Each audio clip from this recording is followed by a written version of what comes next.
Hello, everybody, and welcome to the $1,000 Call of Duty Cold War tournament here at Esports Arena, all presented by Totino's Pizza Rolls. We're getting ready to jump in towards the action. It's just day 2, and we already got the tournaments rolling. And of course, your hosts here for the night is myself, Visions, joined with Proper. We've been playing a lot of the game lately here, Proper, and we've been enjoying it. Now we get to cast it here on day 2. How you feeling? How's it going?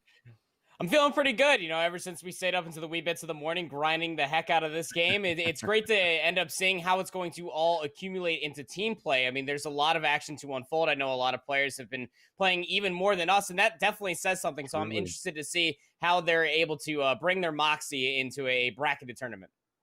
Absolutely. And talking about the tournament and the format and brackets that we're going to be looking at here for you guys to give you an idea of what's going to unfold throughout the night. It's going to be basically a 4v4 tournament, of course, taking place here, single elimination coming through. So if you have a bad series, that might just be it for you. So you have to really come through with every single series and bring it your all. If not, you might be knocked out a little bit early. So something to take away for sure. Going to be mainly, I think, a lot of amateur players, potential challenger players coming in towards the new 2021 season. So something to look forward to for as far as scouting new talent that might be developing and might just have what it takes. And the best thing I think about coming in towards this type of format is that you don't know who's going to take it. I mean, a lot of these names, of course, we're not maybe familiar with, but that also leaves up a lot of opportunity for not only cash, but a lot of chance to be able to prove yourself. And maybe, someone like us who watched a lot of the challenger scene here, Andy, we might just have an idea for as far as what we might be getting. Pretty sure our first match, though, not two teams that I'm familiar with. Team Diverge up against Potato Roster. So we'll see exactly what comes through. The team names definitely give us a bit of a chuckle, so we'll see what unfolds heading in towards it. You could have chose any team name and you went with Potato Roster. And how awesome would it be just to see them come out of the gates start lasering their enemies in Diverge. But it's also definitely a note to be brought up here in a best of 3, where a lot of teams, if they have challengers experience or any competitive experience coming off of Modern Warfare or even playing through the previous season of Black Ops 4, then they're probably used to the best of 5s. You don't really have that much room for error, considering that this is only a best of 1s. There is no losers bracket. You don't have any sort of redemption route, no Cinderella runs whatsoever. You really got to hope that you can hit the ground running, pun intended, once you get into these to this map set. And as we are starting off on Crossroads Hardpoint, a map that you and I, when we first loaded into, we were definitely questioning to how it was going to look and how it was going to play, and it's very fluid. And the way that this map all ends up being played out, there's also a lot of room for SMG presence. The middle of the map can definitely be contested, but also the side lanes too, to where you can have ARs definitely ring on to be even truer. So and when you are trying to break in towards P2, say you do start on that P3 side, I guess you could call it the bad side right now. We don't really know how easy it is to break because we haven't seen too much pro play, considering this is the second day of Cold War, but still, nevertheless, I'm interested to see how much the AR presence is also going to come through, because you and I both know the MP5 is definitely going to be ringing on true throughout the entire evening.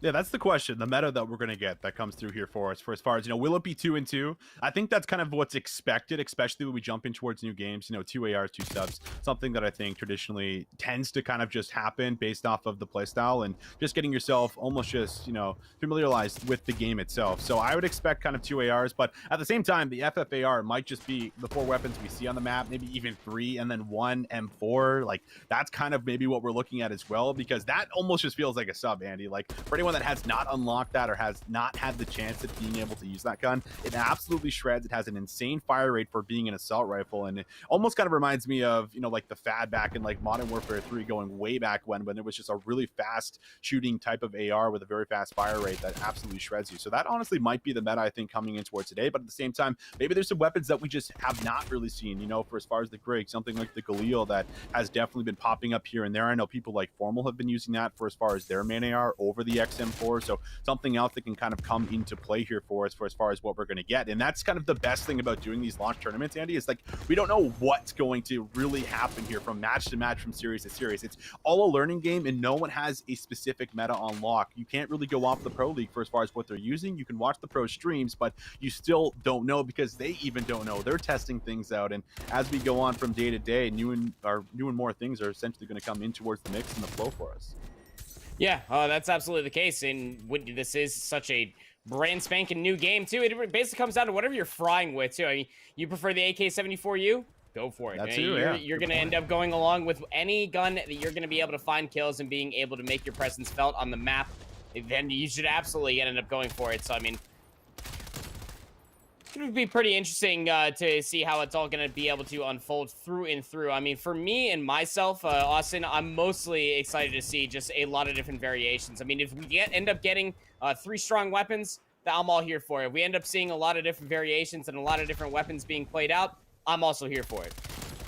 Yeah, and it looks like right now, just to give you guys an update, are having a bit of an issue for as far as getting all the players in the lobby. We know that it is day 2, as much as we've been talking about the meta not being fully out there just yet. Well, some of the lobbies, unfortunately, have not exactly been tuned up just yet either. So it's just a little bit of just a tech problem on our end, but we are looking at getting it fixed here for you guys. But we are going to get that for you guys there very, very soon. So just give us a quick moment. But I think we actually have it going maybe on the live feed here in Discord, actually. So give me 1 second as I pull that up. Okay, here we go. Okay, so we have it pulled up here in Discord here for you guys. All right, perfect. So it looks like we're good to go here on our end. Already pretty far in towards the match, it looks like here, Andy, as we see just about 68 to 138 as soon as you jump in there in Discord as well. So that should be good to go. We take a look at some of the players for as far as what we're doing, and got a lot of kills coming through here for a couple of them. Top fragger here right now, looking at Brian there, 13 kills, 13 and 7 right behind him. 2 of his teammates here straight busting, as well as Wavy, 11 kills apiece. So everyone doing their work, and there's going to be a bit of a comeback that needs to take place here if we're going to see anything of a close match.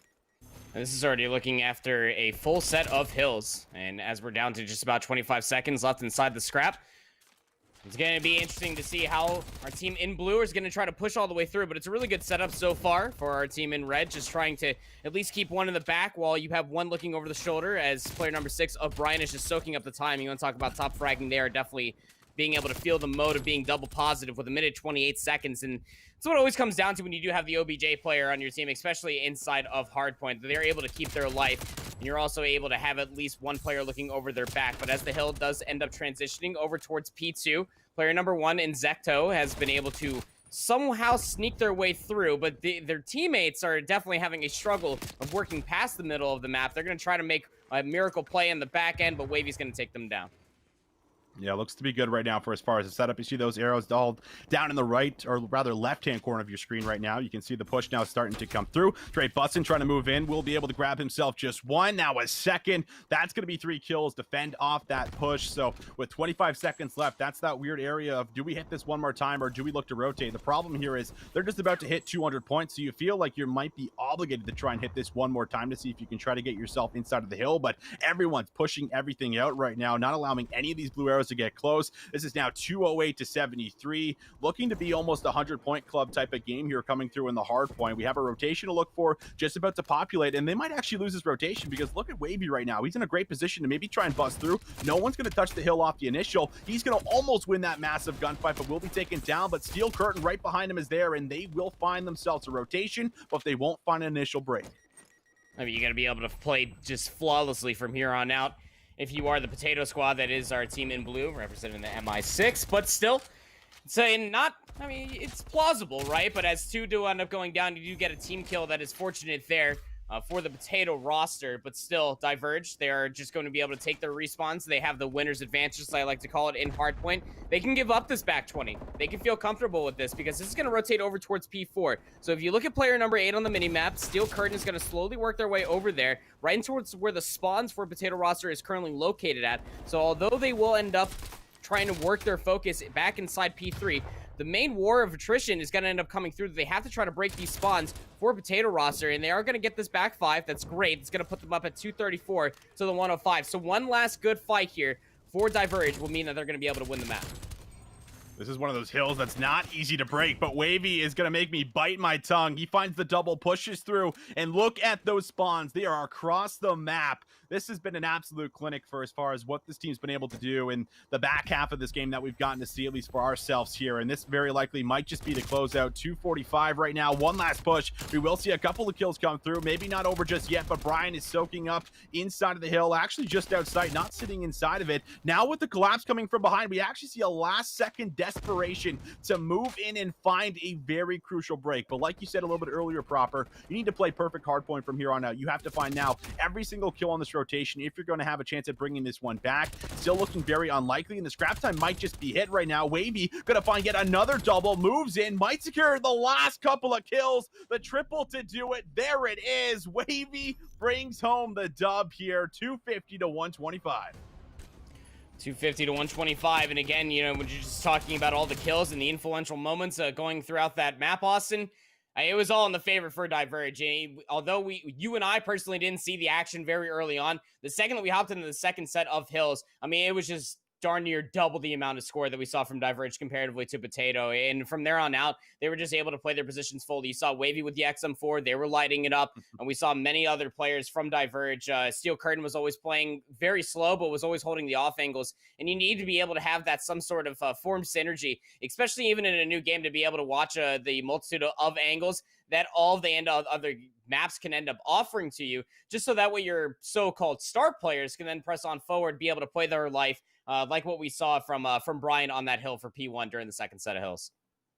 Yeah, truly everyone just throwing themselves on top of the hills, bringing that one home. It's a great opener that you want to have, especially considering we're going to be playing these maps a lot throughout this entire tournament. So if you're not good on these maps, well, you're going to have to make adjustments very, very fast. But we definitely saw a little bit of a one-sided type of style, at least coming through for the hard point. Now, the good thing about a lot of these kind of launch tournaments is typically search and destroy is something that it's going to be a lot more familiar with, I think, across the board for as far as a lot of these individual players. And it also kind of, you know, has the opportunity to try and bring out more individual performances that can kind of be highlighted to win you rounds. So that's maybe something to look forward to heading in towards it. But definitely, I think, a little bit tougher as far as what we got to see, at least off the rip here for one of our squads. And there's still a chance to bring things back. Remember, though, it is going to be a best of 3. So if there's a chance to do so, you have to steal the second map away and send things to a control, which is going to be a lot more controlled itself for as far as the game mode, as well as having a chance at being able to again show individual play here in 4v4. A big change from what we've had in the last couple of years within 5v5. So something else to at least kind of keep your eye on heading in towards the mix and what we're going to get here for our second map. So definitely lots to kind of talk about heading in towards what we've gotten to see, at least thus far, at the very least here, Andy, with some of the maps, with some of the play styles, and again going to 4v4. When we talk about some of those 2 pieces and 3 pieces now coming in, it's not like those are kind of just nudged off and it's like, oh, great job. When you get a 3-piece like Wavy was doing, that is 3/4 of the team. That is also going to influence spawns typically as well, send them across the map like we saw a couple of times. So it's much more influential, and just the individual impact, especially this early when team play is just not really a thing. You don't have chemistry necessarily built up. It's going to be really showing. So I think Wavy is definitely going to be one of those players I think we watch for heading in towards this map too as well.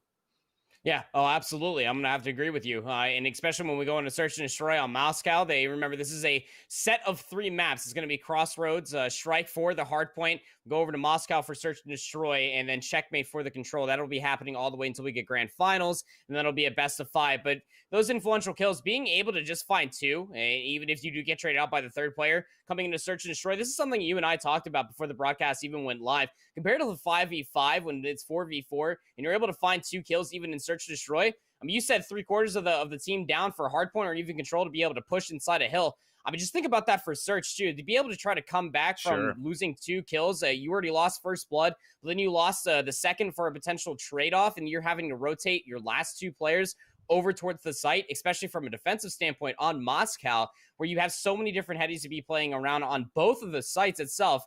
It's going to be very hard, especially for the defending team. So you definitely have to show your room to be able to adjust early on here in Moscow to how your team is playing off. And I'm expecting nothing short of just top escalator control. Expect for a lot of 50-50s probably up in that certain juncture of time. But still, as it all unfolds, it will be Diverge on offense first. Oh, I'm sorry. No, it's going to be a Potato roster on the offense first as they're looking to push over towards A. They're a little bit more favorable of the bomb site. They will full on stack over here with the entire team for Diverge are all looking for center of the map control. No player here defensively to even try to read it, the A hit.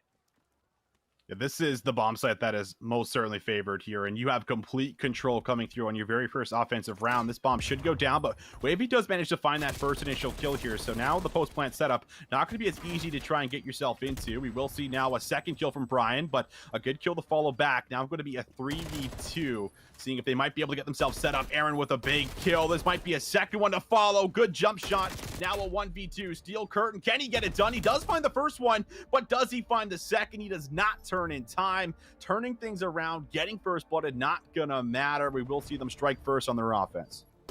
Yeah, and again, like you had just talked about, Austin, this is the favored bomb site to hit continuously until you are dissuaded from hitting A continuously. It just comes down to having a player even reading this push from happening. Even if you don't get first blood, just reading that the hit is coming on through, so that way those players that are looking over at B, those players that are looking in side of the center of the map can just rotate on over just as quick as possible. There was just nobody there, and as the retake tried to come on through, well, Potato roster, they had the entire setup that they were looking for. So now they're going to go for a 2-2 split on their defense. Nothing short of the obvious coming through from Diverge on their opening offense. Steel Curtain's going to carry the bomb. They will hit over towards A, and straight Boston was able to find first blood. Trying to move in here slowly but surely. Bomb looks to be going down here once again at our site. This time around, though, not going to have anyone but Aaron just out of the picture, and now you're gonna have to start to collapse here on the site. Looks like it's gonna be taken to the middle of the map. Not easy to do. Sitting on top of Esky is going to be Brian. He's able to deal with one before he's traded out, so now a flank that might just end up unfolding here as you don't have too many options, and it looks like that's probably going to be the play. Coming in from behind, another kill will go through. 1v2 with 20 seconds left, but the headies are going to be a little bit too much, but the reposition here coming right back through the middle might just get the good timing here, but the mantle will not be there. Very unfortunate. Maybe a chance to try and clutch up at a last second desperation. Not going to happen. We're going to have a tied game here. Both offenses paying off successfully here thus far. That first blood from Straight Boston was just so influential to the success there. That time for Diverge on their offense. Again, you got to see a player push all the way through. Then they had you on top of Escalator. It's just so hard to push down from the bottom side of Escalators inside Checkers just to try to work your way through. You almost want to give up some time. There is time to obviously be played once the bomb is planted to even try to work and influence a pinch. So we're going to have to see how these players from both of these teams of Potato and Diverge adapt on their defense. And when we talk about adaptation, Potato coming right out of the gate, going to be rotating over towards B. It was a hard attempt for a read coming out from Diverge that they were going to stack over towards A, but there's one player defensively. It's Steel Curtain. They got to try to keep their life. Stim Shot's going to be able to give them that. Moving up towards the street here. Big kill for Steel Curtain, followed by Straight Bustin' with a second. Now a 2v4. Everything just about unfolding here in a matter of seconds. And the difficult bomb site to try and approach is just showing why it is. Because all of these headies, all these early setups on the defense is so difficult to try and break through. Now what is a technical 1v4 will be turned into a 1v3 situation. Backing up, waiting for the push here. Brian, I think, gets the easy pick up here, and that's going to be the team collapsing. So good defensive hold with the first defensive side we've actually seen go over here thus far for us. And I think it just goes back to the point of just trying to get this bomb down, Indy. It's not easy to do unless you can kind of get control of the house. But even then, you're exposed from the middle of the map. You only have two places that you can essentially plant from on either side of the bomb. So very difficult to come in here from this side. Yeah, it's either a quick plan or you just get the heck out of there. And you just try to rotate over towards A, or you just try to play for picks. I mean, coming out from Potato, I mean, they just tried to bulldoze their way to take down Steel Curtain, but Stim Shot is very real, my friends, and he was able to get out with their life and was able to find first blood. So Now, as we swap sides, the offense here for Diverge will then push themselves over towards A. One player offensively is down low. It's going to be straight busting, but trades do come through 3v3. Team Diverge trying to make another push here over towards the bomb side. They've had success at straight busting with the kill. That is going to even things up now. 2v2 situation. Bomb is down, being watched from Aaron. He finds some shots, but can't commit for the full-on kill. Still lots of time to play with in the round. 50 seconds left, as it looks like it might be a rotation here. Both members could look to make rotation over towards B. It is just a 1v2, though, inside of this back room. Now in the middle of the map, straight busted with the kill. That will be a massive punish here on the defensive side. Now Team Potato all left alone. Aaron, 1v2 situation, 2 and 3 right now. In a position to maybe bring this one home if he can take him off the bomb. First kill's good. Looks for the second. He's close on him. Goes for the challenge. 1v2 from Aaron is there, and he will clutch things up and tie it up at 2 apiece. Aaron, just such a wise play and just trying to pull themselves back. We will see the best play. Almost while I wish that we could have got the replay there, just from Aaron's perspective, and just being able to play their side defensively, just so wise to be able to take a little bit of a reprieve and just try to take it from a different angle. Their position was already more than known from Diverge. And Aaron being able to clutch up and finding 3 at the tail end of that round was just so good for the success of Potato roster. Now we're going to see if they can switch things up on their offense. Previously, they had worked their way over towards B, did not get the quick plant. It looks like that they're going to try to push themselves in towards the bank area and just try to look for mid-map control. 2 players defensively for Diverge, however, up top over by A. One player is going to be able to read this. That's straight busting, and a potential pinch could come through from Steel Curtain. They're inside the house. I like this play right now, pushing up to the middle, giving themselves options to play off a pick and then rotate to either site. Aaron looks to make that first initial move. First kill's good for him. Second is also there. Aaron, what are you doing to the squad? Team Diverge here slowly but surely falling to pieces on the defense. And now it looks like it should be an easy plant here now that they're in this 1v3 situation. Wavy, though, he is alive, Andy. Anything's possible. And, well, I say that, he finds the double, and he turns things into a 1v1. Aaron gonna go ahead and hop up inside the house. Bomb previously planted. Hitting on the backside, though, is Wavy. Just trying to clear out these angles. XM4 versus FFAR1. Just trying to clear out these headies, and he wants to look inside the office. No player inside here.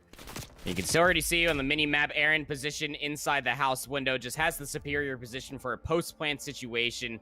Aaron, again, just going big. Yeah, you talked about Wavy and just being able to find a lot of influence in how they're going to be able to do anything if they're still alive, but Aaron is giving you a run for their money for the other side of Potato roster, being able to find not only first blood, but then also regaining 4 mid-map control and then putting themselves in a power position. They have not gone down. They have found 6 kills straight. That is insane. Wavy having himself a great game, but being responded by Aaron, and that's what you needed. Aaron did have himself a pretty strong hard point there, Andy, and that's something to kind of take away heading in towards this map number 2, where he was the only one that was just about positive or even at the least, and is looking to try and bring home a dub here in map 2. We'll go on board with Wavy once again. Looks like that's a first blood lined up for him. No problem. He finds that first kill, and looks to be a slow push over towards B. Bomb is pretty close, just in the window here. A chance to maybe push up and drop this, but you have to watch quite a bit. If you do get the bomb down, the setups can be strong, but Aaron will find Brian on the head. He looks for 2, Ooh. And he is going to be able to land some shots, but Steel Curtain with the snap-on, and this is now going to turn things into a 1v3 situation. And, well, this is all just going to become a potential chase game, but as you can see now from Diverge, they will then rotate themselves off of B over towards A more favorable bomb site, not allowing for a 1v3 clutch potential to come on through. As XE is just kind of hanging out over inside the house, just waiting to see if the push was going to come all the way through from B. Now they're going to get the full-on information. Trophy system will be thrown down here from Steel Curtain, just so that way no nades or stuns end up coming on through.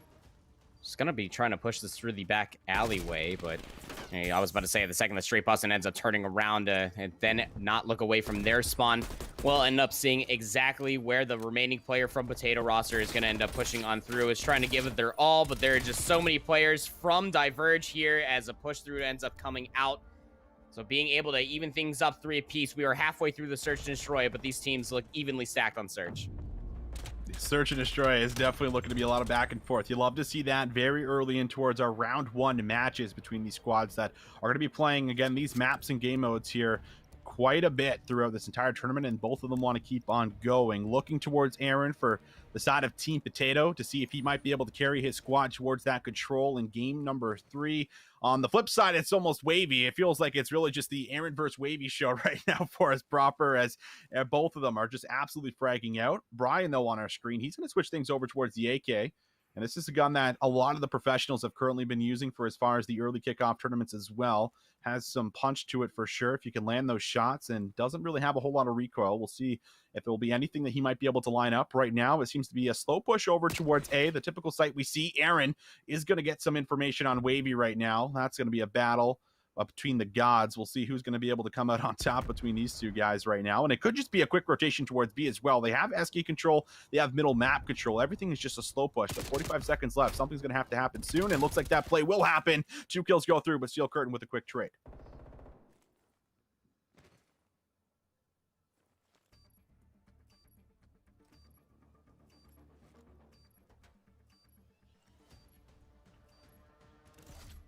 The potential pinch couldn't end up coming through, so I'm back now. My bad, as the meat bug did end up catching me. It was only a matter of time, but still, in this 2v3 now turned into a 1v3, Aaron's going to be able to take down Brian. Steel Curtain just trying to finesse through these escalators. Just so many areas you got to be worried about. Get some read off of one. Steel Curtain just trying to beam on over top of the bomb site itself. We'll throw a Semtex over. We'll hit Flak Jacket. Now it's going to try to press on forward. MP5 is strong, but won't be able to get the turnaround for the third. Almost a clutch opportunity ended up coming through, but from top escalator control all the way out, Potato Roster just with a power position. And this is, again, just why this A site is just so favorable to try to push and get dominant control over top of. Because even in a 1v3 situation, I mean, it's going to be a very minimal time that you're going to be able to try to clutch things up. Was almost able to find it, but with that heady on the backside of the dip, Austin, you know as well as I do, you're probably going to end up going down. Yeah, it feels like that's the position that's probably going to be used most frequently when that bomb's going down, or even on the defensive when you're looking to defend that bomb site as a whole. It's just so difficult to try and break through, and we've seen that now happen a couple of times so far. But Team Potato, they're fighting back here for themselves. We'll see if they can combine a couple of rounds in a row now that they're on the defense right now. Aaron will be positioned by a site. They're putting their very important members here around the site that's going to be highly contested. This is certainly the right play call right now. Watching Inner Eskies, seeing if he might be able to work for a kill. Shots do come through, but he gets tagged up quite a bit in response. Semtex will be out, but bomb is going down, and everything's just about covered. So this is not going to be an easy retake. Aaron here on the front line looking to try and be that entry man that might have to find a kill or two, but we talk about all those headies. We talk about all those positions currently being held from everyone on right now for the side of Team Diverge. 30 seconds left to make this push happen. There's the first kill. Wavy finds Aaron and gets the best of them in round number 8. His teammates are going to have to move very, very quickly. There's not a lot of time on the clock. Brian's taken down. Couple kills do come through for Team Potato, and now turn things into a 2v3. Trying to brush up the backside of the stairs. That angle is going to be held at Steel Curtain, and immediately able to turn around to look at escalators as well. As we continue to keep things close here in between these two teams of Diverge and Potato Roster. I mean, the hard point, if you're just now joining us, was pretty one-sided, 250 to 125 in Diverge's favor. But when we come down to search, Austin framed it up perfectly that it's a very core matchup that you are probably going to be used to. A very core game mode that has been around for quite some time. And as though we were talking about the Aaron versus Wavy show, Zecto is also being able to find a lot of influential first bloods, but Steel Curtain is showing up quite a lot inside of the kill feed and throughout the map for Diverge, just holding these angles, trying to work first bloods, and just continuously holding these off angles that just allows players for Wavy and Brian to be able to find their inner workings of Moscow. There's a lot of them. Here comes Wavy pushing through the dip. Here defensively, currently are Diverge. Although it seems that Potato Roster not going to be looking at this angle, Wavy's going to be able to find first blood. They got to deal with Wavy, and it's so hard. He takes down 2 before Zecto ends up trading him out.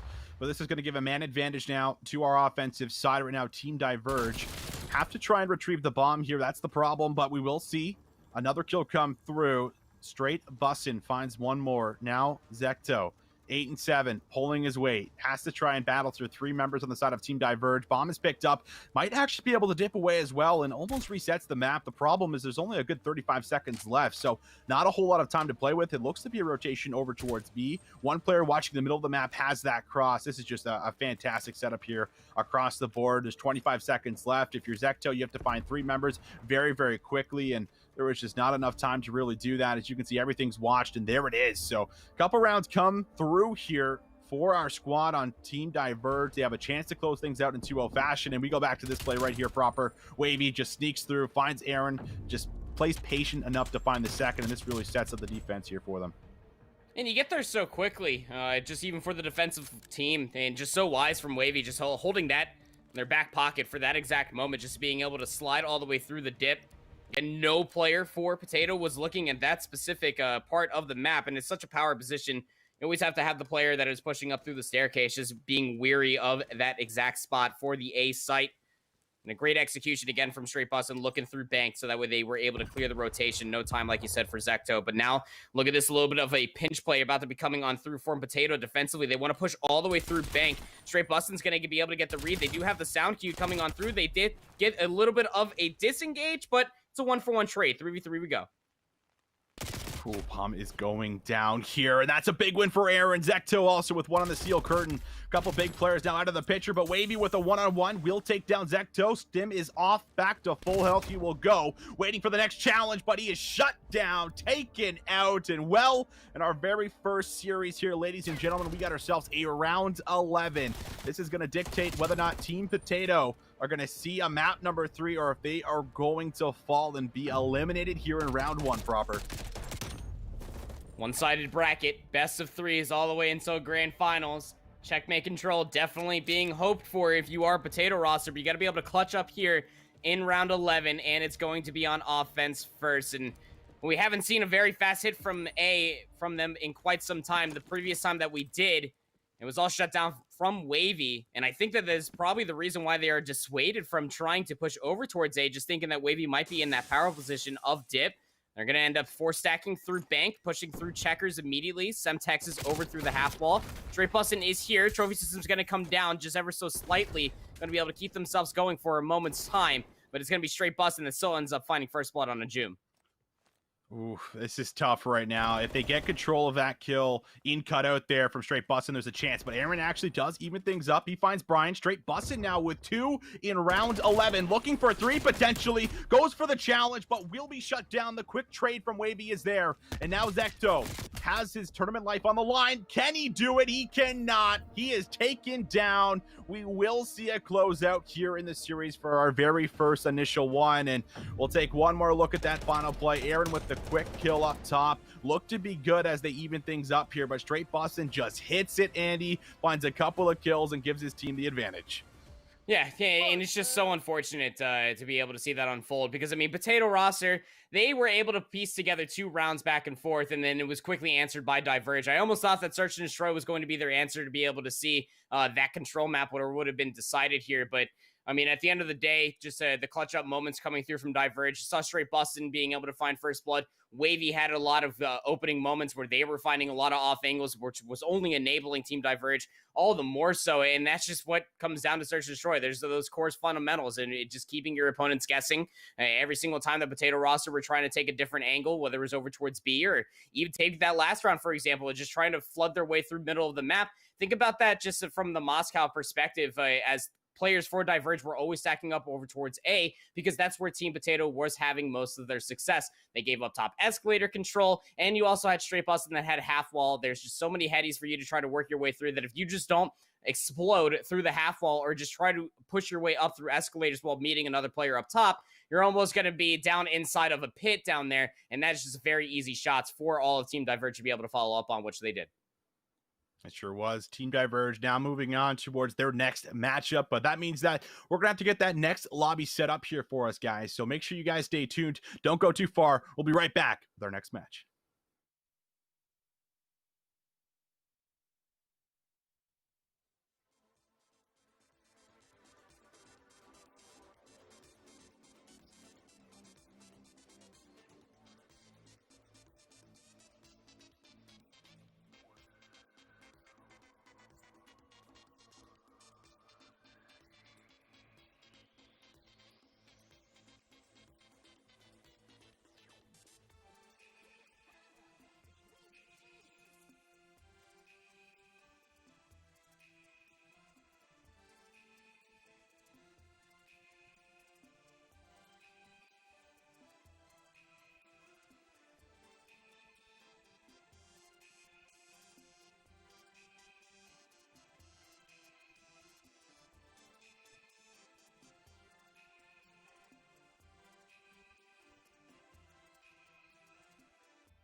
Hello, everyone, and welcome back to our $1,000 Call of Duty Cold War tournament here at Esports Arena, all presented by Totino's Pizza Rolls. It's going to be an absolute blast coming in towards our matches. We've already had a couple of bangers, and well, if you're just tuning in, I am Visions, joined with Proper, and well, we saw a close S&D there for us, Proper, where we saw Team Diverge just able to squeak by, move through in that round 11, but it was a very back and forth, close game, and that's how we want to start things off here for our free entry tournament. Yeah, very close search and destroy. Not so close hard point, but still as it continues to unfold in the single elimination bracket tournament, playing for the better share of $1,000, I can only imagine that the games are going to get closer and closer in these best of threes. Yeah, I sure hope so. And if you guys are tuning in, I hope you guys are having a good time. I hope you guys are enjoying Cold War as a whole. And well, not only do we have some fantastic 4v4 Cold War gameplay for you guys, but we also have some giveaways and kind of a bit of an announcement for as far as what we have going on here for you guys, as things have been very, very exciting. And I think as you can see on your screen here currently right now, we're going to be doing some giveaways for as far as what we're getting. So for the first 130 people who use ! giveaway in the chat, will get themselves a chance at getting a free Call of Duty loot box here from Totino's. So make sure you guys are going in towards the chat and doing that so you have a chance at winning some loot. And we also have one lucky person tonight that will take the premium crate through our Twitter at Esports Arena. So make sure you guys are doing !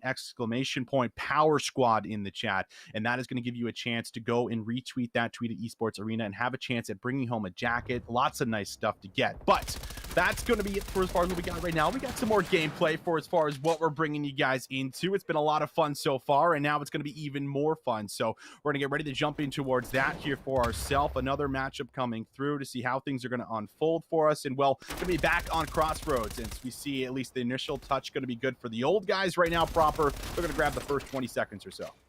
Yeah, the old guys just being able to show what they have. Gonna be able to get the initial time, and HSU Gold, I suppose, is the younger chaps inside the lobby are definitely having a harder time of just being able to break past their own warehouse. And it's just a great setup overall. Again, we saw this earlier when we hopped into the second set of rotation in between Diverge and Potato. This is exactly what you want from Crossroads Hardpoint. You got one player looking through the OE. It's going to be player number 7. That is going to be Frag, while you still have a player soaking up the hill time and a player looking over top of them. So for Aaron, they're going to be looking at this very prime spot to where they can be able to rotate cleanly over to. And we do call this the favorite side for a reason, because you do have those very quick spawns for P2, which is why you saw HSU Gold trying to force their way through the OE, if not trying to divert at least 1 or 2 players towards the hill time initially. But old guys are going to be able to get the initial time on P1 plus the initial time on P2. Whew, this is one heck of a way to kick off your hardpoint right now. 65-0. We're seeing HSU Gold struggling to get themselves on top of the hill, but that's going to happen very quickly. And you can see the desperation, maybe even fighting for scrap time might just be the play, but they will finally move in. They look for a couple of kills. They're there, but they don't find control over the hill. It's still in the hands of old guys, showing us that, well, doesn't matter if you're old or not. Proper, they still got it apparently. 80 points for them, 15 seconds left. They try to play for the rotation, but there has been at least a decent job from HSU Gold being able to shut down a couple of these players moving across the map. However, they have a lot of ground to cover if they're going to make a comeback here in map 1. And P3 will end up popping, so now we're finally going to see HSU Gold put themselves on the board. And, well, hey, you know, you may be an old guy, but a couple of old guys just won the CDL champs last year from the Dallas Empire, so you definitely got that going for yourself as well. So, but I mean, still, old guys are basically working all the way uphill. The power positions being held for HSU Gold. Messi will end up taking down their teammate in Gohan, but it's still going to be a very close spawn over by P4 for HSU Gold, so they're going to be able to reinforce this very quickly. Top warehouse control is going to be a virtue here, just being able to shut down players trying to come through the bridge, but Pap is going to be able to get the better of Batch for Cookies, but it was the last player left alive. But because of pushing past the bridge line just for a slight second, HSU Gold actually get flipped out, and now in control of P4 spawns are the old guys, and now they're going to be able to reinforce this back 10 relatively easily while they're keeping Aaron over by the upcoming hill of P4. This is actually a really big hill here for HSU Gold. They got themselves a good, 47, 48 points roughly, depending on if they grab the last couple seconds. They don't manage to grab it all, but that's fine. However, they still need to try and brute force their way in towards the back. If you can find a couple of kills and push the spawns out, you can look to grab control, but there's a lot of headies and a lot of cover you have to try and get past before you're going to be able to do that, and your entry points aren't exactly far from none for as far as what you can really come out from. So Trey now, the first one trying to move through. He will be cut down, and now it seems like the first 20 seconds should be good. Pushing up, this is the right play, but will be shut down. Batch of cookies is there. Outskirts being watched here. Down low, get some egg, will be good. So everything looking to be good for as far as recovery right now for the side of Old Guys. They did give up a good 45 seconds on that last hill, but this hill seems to be theirs. They've grabbed the first 40, and the last 20 look to be good for them as well. Yeah, and like you said, I mean, this is just such a hard hill to be able to press on through. Much like how on P1, you can just see Old Guys in their setup. You got player number 8 and Get Some will end up going down. That is all the way on the south side of the map. But it's not enough opening. You only got 5 seconds left inside the hill until we go in towards the second set of hills. So at the end of it all, it will be 152 to 45 at the end of our first set of hills. In control of the P2 side are HSU Gold. Initial time for P1 will go over towards the Old Guys, spraying over top of the concrete wall. Will be Aaron, but they will go down. A good set of kills coming through from HSU Gold. Now they're going to be able to set themselves up on side of P1, forcing Old Guys all the way back towards the west side of the map. And again, this is influential for 2 reasons. You're getting time on the board, which is great for HSU for being down from so far, but also remaining in control of P2. But you got to be on the lookout for player number 7. Fragout is in your backline.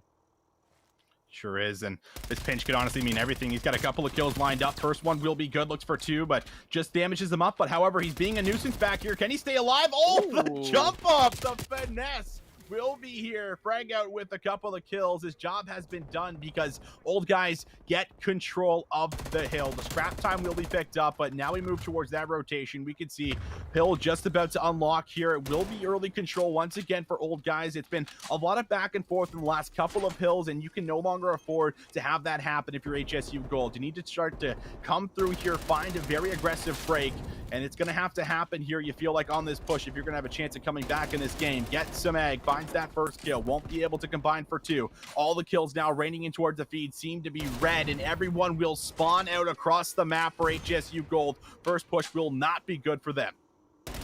Gonna try to give this one last Scholars try and trying to break inside P2, and it is easier said than done. P2 and 4 are just so difficult to try to break, and Old Guys are exploiting just that. They have eclipsed past the 200-point margin. Back 15, surely we'll go over towards them. Just 2 more players back here. Batch of cookies will be able to find one before they're traded out. Player number 8 and Get Some has already worked their way back. And look at the spawns and how they flipped out. Because HSU had tried to press on forward to try to break inside of P2 for one last time. They were unable to do so. They were able to get a whopping 2 seconds, but they got flipped all the way out. Now in control of P4 spawns are Old Guys. They're going to be able to reinforce P3, and HSU Gold are in complete clairvoyance of this. They actually just flood inside the warehouse, but they're getting smoked off of every single angle. That's 3 down. Gohan, the last one left alive. Him versus the world for now, and he won't even be able to find one before he's taken out from frag out. So 225 to 83 might just be another 100-point club here in our first initial hard point coming through. And we'll see if they can have one last good push. Can they break through? It's going to be a scattered push here, not really coming together. A couple of individual gunfights. One, though, for Gohan. He finds 2. It will be Aaron here in the hill looking to lock things down, collecting the last 8 seconds. There could be maybe time for one touch, but Messi falls, so there'll be no time for a touch. 250 to 83. Another big game coming through here for one of our teams in the initial first map. And, well, there's just too much happening. I feel like not enough rotations won there for us proper, as we'll see them close things out here pretty convincingly.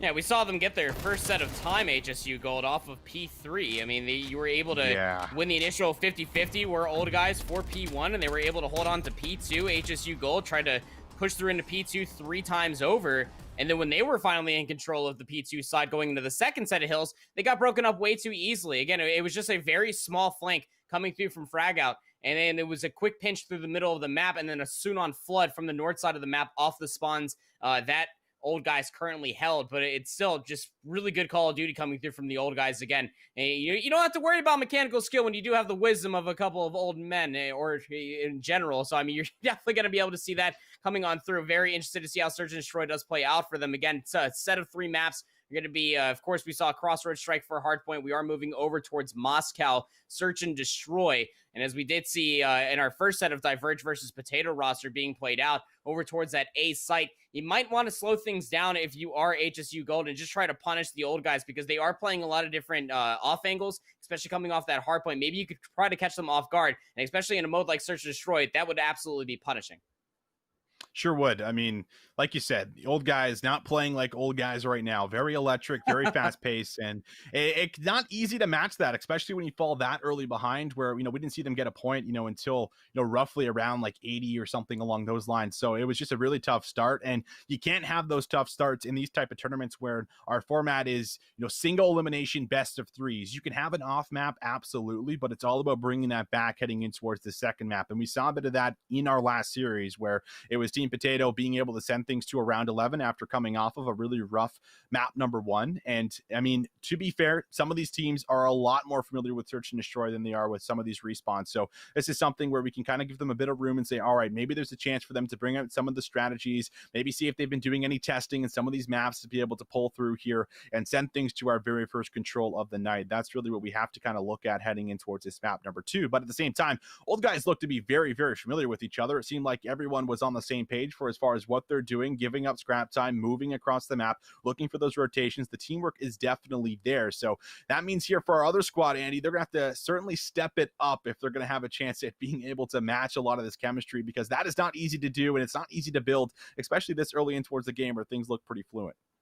Yeah, and even the positional awareness, too, only comes down to just how much these 8 players inside this lobby have truly been grinding Cold War in the past, 48 hours at this point? And that really does say something for the old guys and just understanding just the map terrain in general. Moscow was played through the beta and the alpha as well, so maybe if you are from HSU Gold, you definitely have a little bit more familiarity coming through from this map again, but still, it's all just the awareness altogether, just having, not the same 3 players, or 2 for that matter, because this is 4v4, looking at the same exact angle. You got to be wary about that when you are on any map coming through from Cold War. I mean, just think about it. Even the maps that aren't being played today, and even the maps that are being played in between Moscow and Crossroads, there's just so many different unique angles that you do have to be cognizant of, just so that we don't get absolutely pinched up like what we saw from HSU Gold falling to 3 times over in their 100-point club deficit that just transpired on Crossroads hardpoint. But going into Search and Destroy is where things might end up getting a little bit too far gone.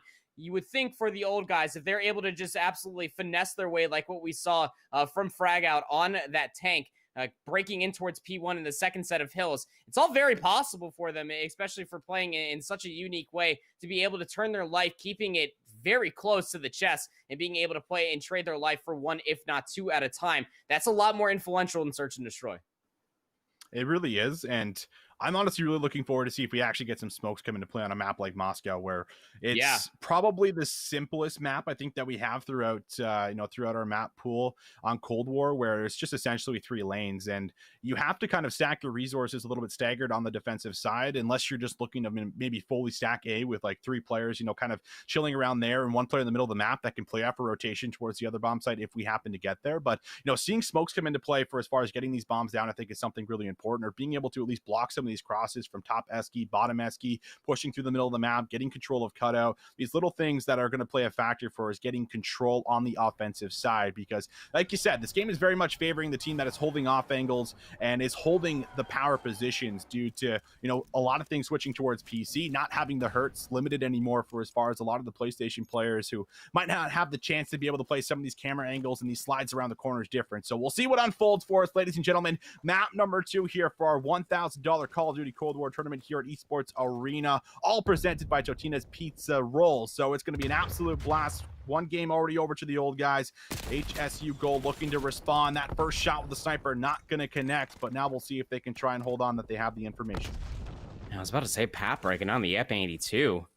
Initial 50-50 over top of the bomb site. Old guys on offense first. Messi will be able to find first blood. Batch of cookies will punish, get some, trying to push up through the escalators. And now in this 1v3 situation for Aaron, they try to get aggressive, old guys did, over towards the A side, try to find an influential pick with the sniper rifle. It didn't pay off. And once HSU Gold did realize this, they did the wise thing in just forcing their way on forward and just covering all these positions again. The retake to push your way up through the escalators is quite gruesome. It's an uphill battle, an upstair battle, whatever the way that you want to end up calling it out. It's very difficult, and again, that all comes down to Pap not being able to hit that initial snipe. It was absolutely punishing as HSU Gold go one round up. Looking to take these offensive rounds away as many as you possibly can. And it looks like it is going to be a B hit. Bomb is working its way over towards the B house here very slowly. We'll see them check out on the street here. AR going to be watching over that. FFAR now in the window looking for maybe a closer range gun battle. Pap in a very difficult spot. Tries to run away as he's naded out and low. Won't be able to slip away from Gohan. He is taken down. Bomb now has the chance to be potentially planted here as it's still easing its way over towards B. But the last three members now from Old Guys looking to try and make their surge over. Get some. Will find himself a kill. Gohan looking for the quick trade but can't seem to lock down anyone, but finds the snap on towards one. Quick trade once again is there, and now for the battle will come through. We'll see that gunfight one. There'll be no three-piece for Get Some, and that will be 2 rounds early for GSU. Yeah, good patience and trigger discipline coming through from that remaining player of HSU Gold, and the XM4 will absolutely destroy you from that range. As we do see the best play to come through as Get Some was able to find a handful of kills like you were talking about. Gohan unable to get that trade earlier on. It's just not enough. I mean, again, the Old Guys are finding decent kills, but again, the map terrain and being able to control middle of the map is all the way through for HSU Gold. They even have to plant the bomb, so that offensive round will go their way. Back into the offense we go here for the Old Guys, looking for a 3-player stack over towards A. Pap with the MP5 this time around is going to Semtex through, is trying to force their way out, and it's just going to fly on forward. There was one player here as Batch of Cookies for first blood. Trade's going to come through, but after Cookies found 2. Looks like it could be a second one for Pap, maybe even 3 for Pap. He's still top Eskies. Has a gun battle right in front of him. He's going to hit it. Turns for the snap, almost there, but will be shut down from Gohan.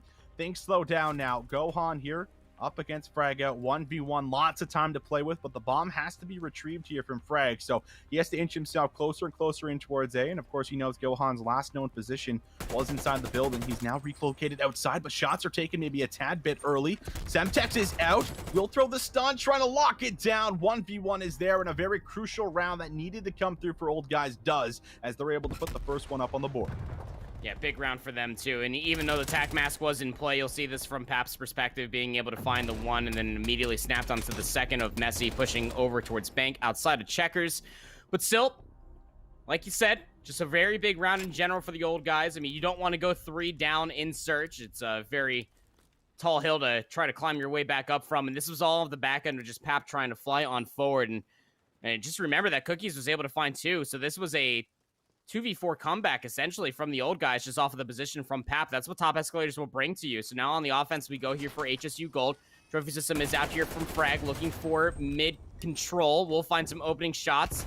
They know that one player is just located behind of this box, but Frag, you gotta be careful. Top Escalators is in play, and Cookie finds first blood again.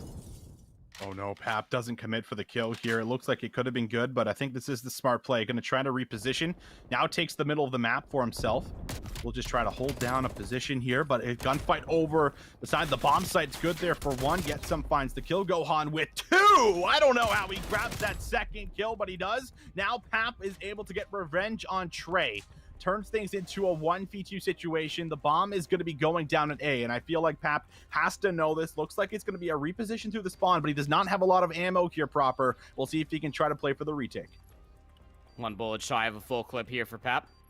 Semtex be playing with, as well as a tactical. It's just trying to clear these corners out. Would really love to potentially find a weapon. No telling what their secondary is. Tries to press on forward. A little bit of a crossfire will end up coming on through slightly soon after, but won't end up being the case. 3-1 does go the score line. We'll see it from Gohan's perspective one more time and just how they're finessing this wall. And it's just such a power spot to be in. And we will be talking about this for a long time for Moscow Search and Destroy. I mean, that A site, once you get control of it, is just so hard to retake through. The positions from all different angles will be covered, even if you are located on 2 sides. A player over in the dip, looking over towards the library side where the attackers spawn.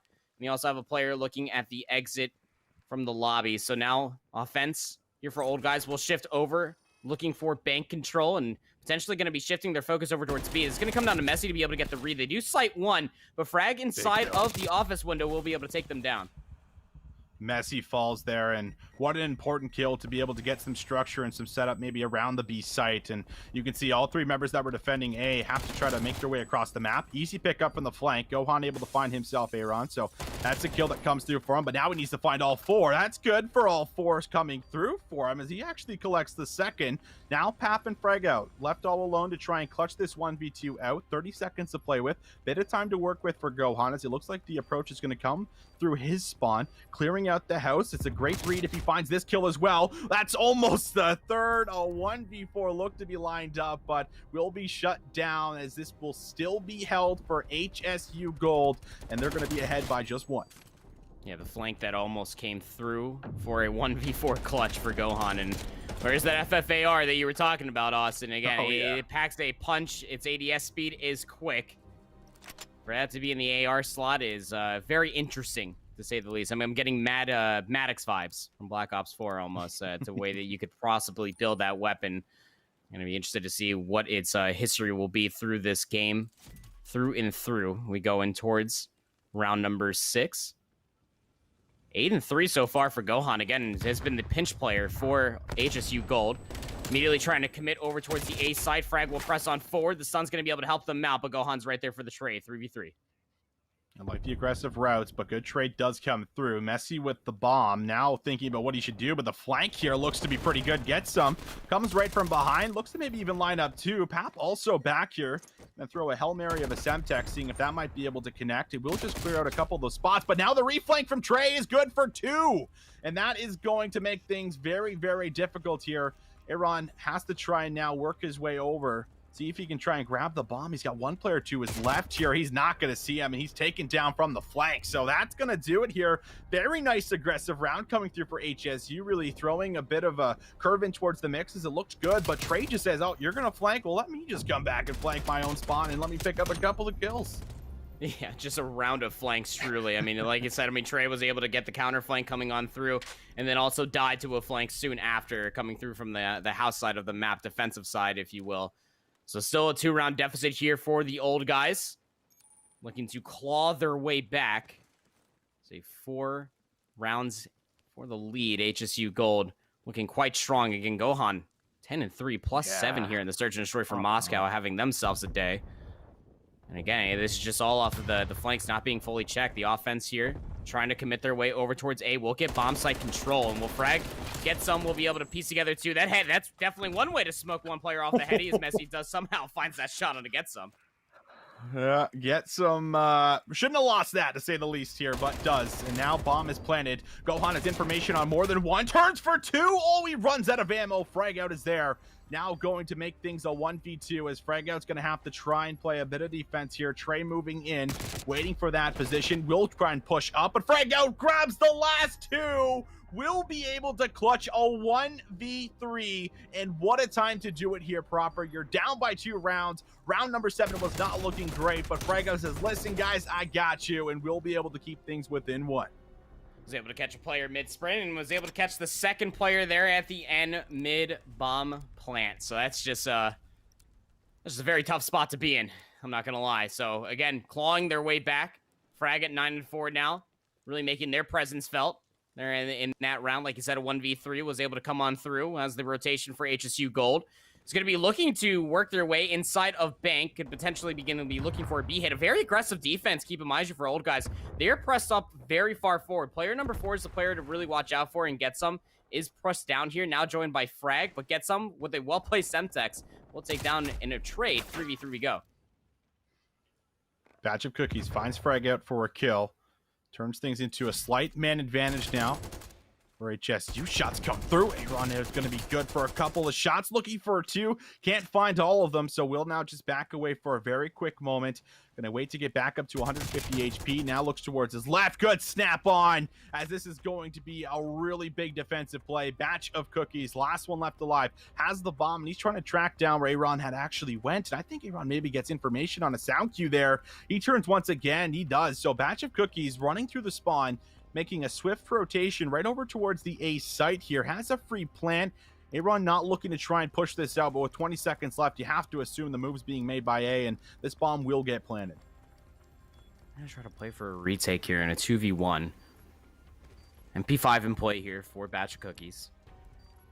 Just gonna put themselves on the left-hand side of when you come up top of the escalators. Aaron and Get Some gonna be working their way up, conjoined inside the escalators, just trying to play for the trade. Information will be there. Batch of Cookies able to find one. Didn't take a single lick of damage. Now they're gonna try to go for the reset. Almost able to get the turnaround onto Get Some, who will be able to avenge their fallen comrade and will be able to get the defuse, tying things up here for the old guys. That is gonna be 2 rounds in a row for them. 4-4 we go.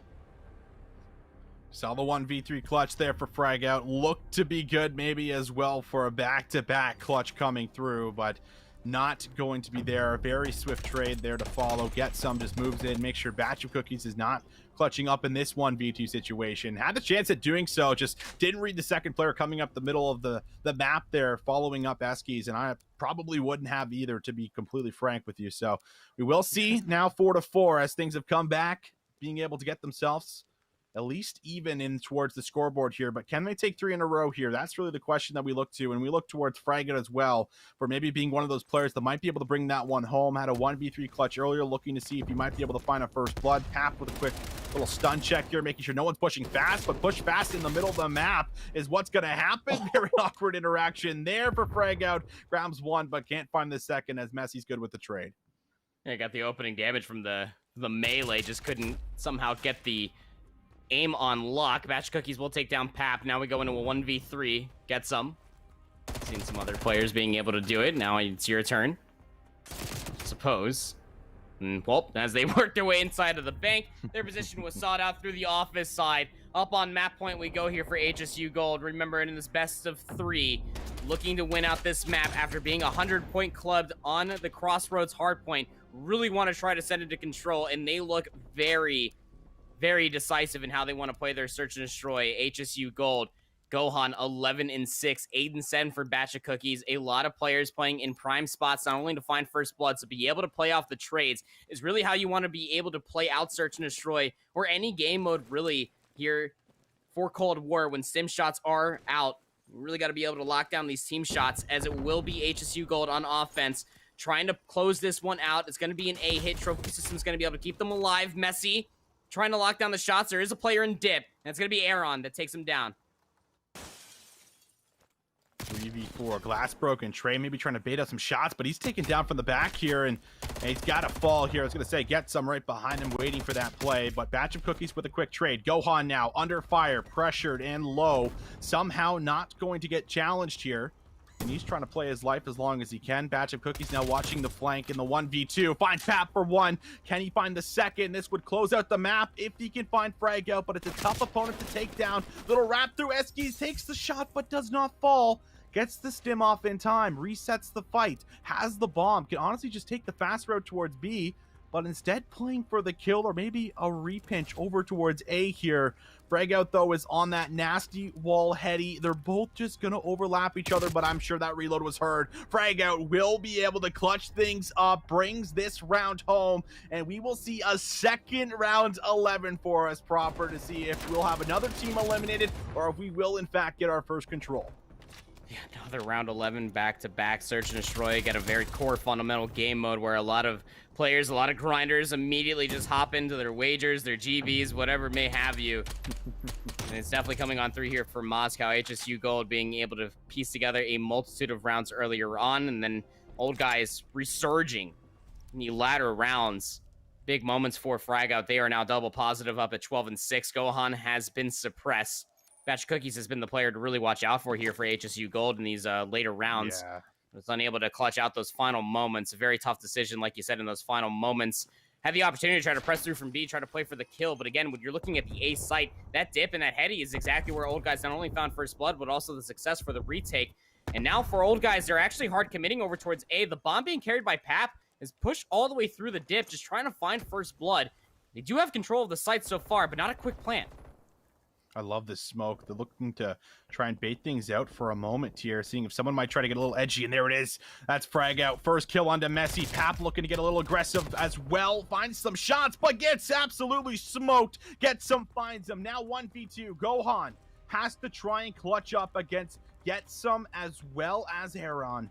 And Gohan has the position, but Getsum is just waiting patiently. Challenges there, and he is taken down. Comeback is good. And we are going to see old guys close things out 6-5 fashion. Look to be on towards one of those down to the wire moments, but Getsum is able to find the jump shot and brings home the kill.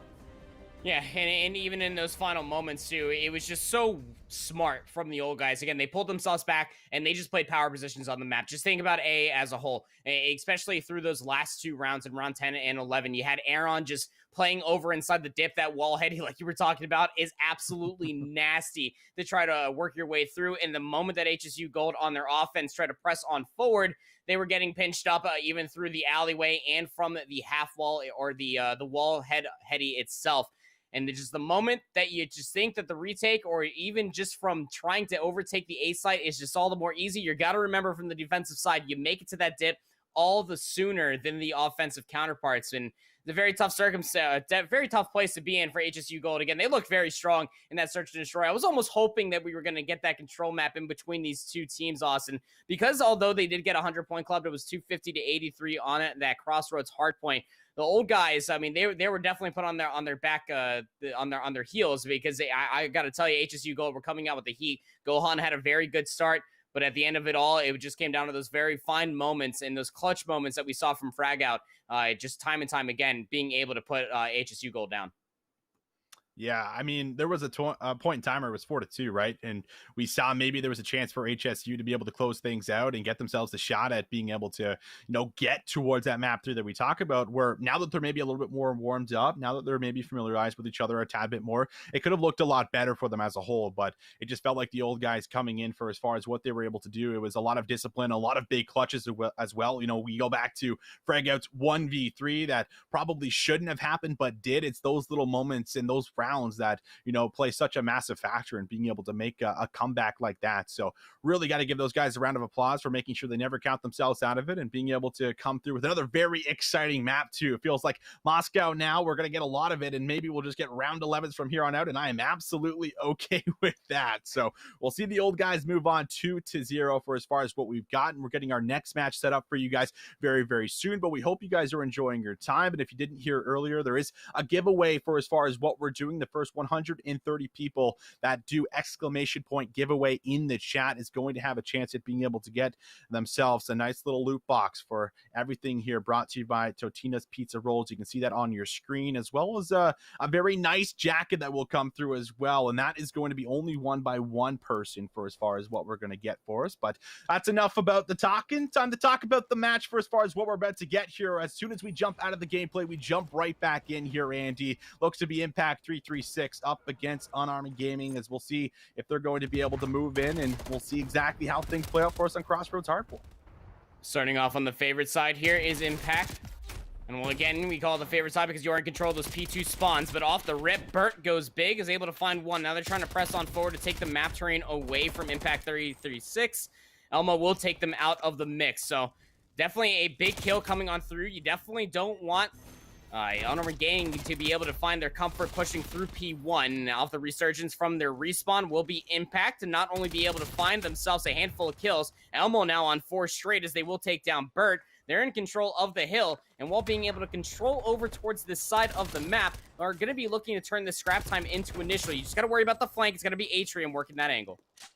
Shanks, that's some aggressive challenges coming through. Looking for 3, almost Burt there to shut him down, and that challenge maybe was unnecessary. Could have just sat on the time and collected it, but we move towards the rotation, towards P2. Very neck and neck so far for as far as what we've gotten this very first initial map. Elmo now sitting in the hill, hoping his teammates might be able to slay in and around him, but all these red dots slowly closing in here. This will be a kill for Elmo. Now finds himself a 2 streak once again, but will be traded out. So will fall for now, but we do see Ribs holding this angle, and this could just be enough to maybe lock things down for a quick moment. He hops in the hill. We'll look to collect time. Trophy system is good in the first 20 seconds or so. We'll still be in favor for Impact as they hold the lead.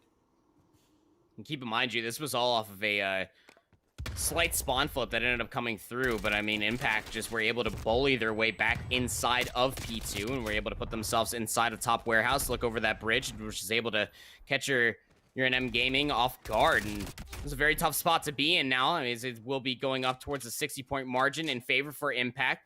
in control of the west side of the map so far is your NM Gaming, and well, still trying to work their way in here is Impact. They're still trying to turn Scrap into initial time here, Austin. They will be spawning a little bit further out as offset kills come through from Burt and Harass. They're going to be able to get that initial time. So a big hill in the works so far for your NM Gaming, and Harass also working this doorway will take down Lol Rage a little bit. Unfortunate circumstances if Impact were trying to work their way in here earlier on, just trying to wait for the reinforcements, but Elmo and Shanks duoing on top of each other, able to combine for 3. Burt will be able to take down Ribs, but being able to find a very good break is Impact on this back 35. I tell you, Elmo has been honestly different so far in this series. 21 seconds in the hill, but Burt is going to say no to Elmo and Shanks. The 2 top fraggers will end up falling. Now Burt looking to get himself at least a little bit of camera action here. Finds himself a couple players. Will try to go for the pre-fire. Has to back down for a quick moment. Has support. Last 13 seconds being collected right now. It's just about a 30-point game. Very close and very back and forth. And that scrap time will be collected here for them. So a very good spot to be in. But Burt now trying to play for the rotation. Has a lot of players to try and burn through, and well manages to burn through too. Teammates now are here. Reinforcements trying to flood in. The spawn flips are out. A chance to maybe push and break through, but Rib says no. Shuts down both players. However, he still does not have the spawns, and I don't think he anticipates the flank. He does not. Nismo's there, and will find the pickup. And you also got players spawning in on the west side of the, or the south side of the map, excuse me. And it's both going to be Burt and Atrium. They're going to be able to work this pinch. And as Impact are trying to work their way inside of this P4 area, they're not going to be able to find much success. 30 seconds left to go, and you know that URNM Gaming are going to be wanting to soak up all of this to not only be able to take the lead, but to be able to go inside the second set of hills with a certain leg up on the situation as well. They still have spawns coming over by P2. They're going to be potentially wanting to hold on to this because both of the teams are pressed so far forward past P3 over inside P4. A little bit of a north and south side of the spawns have been coming on through. Now the dust has truly settled, or the snow as it may be, and as the spawns do end up coming through and the second set of hard points do come all the way through, it is 97 to 88, a very small lead, but a lead in fact here for URNM Gaming. They wanted and they were able to force their way over towards the south side of the map to try to break inside the spawns, but it was not enough because trades came through for Impact. Elmo now in the hill, just there for a quick moment, and this hill has been pretty highly contested, at least off the rip, but now we'll have slight control for URNM Gaming. Now LOL Rage right through the middle of the map here, trying to make some room happen, but that will be Burt with a big shutdown. Ribs with a quick trade. Back towards the hill we go. 30 seconds are left. Ribs can't combine for more than one, and Harass will harass everyone on the side of Impact 336. The lead has now changed. It's going to be URNM Gaming in control of this map currently at the moment. This has been a massive hill for them to be able to take away, as well as maybe a rotation that could just play in their favor. We'll see if Atrium can win this gunfight. Throws out a stun and snaps up top. Finds that kill. Looks for 2. Can't grab it with the pistol. It looked good there for a second, proper, but his teammates move in, and Nismo will collect the double. Nismo at 15 and 9, 12 and 9 here for Harass, 14 and 12 for Bird, 11 and 12 for Atrium. The only player negative here for URNM Gaming, but look at the rotation and the break that came through earlier on as P1 was still embellished. Nismo with a snap onto Elmo. Shanks will be able to find the trade, but still the spawns are collectively here for URNM Gaming to reinforce this. A little bit of an off spawn comes through from Nismo because of how far forward Impact were pressed on forward, still in control of the hard point, and you get here relatively quickly if you are Nismo. Player will be red out through the middle of the map. That's Elmo. Let's take them down. They're at 19 and 14 at this current juncture of time, but as we do get down to the scrap time of 20 seconds, really got to start considering P3, and it looks like Impact are going to just put players to try to get a couple of exit frags, and that might just be the case, potentially gifted over towards them. Elmo inside the warehouse will find one before being traded out, but still trying to keep control of the west side of the map to string together 3 and 4 as URNM Gaming are going to soak up this last 2. They are at a 186 to 98 point lead.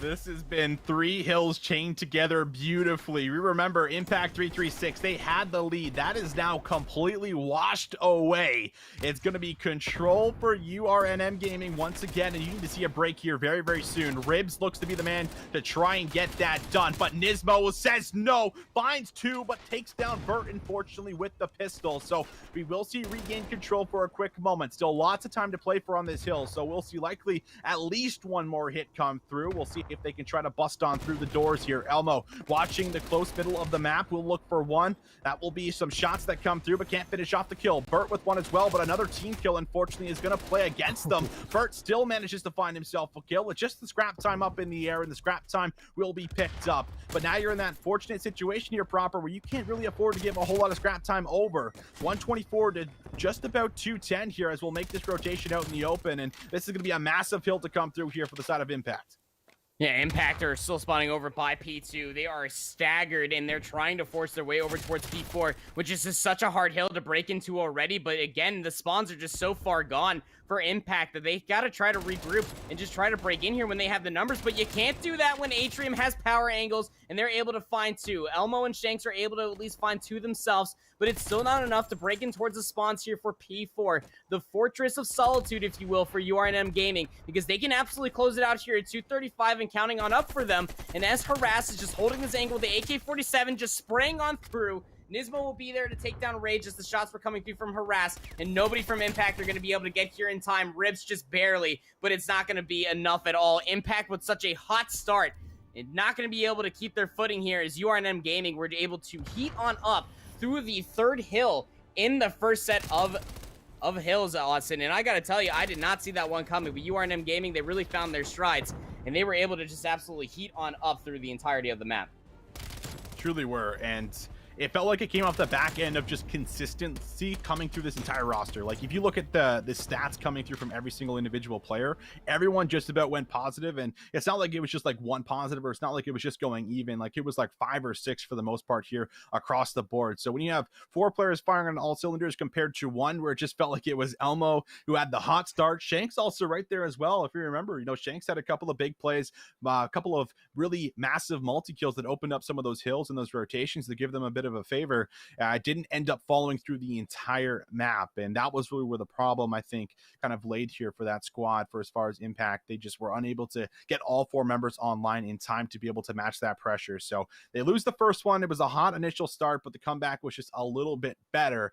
And now we have to start talking about Moscow again, because we've seen it a couple of times. We've got to watch it competitively, and we're going to see it a lot more times, to be fair, as well as everyone else in the chat. But I think that we've seen pretty much a bomb site be solidified for as far as the favorite bomb site, and that's typically what's going to happen in a lot of our, you know, launch Call of Duty maps. For as far as this is the bomb site that's easier to hit, let's continue to try and hit this over and over again, because we don't necessarily have a plan for as far as what we're going to do with that B bomb site. That's a lot more open, a lot more exposed from a couple of different angles, and is not very easy to try and drop that bomb. So the adaptation that kind of plays throughout our search and destroys, for as far as what we've seen in the first couple of maps, what are you kind of looking for Proper heading in towards this one now that we've seen it a couple times?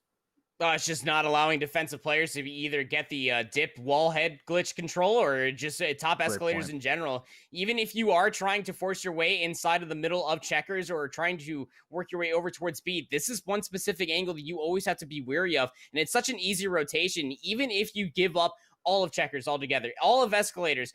Think about just the route that you have. You can work your way through bank and then come through bar and through the window, and then you're automatically behind the enemy team. That is just so hard to be able to convert your way over towards B, Austin, that when it comes down to it, you're probably going to have to expect a lot of hits coming through from A, if not slow, methodical pushes through the middle of the map, and just hope that you have at least one player offensively working over the top escalator side of A. Yeah, and we are hearing as well. We got some replays ready for as far as what we've gotten on the day for you guys. Give you a quick look at what we've gotten here. And while we can see at least what we got in that last map, if you're just tuning in, you could see it was Impact 336 that had the initial great start. Burt, though, off the back end of this play, this is where things started to turn around. I mean, you kind of go through this just, you know, hill by hill, and it was a massive lead. They were down by about 50 points or so. Then they lose this rotation, and Nismo finds this second kill right here. And because he finds Shanks and he doesn't grab the quick trade, that forces out the spawns. You can see all those blue arrows that are spawning up their way across the map here, and it just gives such a nice man advantage here towards our squad on URNM Gaming here for as far as taking things away. And I mean, you can see they were at 85 points there, Andy. We go a couple hills forward, and it's now 162 to 98. So they just came away with hill after hill and chained together so many rotations in a row that should not have been allowed, that really kind of contributed to this lead that they were able to pull away with. No, absolutely. And that was the momentum off the back end of the first set of hills is what you were just looking at from 3 to 4 for URNM Gaming. And that momentum just it found just such magnificent strides. And just players like Burt and Atrium, as well as Harass with the AK-47. You talked about how a lot of players, especially all the way up to the pro level, have been playing with the AK-47. They find a lot of comfort with that specific weapon. For It sure. used to jump a lot, even in previous games that we have seen it coming on through. But in this game specifically, its jump has been reduced. Its recoil is not as potent as it was, say, in Modern Warfare, for example, and it absolutely packs a powerful punch when you have all those attachments on it as well. Its fire rate is absolutely bonkers, and you're able to see that coming through from Harass, and even from the hipfire standpoint as well, and being able to take close range engagements, looking then medium range engagements, and that was a monumental success to why you saw those snowballs being able to come through from the second set of hills, especially from URNM Gaming. They always put themselves in powerful positions, did Harass, to be able to then find players that were running submachine guns like Burt, to always find warehouse control, top ridge, so on and so forth, to always offset the spawns and just continuously keeping Impact 336 staggered. And they're doing this, without the help of like streaks or something coming in, because because they True. changed so many hills together, right? Like it's definitely an argument to be made that there's probably some streaks that end up coming through if we were to have a non-score system type of basis for what we got. So that's without the streaks. That's purely winning gunfights individually across the map here, which means that there's a couple of players that are going to have to step it up, because if we have all 4 players playing like they just did here for our squad that came off that first dub win on the hard point, things are going to get very, very scary, very, very fast for as far as what we could get here for our Moscows. But to be fair, I feel like the angle to that is we've seen a lot of dominating very first initial maps, and then the map number 2 for Moscow Search and Destroy has been round 11s for the first 2 series that we've gotten on the day. So maybe we'll see a third round 11 in a row. It's hard to say, but either way, ladies and gentlemen, it's time to jump in towards our second map. You can see the teams here at the top of your screen. URNM Gaming, they came off the map number 1, Impact 336. They're looking for a response. They're looking to send us to what could be our very first control. Offense here for URNM Gaming the first time around.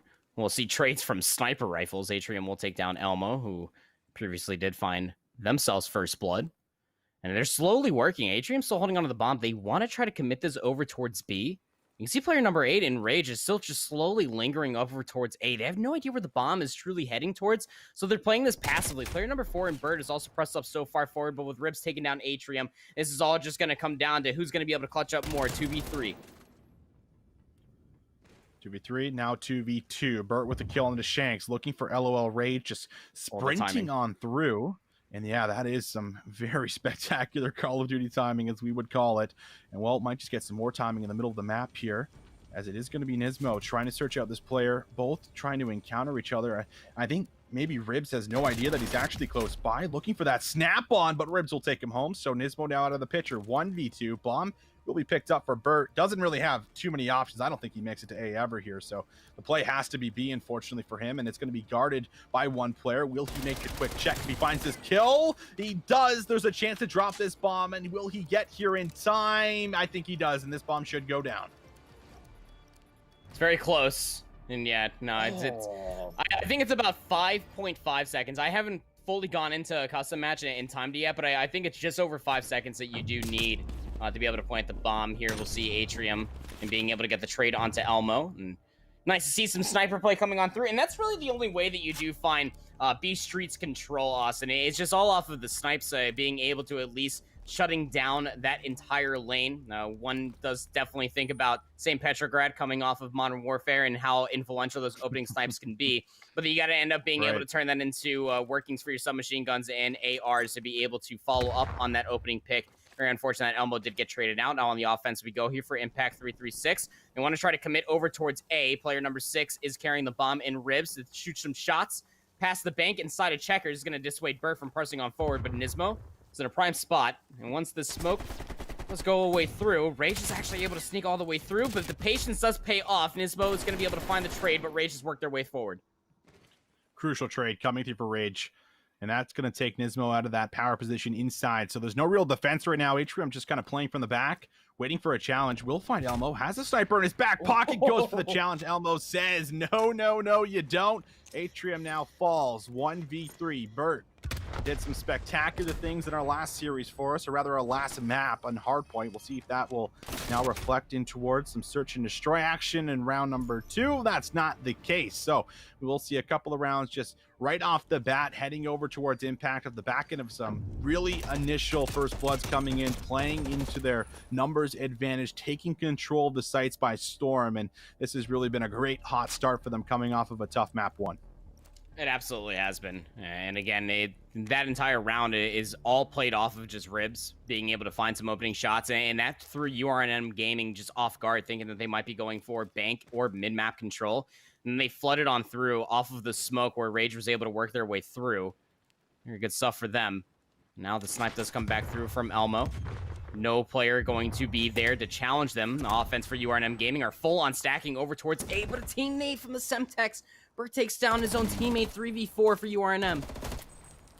Luckily, Shanks says, don't worry, we'll grab a couple of kills right here, and that's going to be able to make things a tad bit easier, but Atrium here, now 1v4. I mean, you're just trying to find a couple of kills if you can. He's pinched in the back of the spawn. He's sniping. It's not a great time to be a sniper in a 1v4 unless they're lining up for you for some collaterals. But 3 straight rounds, very dominating performance so far in Search and Destroy from what we've gotten to see. Shanks just goes for the double challenge, and Brass needs to grab that trade. I feel like jump shots and jump shotting there is really what costed him the gunfight. So can't grab the trade, gives the man advantage over 3 straight rounds. Now URNM Gaming looking for a big response round in round number 4. They're going to be on the defensive, trying to shut things down. We'll see if they can do exactly that. It's very interesting just conversation in general about just how jump shotting has changed throughout a multitude of Call of Duty games so far. I mean, in this game specifically, you do find that opening jump and you are targeted onto the player, you're more than likely going to come out on top of it, but it's so hard to retrain that aim as Burt and Harass able to take down 2, looking to bounce back from this 3-0 deficit. Shanks with the kill onto Burt. Now Elmo and Shanks here against the world. Was a 2v4, now 2v3. Atrium, though, finds Shanks. The last one alive is going to be Elmo. Manages to get himself a little bit more of a usable gun. Finds Atrium now in this 1v3, now 1v2. Bomb is going to be in hand, and there's still a good amount of time to play with. About 45 seconds left. Elmo, though, close corner right outside of Bank, and I don't think he's going to check it. He will not, so Elmo goes down. We'll see a big round finally come through. Better late than never. Now 1-3. We'll see if they can start to build off this. And you'll see it, just the off angle, just from this half wall inside of Checkers is just such a powerful position to shut down a multitude of spots. You can see all the way to streets, just like you saw from Harass there, and then also the push that ends up coming through from either top of escalators or through the bank side as well. So as we move over, at least you're able to stop the bleeding slightly here for URNM, putting yourself on the board. Definitely don't want to go down 4-0. 3-0 is already a scary place to be, but now stopping that ever so slightly back on the offense. Bomb being carried by Harass is joined in towards the center of the map by Nismo. Will stay there. 2 players here defensively for Impact. They're going to have to be able to read this information and keep their life. Control over the site. That means Bomb does go down, and they got trophy systems to make sure that it's not going to be an easy retake. But Nismo does find Ribs in the middle of the map, turns things into a man advantage. I don't think he spots the one behind him. He does not. Elmo does grab his teammate's trade as things slow down for a quick moment, but they're going to have to pick up very quickly. Atrium with another kill. Jumps over the wall, repositions. Shanks looking to try and grab the trade and does manage to do so. Now it's going to be Harassed who falls as well. An excellent retake comes through. Shanks with a couple of kills, holding his ground and just playing the clock beautifully, forcing players to challenge into him, as that will be a great defuse, and now 4-1 will be our scoreline. Yeah, it's a very tough spot to be in if you are Atrium. Again, they got caught up on the dumpster trying to hop back over this wall. Maybe just say if they even didn't even mean to mantle over that quickly. Very tough spot to be in. And then, like you said, I mean, it was just such a brilliant retake. And you have to think that for the player that did push all the way through and was able to find the flank on the backside of Bank, to be able to take down Nismo in the middle of the map after finding First Blood, was the sole reason. That was Elmo, who did put away the sniper to be able to find that influential kill, and then was able to push through that flank over towards the A site. Well, it was a very unique pinch in that 3v odd situation for Impact, and now looking to take this momentum that much further as they are 4-1 up. Remember that they are mapped down, wanting to force this control. Defensive spread for URNM is going to be good to be able to read some information, but they're going to be able to read that it's a hard hit coming over towards A, but First Blood comes through from Rage over by Bird. That was down by Bank. That was a really big first blood coming in, and this is going to make things that much easier. Just brute force the site. You're seeing it happen. Harass, though, does take down Rage before things get a little bit too out of control, trying to make sure that they're still holding on towards round number 6. Shots from Elmo, though, will be better. And Nismo now is out of the picture. Harassed, 1v3, finds one, looks for 2 under Ribs. Bomb did just go down. He knows he's close. Ribs is going to be taken down. He knows where Elmo is. He gets the information. 35 seconds left. Harassed looking for a massive 1v3 that would give them their second round here. And Elmo's going to have to check the bomb, you feel like, at some point in time. And it's going to be Harassed holding the angle. The patience could just pay off. Gets the info. Harassed with a 1v3. Takes down Elmo and will snag the defuse. Oh, that was such a big moment for Harass. Again, 5 and 4, they were able to get that 1v3 clutch. The information was able to come on through, and well, like you said, I mean, Elmo had to check the bomb eventually. They swing wide, try to go through the dip, try to play the heady. They weren't fully down inside the dip to get that heady all the way through. But Harass, I mean, off of being able to hold on to the Semtex here as well, was just such a great spot to be in. The trophy system was just a little bit further away to being able to soak that one up. Very unfortunate for Impact 336 that they did get 1v3 there. You almost had to think that Ribs wanted the cover of the trophy, but they were stuck prone and in such a tough spot, just seeing where Harass was pushing through of that lobby side of the map. Still down 2 rounds here. Impact 336 in the lead. 4-2 as we go in towards round number 7. Well, the offense again for URNM Gaming have not really swapped up too much. This time they stacked 3 players towards the center of the map, but again, it's Elmo you got to be concerned with here in the block side. Who's going to be able to hold this angle, but Harass finds another Semtex for first blood.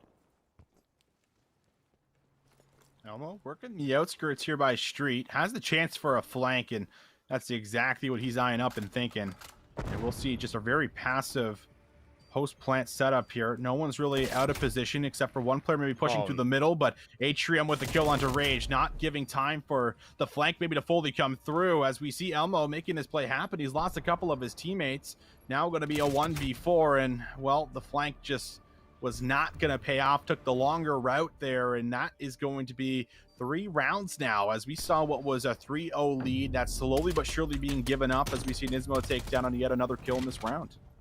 Yeah, the flank pays off if their teammates are able to stay alive there for Elmo, but, I mean, it's just such a tough spot, maybe miscommunication. Yes, it is. But, I mean, you almost have to give up the site entirely, even let the bomb plant to come through, so that way the flank can pay off.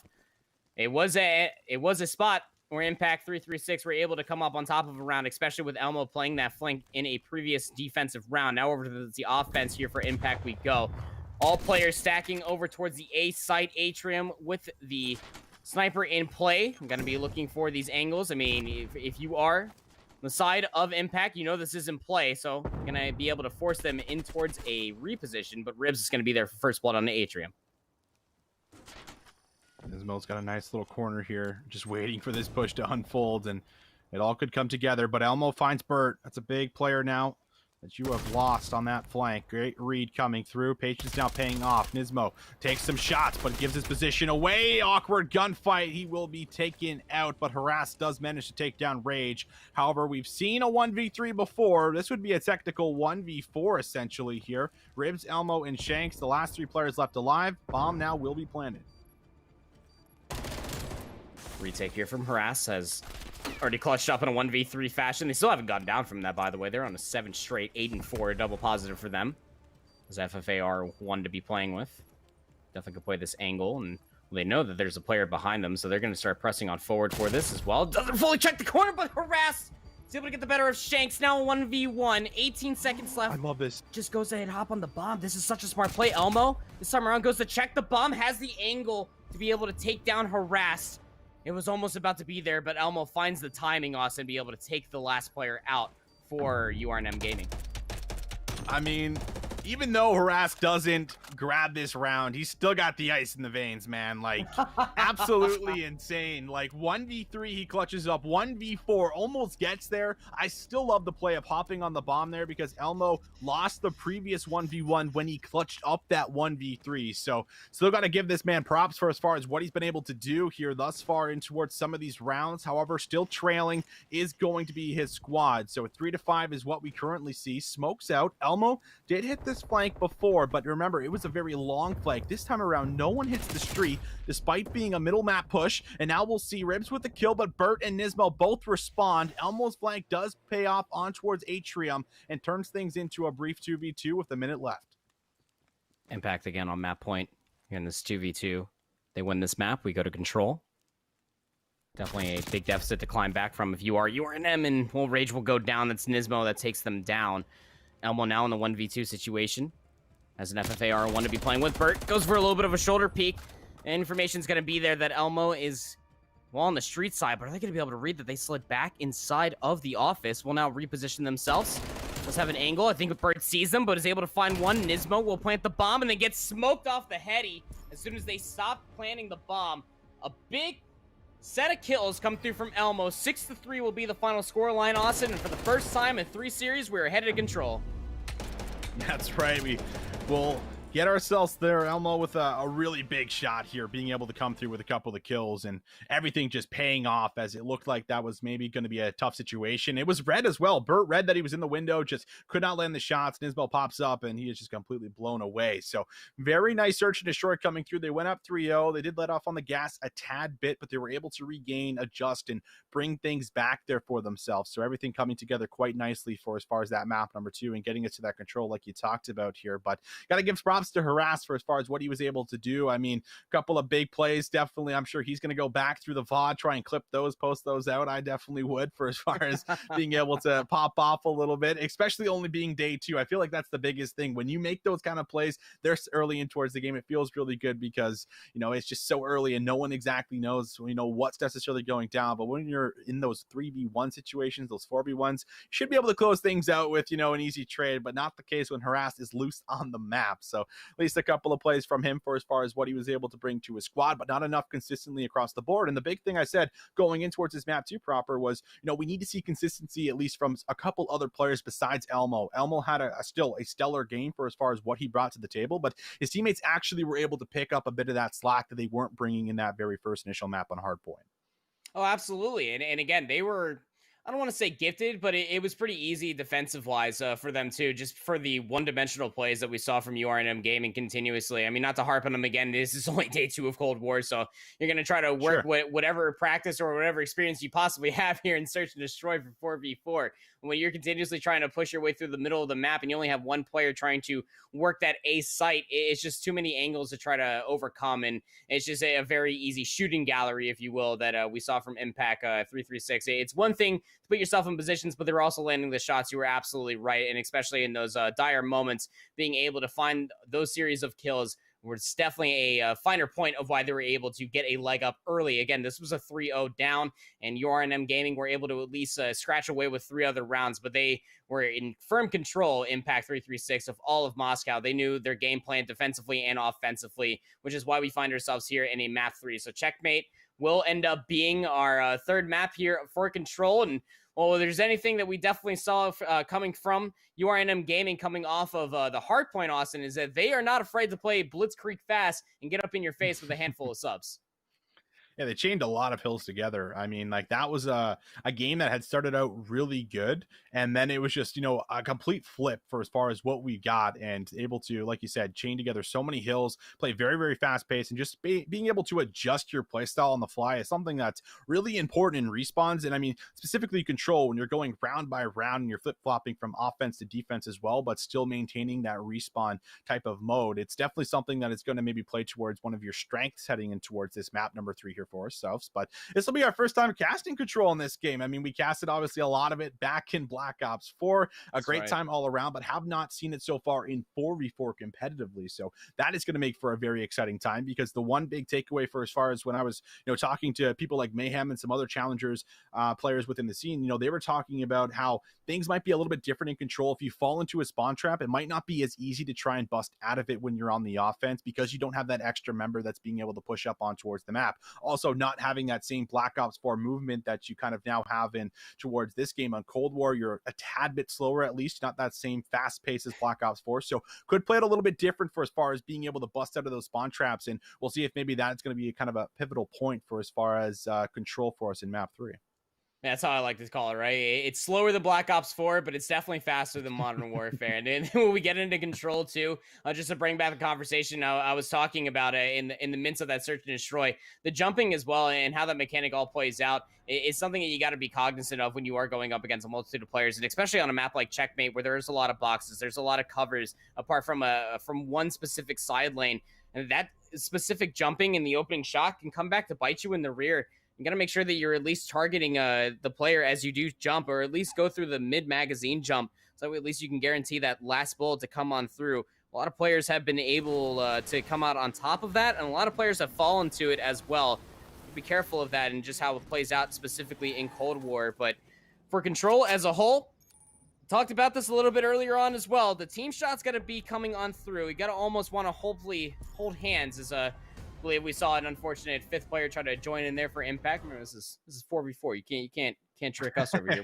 We know better than that. But That's right. But still, those team shots got to come on through, and that's something that we did talk about coming off of just Modern Warfare in general. The stim shot is in play, but again, the health and the regen and how everything does come out in control, being able to get those team shots, whittling down that 150 HP as quick as possible to be able to take map positioning away, is just absolutely so massive, no matter the game mode that you are playing. I definitely agree with you. Yeah. Being able to, I think, go in towards this and have an idea of at least how you're going to be able to try and play out in control is going to be a lot different than how you're playing these respawns for as far as hardpoint for sure. Your ARs are going to be that much more important and that much more influential for as far as what they're bringing to the table, because your MP5s are not going to be able to push up on a map like this, at least to the side lanes, if you do not have control with your AR players. So keep that in mind, as those are probably going to be the ones popping off for us. However, Elmo was running the sub in that map number 1, and he held his own, so he might be able to surprise us. That's the player I'm watching for in this respawn game mode here. Our very first map number 3 for us, ladies and gentlemen, URNM Gaming up against Impact 336. Map number 3, this decides it all, and we'll get ourselves at least the B zone for as far as the first point of contention. Will be Nismo trying to lock things down low, as he will be watching the pinch here. Already a kill shaved off of the board, but no one else is going to move just yet. Very slow and jostling for position down here at B. Nismo and Burt able to find 2 more. Nismo able to chain together another onto Shanks. It's going to be 3 straight here for Nismo. Well, now they're going to try to reposition themselves offensively here, are Impact, and just going to try to funnel on to the north tunnel and just trying to work their way potentially over towards A. But just say it's Checkmate as a whole, and you do have top plane control. It's so hard to work your way through those openings. You really got to play slow coming off of spawns, because then you're going to be finding yourselves in the spawn camp position that Austin was talking about. Look at player number 7 here on board with Nismo, is in a prime spot to be able to shut down a lot of players once the information is there. Burt already finds one. There's the follow-up from Burt. Good team shots coming on through. Nismo with a quick turnaround, takedown range. Well, and that's going to be another 3 down for URNM Gaming, and only 18 seconds left. Got to try to make a play here. Yeah, not a lot of lives left either. You can see just about double the lives here for our URNM Gaming squad right now, 11 to 20, as that has been cut down a bit. Elmo is actually going to bring out the AR here for us. Is that actually looking to bring out maybe the FFAR? We'll find a couple of kills at least, but we will see at least A. That first tick might just end up going over. Only 13 seconds left, so you feel like you might have to add the progress now and put that extra minute up on the board. Harassed in Nismo, though. They'll find a couple of kills from behind. Nismo with 2. That's going to be now 3 down. Ribs the last one up. Has to touch. Waiting for his teammates, but he has no teammates with him. It's all on him. We'll look for the first one. It's actually going to be a teammate that finds Ribs and Nismo. That still gets the job done. B will be touched for a very quick moment. Elmo with a massive one-on-one finds Burt, takes out the trophy, still trying to delay the inevitable, but only 3 lives now remaining. Technically a 2v16, as we would call it, and there's not going to be time to touch that zone any further. That's a very, very clean first round coming through on the defensive.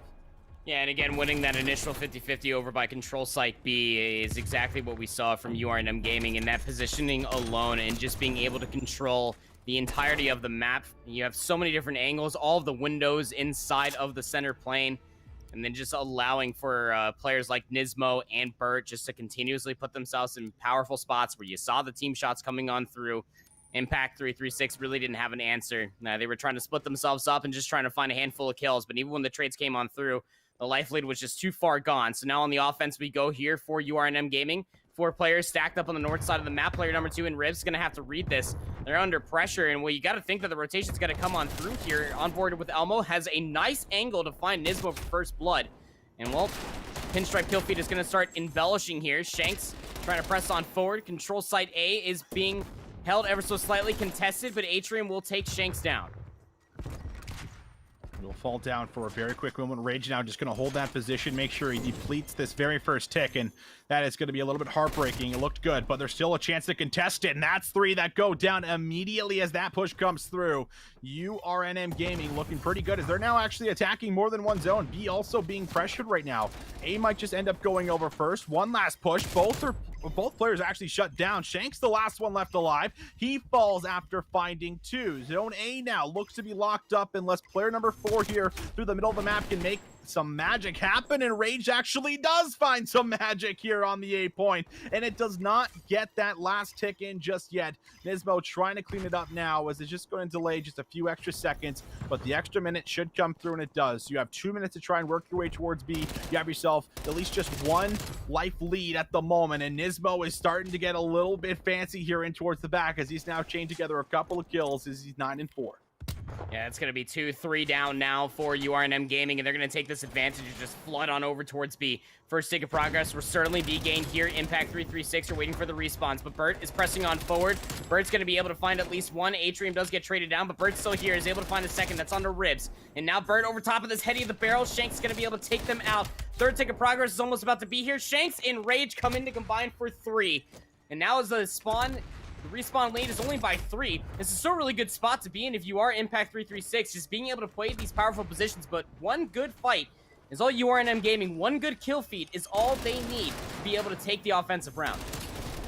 Burt with a very aggressive challenge actually manages to take down Harass, or rather Ribs, and now Elmo as well as Rage. They move into the zone trying to defend this last tick, but there's a lot of time to try and work with here. You can honestly take all the time you want right now on the offensive, trying to work around angles, but Shanks is going to read it beautifully, finds himself a couple of kills here, locking down the zone, making sure this last tick does not go over without a fight. The setup looks to be good right now. 11-8 for Shanks on the 5 spree, looking for more as he's trying to find some shots, but that rotation now playing a factor as it's deep in towards the spawn. Shanks realizes that this play is about to unfold, so he's now responsible for trying to pick this up. Shots come through on the Nismo, and this is just gonna back him away for a quick moment as he's still trying to work this flank and play a nuisance, but the hits coming from the front right now proper. Elmo and Rage both winning their gunfights, and they are still holding on to this last tick.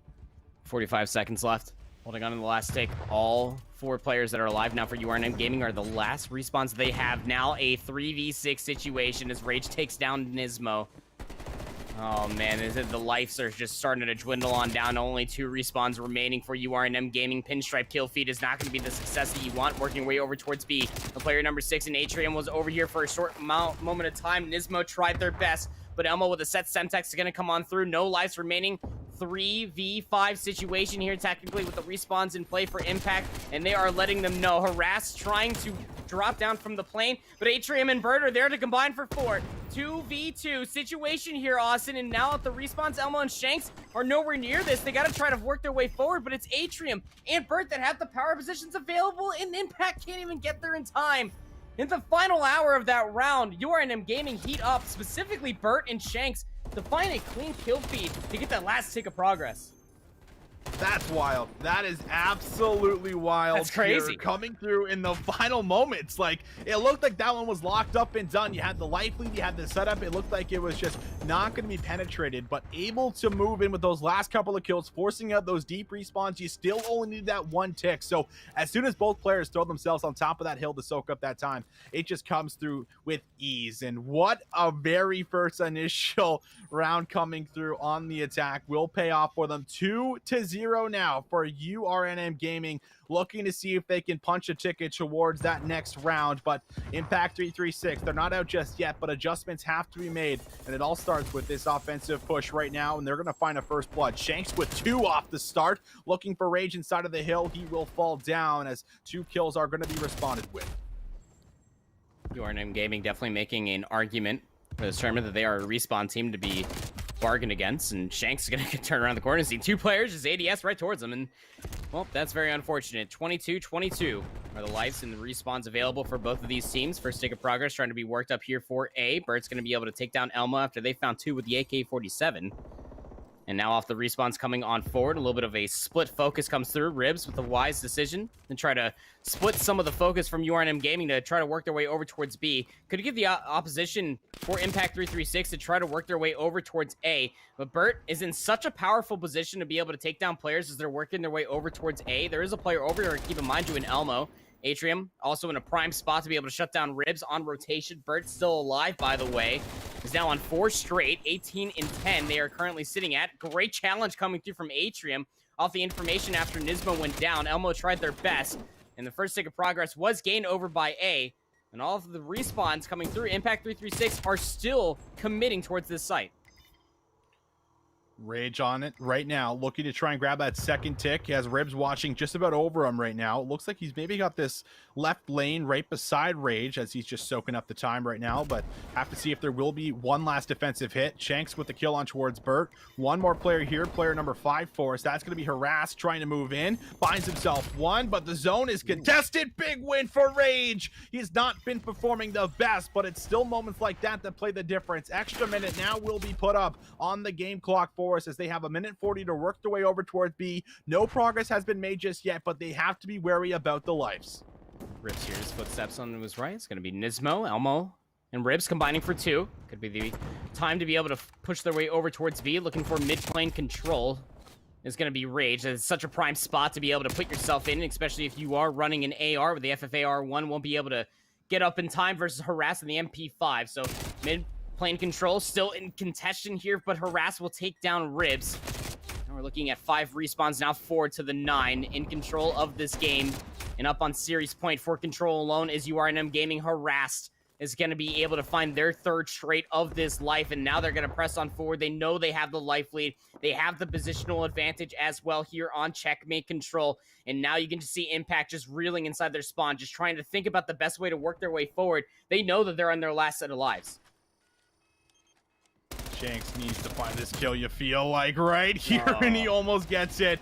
Atrium choking some shots, but still brings it home. 3 go down. No lives are remaining. Rage ends up falling. Ribs and Shanks have to do it all, and this is just looking to be too tall of a task. Ribs versus the world. He falls. That is going to be another team eliminated here for us. 3-0 coming through. The respawn's way too clean altogether, and we will see the closeout here. Shanks definitely took home a couple of big plays here in this control, Andy, but it was not enough to push them over that hump to actually close out a round, unfortunately. Yeah, so URN will go forward in what is technically our quarterfinals, as I believe we only had 20 teams were signed up in total here. 4 teams were patiently waiting inside quarterfinals already, had some buys enabled for themselves, and quarterfinals are on the horizon already for URNM Gaming, and they have a very stellar respawn game mode that they have been playing out there. Hardpoint, and especially losing off the initial hills and even starting off on the bad side of Crossroads, they were able to just light up the kill feed continuously, and you got to see that coming through from control as well. Just finding a handful of kills is okay, but what URNM are able to do after finding themselves 3, if not 4 kills, they then take positioning away from their enemies, and that's something you got to be very aware of if you're going up against any team that plays as fast as we just saw from URNM. Respawn looking fantastic here. A squad to definitely look out for throughout the rest of this tournament. But as Proper has said it, we got our next matches ready and waiting for us here, as it looks like it could be our quarterfinals match coming up next. Do not go too far. Don't touch that browser. We'll be right back with more Cold War action.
minutes to go.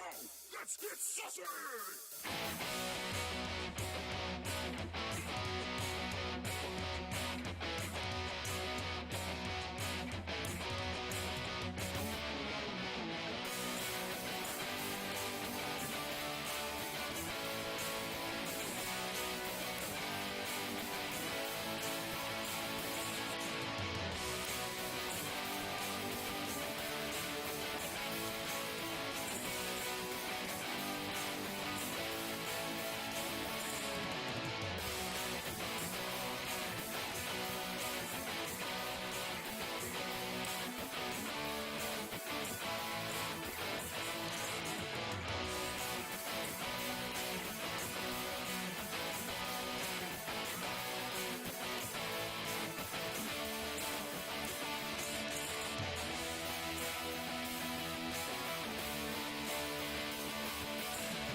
Hello, everybody, and welcome back to our $1,000 Call of Duty Cold War tournament here at Esports Arena, all presented by Totino's Pizza Rolls. It's been an absolute blast so far. We've gotten through a lot of series, but now we're getting ready to jump in towards some of our quarterfinals matchups. And well, of course, my name is Visions. Joined with me is Proper. We've been down this roller coaster. We got to see our first control. We've seen a lot of round 11 so far on the day, Andy. Now, who knows what to expect heading in towards our next match? Yeah, right. We've gotten round 11 search and destroys, a lot of one-sided hard points. That control was one-sided for sure, but it's really tough to speculate how the rest of the day is going to go, Austin, just considering how the competition is only going to get tougher and tougher. I mean, as we get into quarterfinals, this is how bracketed systems work. Teams are going to be that much closer, and I just love to be here for it.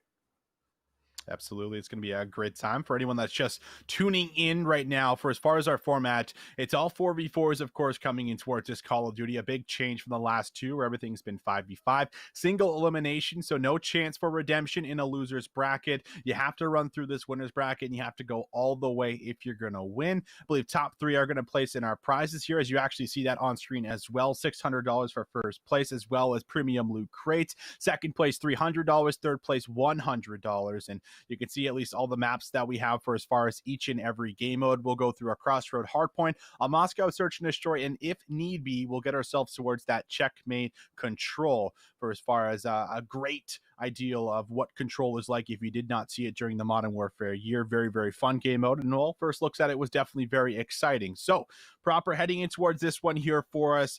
It's going to be very interesting based off of playing this map very, very many times for as far as, you know, what they've been able to adjust and adapt to. I feel like really repetition is obviously something that's very, very important in this type of an esport. And when you've played this map now a couple of times and well successfully won at least the majority of them coming up towards this part and towards the bracket, you got to feel at least a little bit more comfortable and good about maybe fixing your mistakes on the fly a lot more heading in towards this series. Yeah, for sure. I mean, you're looking at breaks, whether you started off on the good or bad side of Crossroads as a whole, and just trying to work your way inside P2 and just trying to manipulate this very small snow-heavy map and just being able to manipulate P4 and P2 spawns. Those are your two money hills. If you're unfamiliar with Crossroads Hardpoint and how it's playing out, you can channel a lot of time off of P2 if you're able to keep P1 scrappy and you're able to hold on to those P2 spawns. I mean, you're almost guaranteeing yourself a solid like 70, if not 80 points, considering how that initial 50-50 goes. But that P4 hill, we have seen just a handful of times, 3 times now, in fact, that it's just so hard to be able to break on through that hill. It takes a very fine amount of precision to be able to really work yourselves past that snow mound and on the south side of the map as a whole, because there's just so many different headies, there's so many different rocks, and also the inner warehouse you got to be concerned with when you are working yourselves over towards P4. So those adaptations that you are talking about, Austin, yeah, we definitely are going to hope to see them if we do see any of our other teams that do come through, or any teams that we haven't casted yet, so that way we can end up seeing what they also have to offer as you take a look at the bracket and where we're going and how we ended up getting here. Again, we are working our way in towards quarterfinals in the single elimination bracket, where we're still waiting for the end of Aspire Gaming versus The Gamers to be able to join in the likes of TD Recruits, Rated Gaming, URNMM that we just saw, Symbolic Gaming, Orgless, JC and his goons, and then Old Guys also being able to come into the mix. We saw them being able to dispatch of HSU Gold.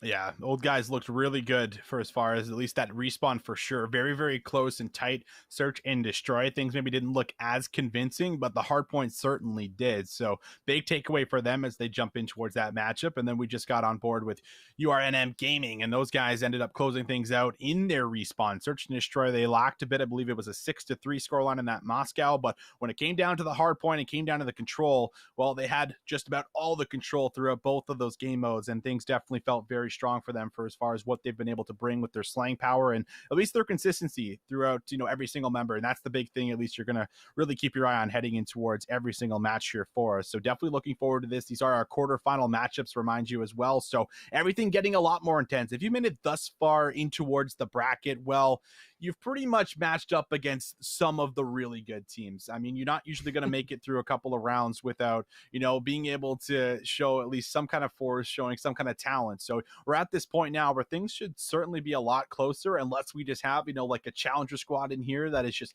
frying everyone and, you know, getting themselves ready for the 2021 season. But I'm definitely expecting some very highly contested Call of Duty matches coming in towards this next set. It's everybody's year, Austin. It's everybody's game, and it's everybody's it year. always is the first month, right? Especially within the first 48 hours, everybody's frying. Everybody's got the best weapon loadout. Everybody knows the rotations. They know exactly where to play throughout the map, too. But, I mean, still, all jokes aside, I mean, what a great foot that you could end up putting forward, especially coming into the new season, because I mean, Challengers is going to have a lot of good openings. There's going to be a lot of teams that are going to be just playing out for that very long year as well, and you could end up getting scouted for a team that can end up needing you, whether you're a strong FFR player or if you're a strong sub player. There's definitely a lot of room for development in this upcoming season for Call of Duty, both Challengers and all the way up to the pro level too. So I mean, starting off with a good foot forward, especially into Cold War, brand spanking new game that you can end up showing some of your strengths in these kickoff tournaments, is definitely a good place to be.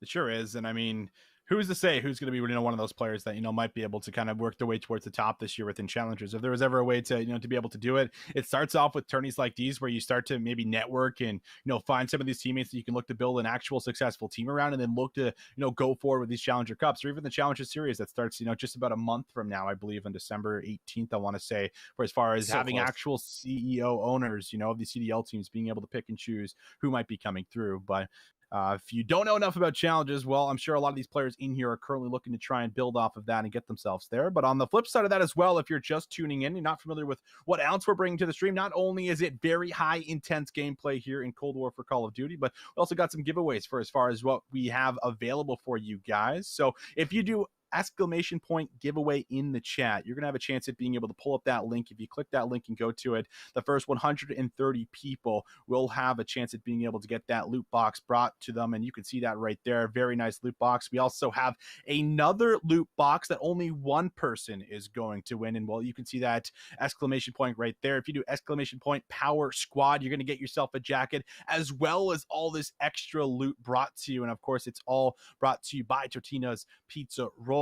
Definitely got to give these guys a big round of applause and a shout out for giving you guys all this nice loot to walk away with, and as well as a free entry tournament. I mean, these guys didn't have to pay anything to come in, so this is really just a great cause all around for getting some launch gameplay right off the bat, competitive 4v4, everything coming together for as far as this year. So make sure you guys do those commands in the chat for having a chance at being able to pull up those links, click on them, and really being able to actually bring it home. You never know if you might be able to, so that's definitely available here for you guys. We're just getting ready for our match to get set up here for us for as far as what we're going to get next. But based off what we've seen proper, we've played the game a little bit here, and we've gotten to now cast over a little bit of it. And I mean, we've seen a couple of different metas. A lot of trophies is definitely going to be the big thing here. I'm curious to see what's going to happen with that. But any takeaways or any points for as far as what we've gotten to see, as much as it's only been, a few maps and a few game modes from what we've gotten to cast over, is there anything that stands out here for you thus far?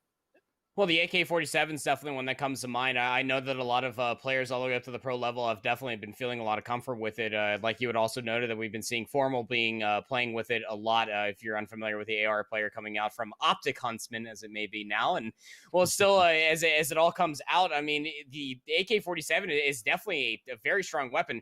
We saw a player named Harass in our previous series also being able to find a lot of value with it. Same thing for Elmo on the opposing side there for URNM Gaming, and you can play aggressive with it too. It doesn't take that long to ADS with it, and when you do have the barrel on the end of it, and you can manipulate its fire rate, you can manipulate its velocity as well as its extended range. This is a very strong weapon to keep in mind, and right next to the FFAR-1.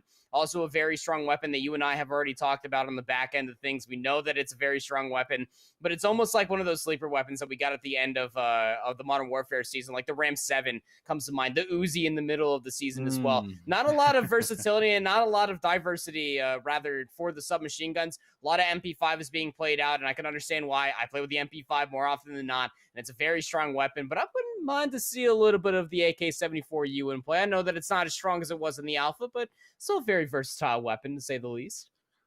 Yeah, but use it in a bit, and you definitely still get rolled with those MP5s like you're talking about up close. Yes, it's you decent. do. You certainly do, and it's not too bad for a medium range, I find. It's a gun that I feel like could maybe have an argument on a map that might be just a little bit of a longer range map for, to say if maybe Satellite were ever to come into the rotation for some reason, then maybe we would get that for as far as something that could be, thrown in towards the meta. But I think that's also the good point for as far as, this early in towards the game is every single day, people are learning new things, and the game kind of just changes on a daily basis for typically like the first month or so, sometimes even longer in some cases, depending on the Call of Duty. I know at least some older jetpack games, that's technically what kind of came through for as far as different metas being unfolded and kind of just coming to fruition as you went on longer and longer and longer. But at least at the initial start of the game, it's really just a free-for-all. There's no specific meta. You don't really know what the pros are using, maybe besides some of the guns that they've pulled out so far. So definitely up in the air. But ladies and gentlemen, our next match, it is here. We are ready to go. A squad that we are very familiar with for as far as what we saw in the last series here for them. URNM Gaming up against Rated Gaming here, ready to go. Crossroads Hardpoint to kick things off once again. Starting off on the favorite side are URNM Gaming again, a team that we saw coming off of a very fantastic hardpoint victory over Impact 336. It was 250 to 126 at the time. I'm going to see what they can do with the favorite side, but as Rated are able to win the initial 50-50, they actually press all the way through and then ended up finding themselves a nice little spawn flip. So player number 2 here on Atrium has a very unique timing ahead of them. Won't be able to get the gunny up in time versus Jimbo, who takes them out. So that's going to be the OE hit put to rest. 23 seconds left on side of the clock. Rated again, being able to find a nice early break as far as the spawns are concerned. Now they're going to be tasked to try to hold it. Big kill comes through there from Harass. Nisbo's going to be able to come on through as well. Now the spawn flips yet again. Player number 7 is the player to be weary about, as Jimbo is trying to work on the backside, but they get taken down by Atrium. So a nice little break of the spawns before the point ends up flipping through for URNM Gaming to guarantee themselves a money hill of P2. They've been good on these rotations. This is where we saw them start to maybe at least take things away when we went to that second set in that last series. Now looking to do it here on the first set. Couple kills lined up. Atrium brings home both. Big double for him up top on the catwalk, as this is going to maybe clear out at least a bit of room here and have a chance at being able to lock things down, but everyone else loses their individual gunfights. So it actually will be a successful break coming through. Rated Gaming make their way in. Bacardi now looking to try and hold things down. Big gunfight on a Nismo. Wins it despite not having the high ground, and they will fend off the push. Now the rotation starting to play a factor. And absolutely will, yeah. Back 20 will be soaked up here for Rated. Getting off of being able to win the initial 50-50. Atrium slides around and is going to be able to find the headshot. Nasty one there onto Bacardi, but Atrium also able to combine for a second there onto Cryo. So a good set of kills, and it's going to be at least the back 10 going over towards URNM. But look at the rotation that you have to do to get all the way over towards P3. It is quite far for URNM Gaming, and they committed themselves over towards the P2 spawn, and that's going to give them the area of effect for Rated to be able to walk inside P3 with ease. You save that, but Harass comes in with the AK-47, is able to find 2 before being traded out. A very early break for the time here on P3 for URNM. Nismo in the hill, locking things down. Very tight hard point here thus far. This one could just play the difference for who takes the lead for us. Nismo locking up the time. Already over 30 seconds in the hill here for a squad. 9 and 6, bringing home the objective on the 3 spree, looking for 4. One player in the middle of the map looking to lock that down. Shots come through, but can't exactly find the target. Teammates there. It's going to be Harass, the big player in Search and Destroy that we saw in that last series. Will be here with DR, able to lock things down for a very quick moment. Burt now trying to sniff out where this last player went, but Jimbo will be able to find him. So a couple kills do come through, but the majority of the time ends up going over towards a URNM Gaming squad. So this puts them in a pretty nice spot, as well as maybe playing for this rotation, but we will see at least the initial touch is going to be good right now. But a play in towards the back looks to be player number 3, Nismo. He did this last time around too proper. He found his way in towards the back. He flipped out the spawns and he gained control of the hill. Yeah, 2 players to be really aware of when you were looking at URNM Gaming as far as this hard point is concerned is Nismo and Burt. Burt with a very slow start is only at 4 and 9, but Nismo and Harass are leading the charge 11 and 7, 12 and 7, 11 and 4 respectively for Harass. Nismo will go down after finding their 3rd straight. Jimbo just trying to find themselves an opportunity to try to press on forward, but Burt is playing this rock on top of the hill. They're soaking up the time wonderfully. Now Cryo comes back into the mix, is able to take down Burt. That's 2 straight for Rated Gaming that they could think about trying to press on forward, but they simply just don't have the numbers. The trades are not in their favor. They spawn so far out here, Austin, and now they just might be thinking about giving it up as a whole, trying to get the initial time here for P1 while holding on to the P2 spawns. URNM Gaming were able to break them late, but Rated Gaming are now holding on to the east side of the map as a whole. So after the first set of hills, it's going to be 121 to what was 64, but as the initial time comes through from Rated Gaming, it's already 2 straight for URNM, and they're going to be looking to get this early flip on a P1, but a great slide around comes through from Bacardi to take down Harassed.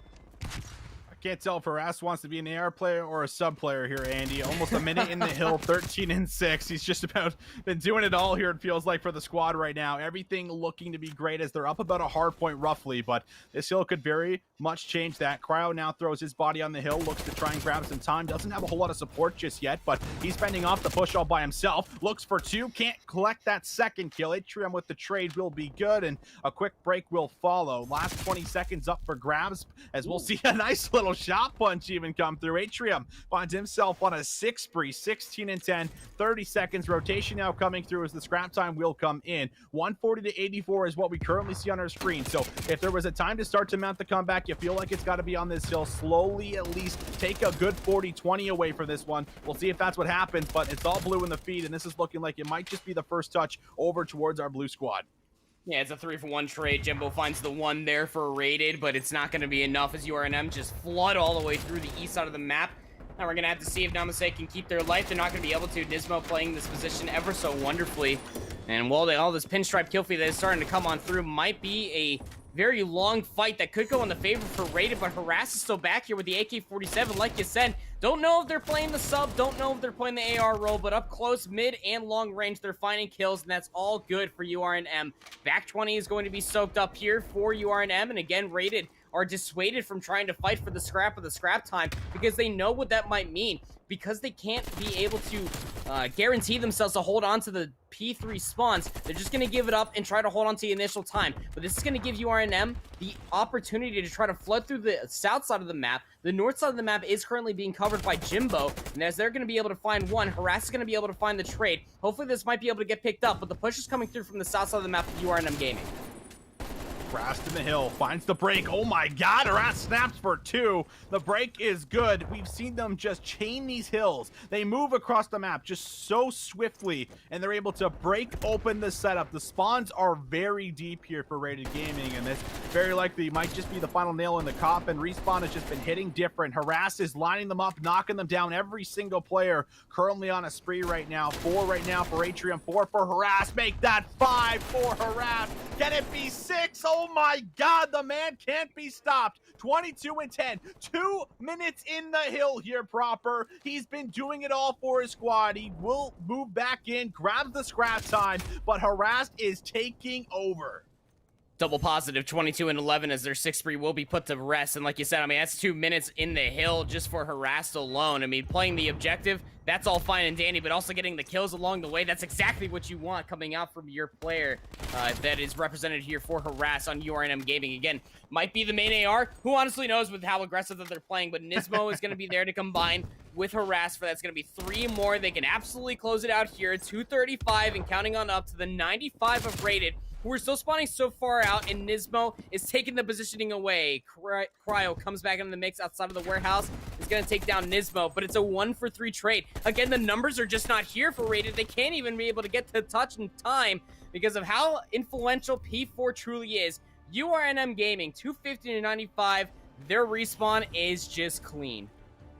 It is clean. It's clean, and we're only day 2 in, and it comes at the back end of not only individual plays that you're seeing like Harass, where he's just going in, clearing out the hill, finding the break, locking things down, like snapping like this as he turns around and towards the bunker and buys himself the 2-piece. Absolutely incredible. And being able to find your AR player doing plays like this makes it pretty damn easy to play Respawn when you're like, wait, that's my job as the sub. He's doing it. All right, I'm just going to chill and roam around the hill and play the roaming role because my AR is locking things down and we got that set. So it makes things very easy to play Respawn when you have someone doing that type of work for you, which is the dirty work as well as the slaying department. So it's very difficult to try and shut that down. And we kind of saw the exact same thing where it was back and forth for the first couple of hills for as far as what we've got. And then things just tend to get out of hand. It got out of hand when we went from that P2 to P3 rotation where they had won the rotation coming off the scrap time. They found the break in the first 15 seconds. That then flipped out the spawns and gave them an easy transition towards P4. So we're just seeing exactly how well maybe they understand the map and how they're able to set up some of these breaks and these pinches. And it's paying off for them,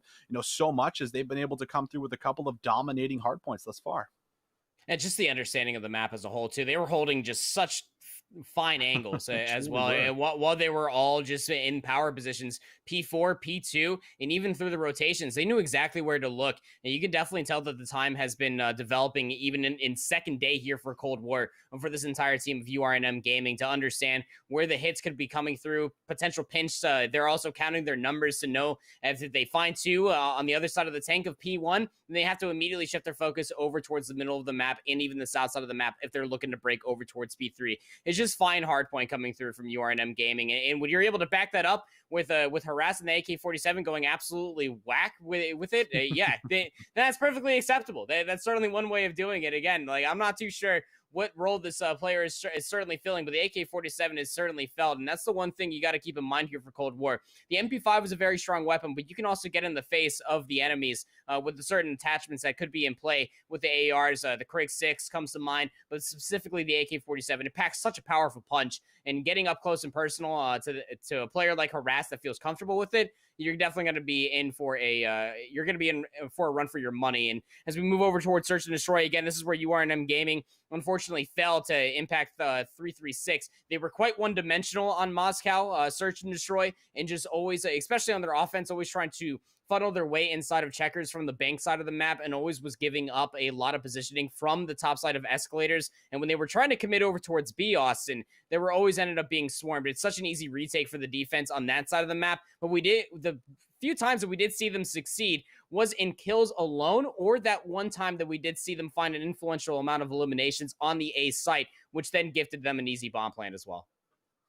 Yeah, this is, I think, going to be a bit of a problem for as far as what we've seen. And it's fine to be a really good respawn team and maybe be a little bit weak in search and destroy. I think that's absolutely okay. But at some point in time, I feel like you have to at least be willing to try and change things up. You came off of what was, a bit of a tough loss. You had a slow start to being able to get your feet underneath yourself for as far as, finding your footing and whatnot. So coming in with maybe some different strategies for as far as what you're looking to do, or at least maybe try to change up, slightly some of the strategies that you were doing to try and execute a little bit better is what they have to be looking at doing, because we will get to the point where these are all best of threes, of course, but when we get towards the grand finals, we'll have 2 search and destroys in that best of 5, as we'll have 3 respawns, still more respawns and search and destroys. But when we get towards that grand finals, you have to assume the team that you're going to be going up against is probably going to be equally as matched if not better, maybe slightly weaker. You have to kind of put them in that ballpark, in that range, for as far as at least the type of skill they're going to be bringing towards that grand final for you. So you can't necessarily just rely on your respawns, and this is the chance to kind of at least experiment with some different things. Hey, that didn't work out, that's fine,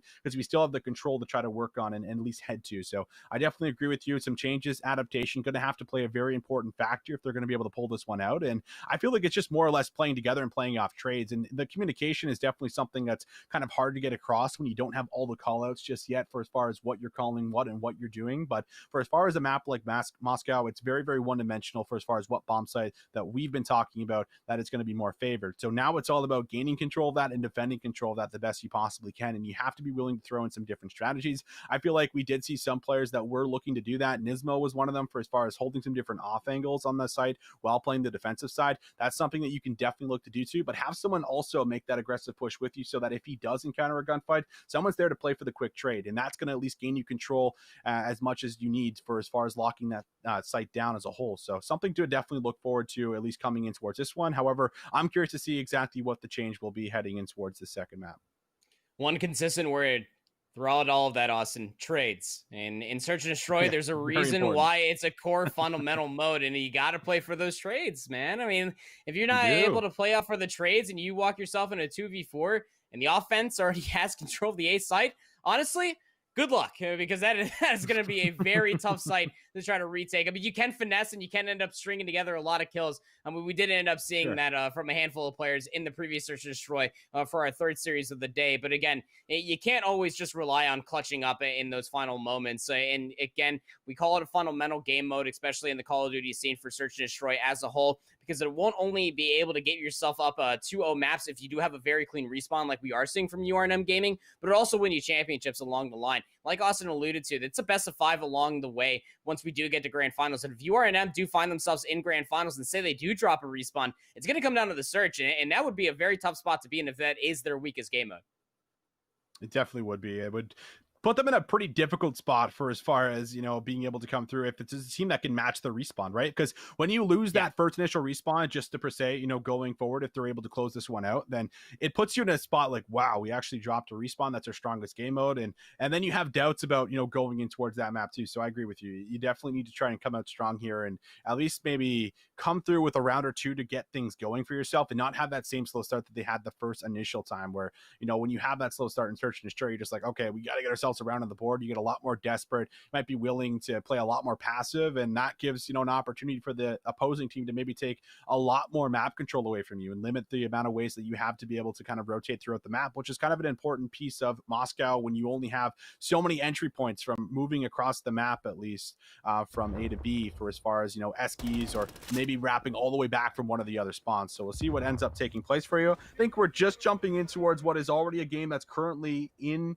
play right now. It's Old Guys versus JC and his goons, and right now JC and the goons seem to be holding pretty well. Oreo with a couple of kills in a row for himself. He's 19-4 actually, so Oreo's having himself a pretty strong game as they are absolutely dominating their opponents right now.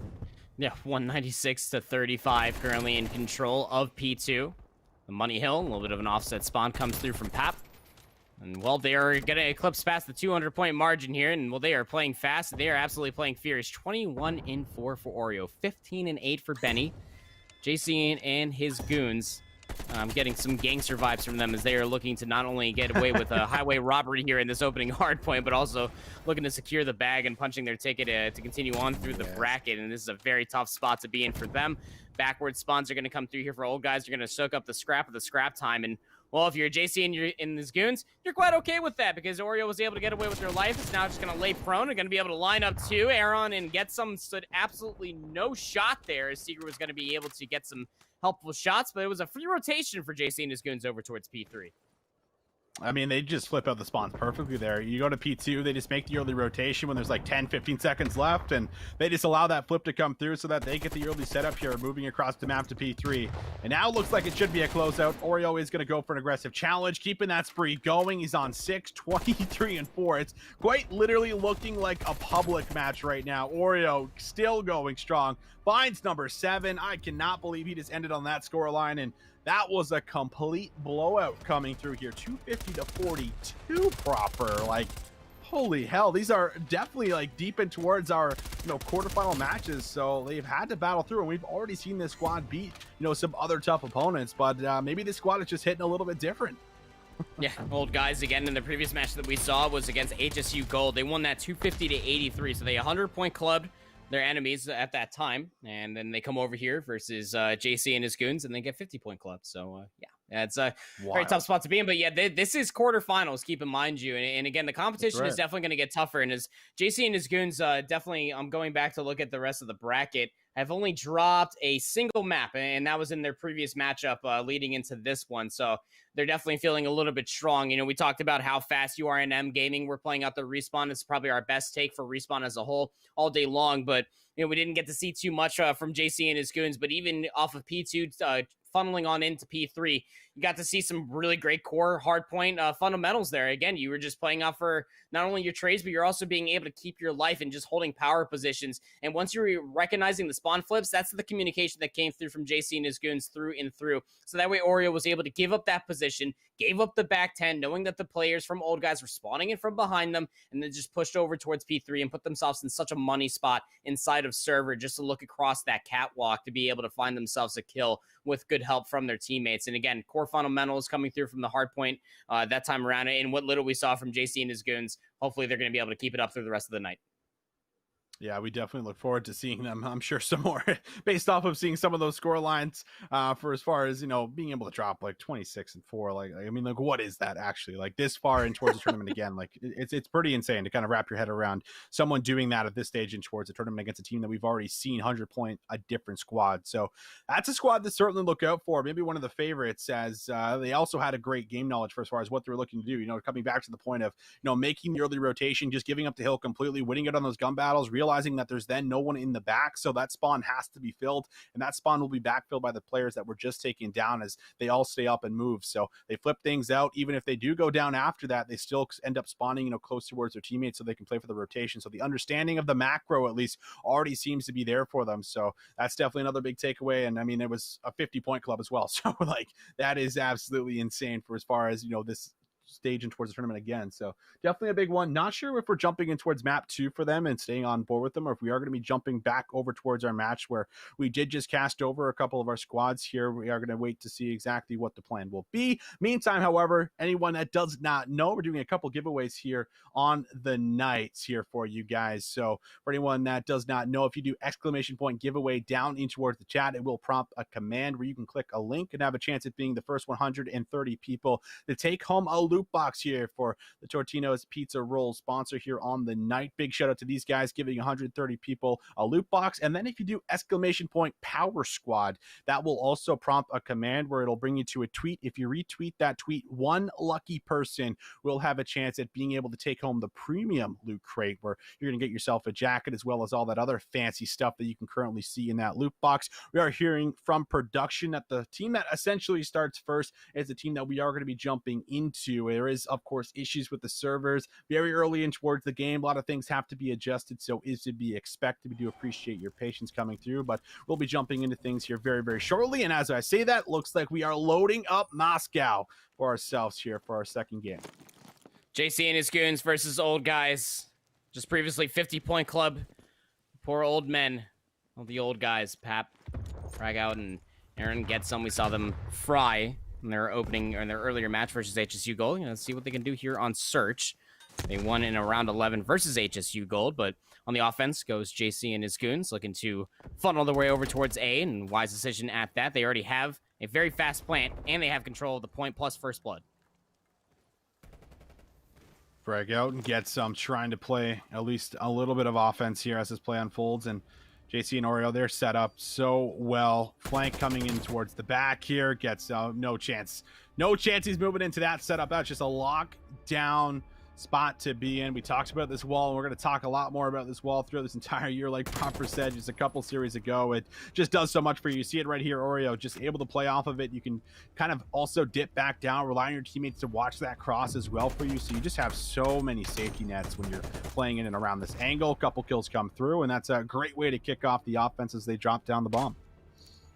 Yeah, and that's exactly what you want to see out of any team playing Search and Destroy, especially on Moscow. I mean, you're able to work A very quickly, no resistance at all. Get the quick plant, and then just hold the alleyway, have a player looking down escalators. Perfectly executed there from JC and his goons, only losing a single life along the way. Now into the offense we go here for old guys, looking to do just damn near the same exact thing.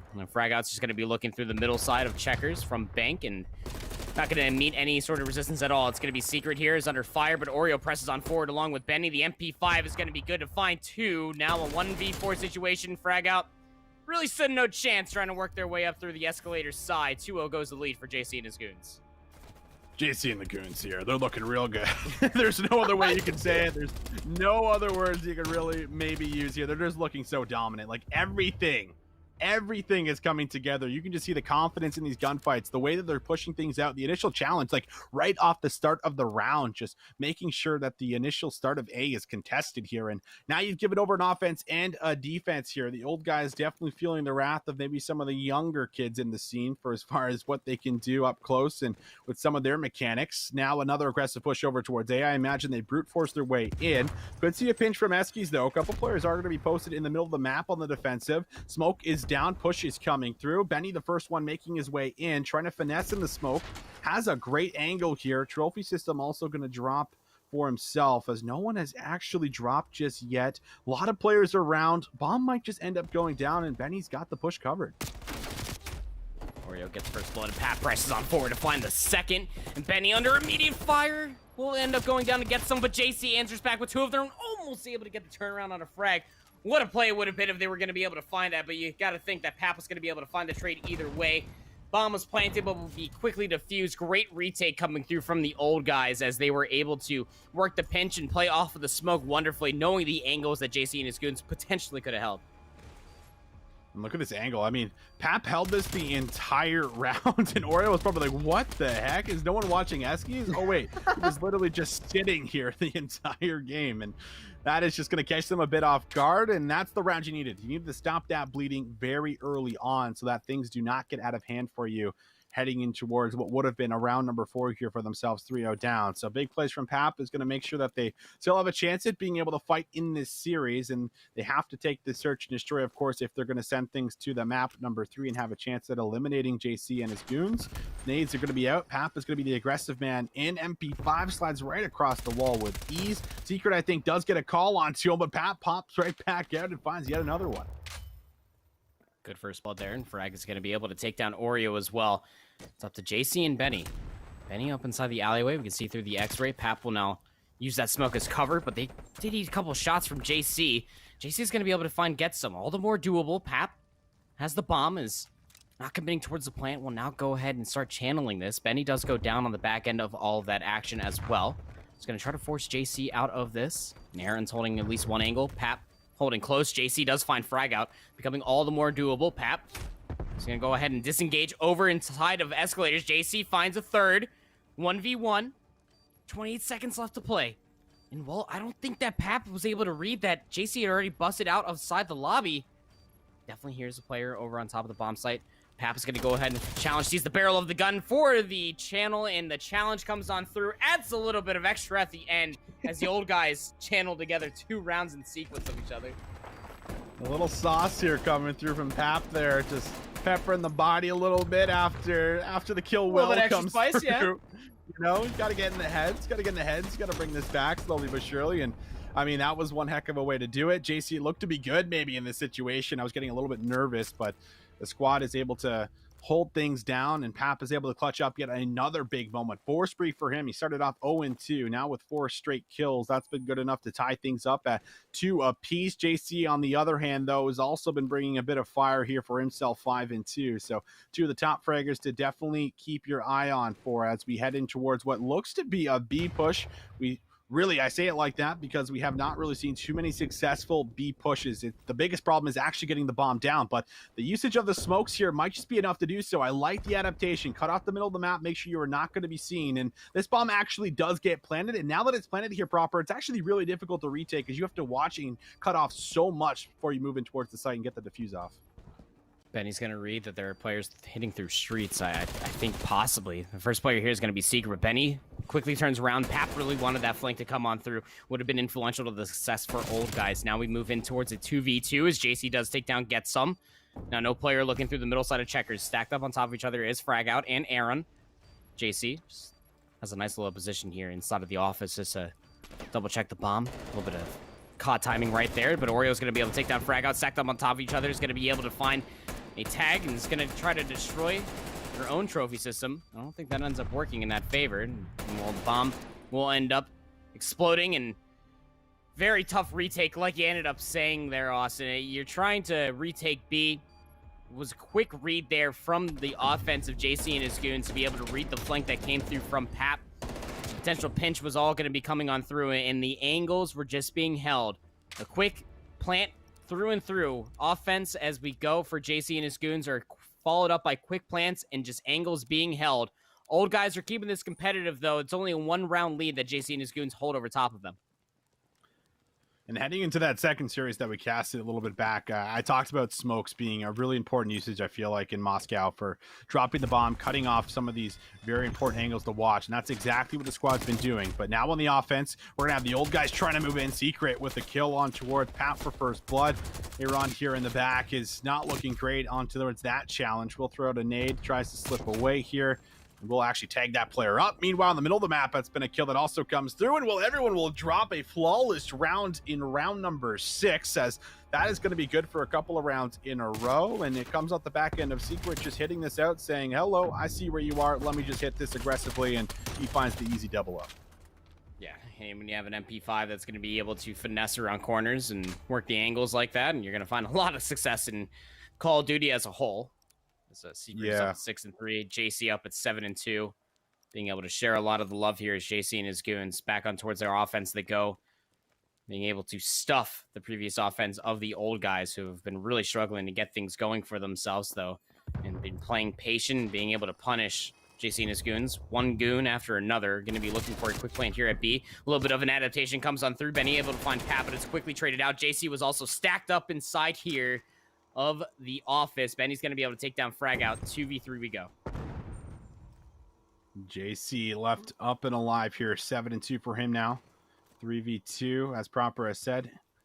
Get some, and Aaron here looking to see if they might be able to pull off a miracle round, but Benny will shut things down. Aaron now finds Benny for the trade. Turns things into a 1v2. 45 seconds left. Bomb still needs to be planted here, and now the call from Oreo might just be to set up a rotation. But they are going to stick around maybe a little bit more. That might also be, thought it was maybe an op there from the POV, at least from what we saw there on Oreo screen, but it's just going to be the Greg outside. Oreo goes, and he will be able to read the pathing beautifully. That is going to be the closeout. Make sure that they do not give up and give over a round here now. 3 straight as they pull ahead 5-2 and put themselves at series point. Yeah, you even saw there at the beginning, Old Guys really took a good adaptation. We'll see from Benny's perspective. Frag Out was able to put themselves right underneath the office window, was able to at least find one. But, I mean, what do you do from that position after you do find the first? The information's surely going to be gathered there from JC and his goons. I think potentially that Frag Out was going to try to go for a mantle through the window and just try to take that positioning away from JC and his goons. But, I mean, through 2 times, we've seen them on the offense now for that specific hit over towards B. They always stack up inside the window from the office. Now going to have to string together 4 rounds in total for the old guys to try to work their way over towards control on checkmate. They're going to be able to do it. I mean, they're slowly working their way over towards B, and Frag got found first blood. First blood is going to be good here. JC reads the second, but to the scope we go. Benny is going to get a little frisky outside, looking to see if he might be able to find himself a couple of kills here. Up close is going to be Pap trying to slip away. The shots are not going to be good. And we will actually see Pap slip away and get away with his life. Guardian Angel on his shoulder, as it looks to be a wrap maybe through the street potentially here, but it's still going to be a 3v3. Bomb needs to be defused. Up close, Benny goes for the no-scope. It's not there. Pap will get the best of him and gets revenge. Secret, though, with 2. Turns things into a 1v2. Pap needs to go big. He's got the scope, but it doesn't matter. JC reads it. JC takes him down for the trade. Defuse will come in, and we will see a closeout. JC and his goons, way too good, way too strong. They will make slight work of the old guys and send them home packing.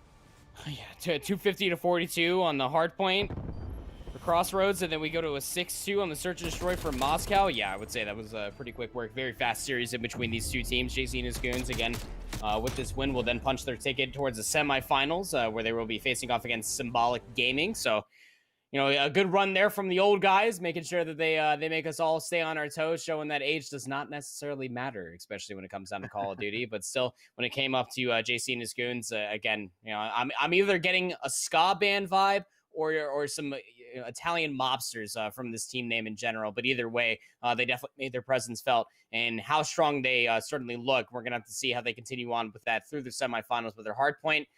Well executed. You could definitely, even visibly looking at the minimap, you can tell that their communication is running rampant through their comms and how they're able to follow up on top of each other as well, both hardpoint and search and destroy. That's exactly what you want from a 4-player team.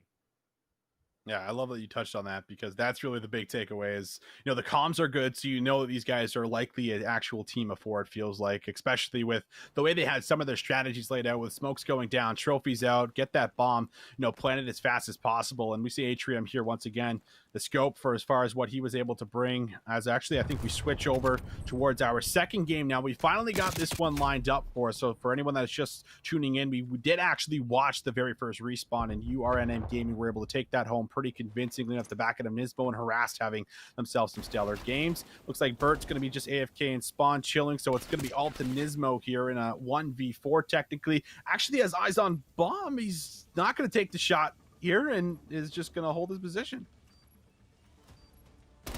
Not to see if it pays out for them. I mean, you can only imagine that the communication might come through. I can't believe Nismo at least was able to take down Namaste, but off the back end, Bacardi's going to be able to find 2 off the fortunate start of losing 2 early on. I'm going to be able to make this a 1-1 round affair. We'll see it from Bacardi's perspective, being able to follow up on the trade after Nismo did find 1. These are really good shots actually coming through from Bacardi over towards the window, being able to lock down the final, but you know, again, this is coming off of a 250 to 95 hard point, and we've seen URNM. This is now the second time on Search and Destroy. We had noted this in their previous match versus Impact 336, Austin, that their Search and Destroy was probably their weakest point out of everything. We have to see if they can try to clean things up along the way as we move back over towards their offense, looking like they want to hit over towards A. Harassed right up the middle, looking to make an aggressive play here. And actually going to maybe slip up top here as well. Bert going to see one run right by, but does not get the reaction time there in time. Bacardi finds him for first blood. Harass can't manage to grab that trade before that player ends up slipping away. And now we'll see another kill end up falling through here. So Rated Gaming in an excellent spot, 4v2 situation. Nismo at least in a good position maybe to try and find a kill or 2, but it's really going to be difficult. Turium, though, does find 1. Actually finds a second with the scope. Turium finds himself another one here. He cleans out the entire site and will now flip things on its head. It's now Cryo in the tough situation here through the 1v2. Semtex is going to come down, trade soon after. Long-range ACOG scope on the FFAR-1, Austin. I'm not going to lie, it did not see it going in this way, but you know what? We're still learning. It's still the second day here of Cold War, and you know, whatever works, whatever you're gonna fry with, bring it on out, baby. I believe that is now 8-1 for Atrium. Doing it all, double weapon style here in the best play from the round. Absolutely electrifying in the Search and Destroy thus far. Yeah, 8-1. What an absolute... Doing it all. Literally doing it all here as a 5th player has joined in. I mean, I think maybe even they wanted to watch and see what's happening, but that player actually has spawned, so I have to assume this is going to be an end of the game here, considering you obviously cannot have an extra player on your team, and that will be the end of the game. So keep track of the score for as far as what we've got. It's 2-1 right now here for URNM Gaming, and that's unfortunate because I mean, we know that he has 8 kills right now proper, but of course we don't get to see, the final tally of seeing if he might get close to like 20 or something like that. Nothing feels better as a player when you get to see 20 kills go up in Search and Destroy. It happens, it's just so little, obviously, for as far as dropping 20 kills, especially in 4v4 compared to 5v5. A lot more, maybe possible in 5v5, but 4v4 dropping 20 is not something we've seen in a very, very long time. But that was a game that was lining up for it. 8 kills, just 3 rounds in. I mean, he was absolutely frying, clutching up. You could see the way he was shooting. So, unfortunately, we won't get to see the final tally, at least for as far as seeing maybe what could have been a 20 bomb. But we'll see if he can maybe regain and at least know in our hearts that he had 8 before that. So, we'll still give him credit for the 20 if he can get there for sure. But we're getting that player out of the lobby, getting yourselves right back in. However, 2-1 seems to be a very difficult task, at least for our opposing squad, who's on the back foot, already lost the first game, and now is having a bit of a tough start, at least towards the Search and Destroy here thus far. Yeah, again, if you're just now joining us and you missed that opening hardpoint that we watched versus URNM versus Rated, they 100-point club them, did URNM Gaming. It was 250-95, and, well, it was a very fast pace coming on through. Again, like Austin was talking about, the beginning of the Search and Destroy before we had to get for this lobby reset that Rated, along with that an entire AK-47 as a whole. Who knows what role that they're trying to fulfill at this point in time. They were definitely doing it all on that hard point, but then we're switch over to Atrium. And I just want you to know, I mean, may not physically see the 20 bomb, but I wrote down that 8-1 scoreline, my friend, and I'm patiently going to be waiting to see if we do get 12 more kills coming on through. Remember, it's 2-1 URNM versus Rated coming in towards this lobby reset. It's a little mini game now here for the casters, as we'll be keeping a close eye on Atrium to see what he can get himself up to. But like Andy said, 2-1. So keep that in mind here for ourselves, as we'll be ending the game at some point in time for whoever gets to 4 or for whoever gets to 5. Atrium with the scope, keeping it out, and why wouldn't you? You've been electric with it thus far. Keep it going. Nismo, though, he manages to work himself up the riverside, and we'll be able to maybe make a play here. Aggressive challenge from him, pushing in, and I think he got good timing on one player. Not sure if he totally saw, but doesn't matter because he can just hold this angle. Quick scope almost looked like it was there, but Bacardi finds him, and Bacardi now trying to slip out, but Burt needs to find this trade here. We'll go for the shots, but Bacardi takes down 2. 2v3 we go. Nismo and Harass still in control of the bomb. Well, we know because of the mini-map that they do have control of A, but I mean, there's just so many angles that Rated can try to retake this from. You can already see player number 7, Namaste, going to be trying to finesse this angle, just potentially wait for the pinch to come on through. 24 seconds left on the clock. Nismo going to go for the challenge. Hip fire is not going to be good for the initial shots. Bacardi able to take down Nismo. Now it's just down to Harassed. 1v3 situation, won't be going for the plant anytime soon. You can only imagine that they will be hunting them down. Might just end up giving this up to clock. I mean, if you got to go for the retake, at least you know that you do have the numbers advantage by 2, but the second that they try to go for the plant, they will lose their life. So now on a technical 2-2 scoreline we go. And it's all even up here between URNM Gaming versus Rated in the Search and Destroy on Moscow. Bacardi just able to play his life for so long. Also, just great realization on where one of those players were. As Burt comes back up those stairs, re-challenge is good. Bacardi finds 2, and then he just completely gives up this Esky area, just, making the opposing team here for the side of URNM, like, looking and waiting to see exactly where he's going to pop up next. He just rotates back to his spawn. He waits patiently. They play the clock beautifully, and they're able to come out on top here. So that now technically evens things up here for us. If you're just tuning in, the game did end at a 2-1 scoreline. So it's now 2-2. Keep that in mind and keep track. We'll also remind you as we keep on going for ourselves. But offensive push for the side of Rated Gaming. They're getting themselves pretty cozy. Well, we're going to make their moves right outside of some of these headies now. We're going to have at least some positioning and control here. Burt on the Eskies is going to be able to land some shots, but the push is there. And Namaste and Jimbo both win their one-on-ones. Harass does answer back with 1. The bomb has to be retrieved. Bacardi will grab that, and they should look to try and drop the rock. Yeah, it was a great little shoulder challenge that did come through to start things off just for the information for Escalators. And, well, the retake is just going to be so tough. And both players are defensively here for URNM Gaming. Yeah, I was about to say, you can only imagine that Harass will end up pushing back over towards the lobby just to try to go for this double on up as Atrium is playing inside the alleyway. It was 2v3 situation. Got to be worried about all these angles. Could end up catching Jimbo off guard. They are dedicated to looking down the escalator side, and well, here comes the push. Harass is moving their way on forward. Is going to be able to take down one. That's Bacardi. But the trade is going to be there. Harass was relatively weak. Jimbo will be able to find that, and the time was all taken on down. A little bit too hesitant on how they wanted to try to retake that situation. It was going to be tough to say the least, but it came down to time nevertheless. As we do have a 3-2 scoreline now, technically, as Rated Gaming lead in the search. I think Jimbo's learning where Nismo likes to go on the defense there. He's been there quite a few times so far in the series that we've gotten to watch him on Moscow Search and Destroy. So might have to look at changing things up. However, nice resurgence coming through here for Rated Gaming, where they're down 0-1 and need to try and grab this to send things to another respawn for us on Control. Checkmate. See if that's the case. Harass now leading the charge here on the offense over towards a B hit, it would appear to be. One player is down low on the left, and Namose is going to be able to give a lot of information. Burt runs right into the nade here from Harassed, and it's going to make himself pretty weak. Luckily, will not fall because of it. Just looking for information, and it's going to be a Totino. Finds it down low. Challenge is good for Harassed. Reads it beautifully, and this is going to open up a massive man advantage here now, a 4v2. Bacardi was right around the corner. I'm just uncertain as why they were unable to try to press on forward, at least try to find a trade. Now they're in an isolated gunfight. It's going to be them versus Bird. Bacardi's going to be able to take them down. 2v3 we go. Bomb's going to be planted here at B, trying to work their way in the backside of streets. Jimbo, the flank is going to be able to come all the way through. Now we move in towards a 2v2. Make that a 1v2 as Bacardi's coming to life. Takes down Nismo. 100% up to Atrium, and from here on out, the bomb, again, has been planted, so they can play this defensively. They just got to remember to check the bomb. Bomb site is being covered up entirely by Red. Tries to go for the sniper to go check the bomb site, but Bacardi finds 3 in the round and checking up by the half wall. All the wiser. Stringing together 3 rounds after the lobby reset came all the way through. 4-2 goes the scoreline. Rated lead over URNM.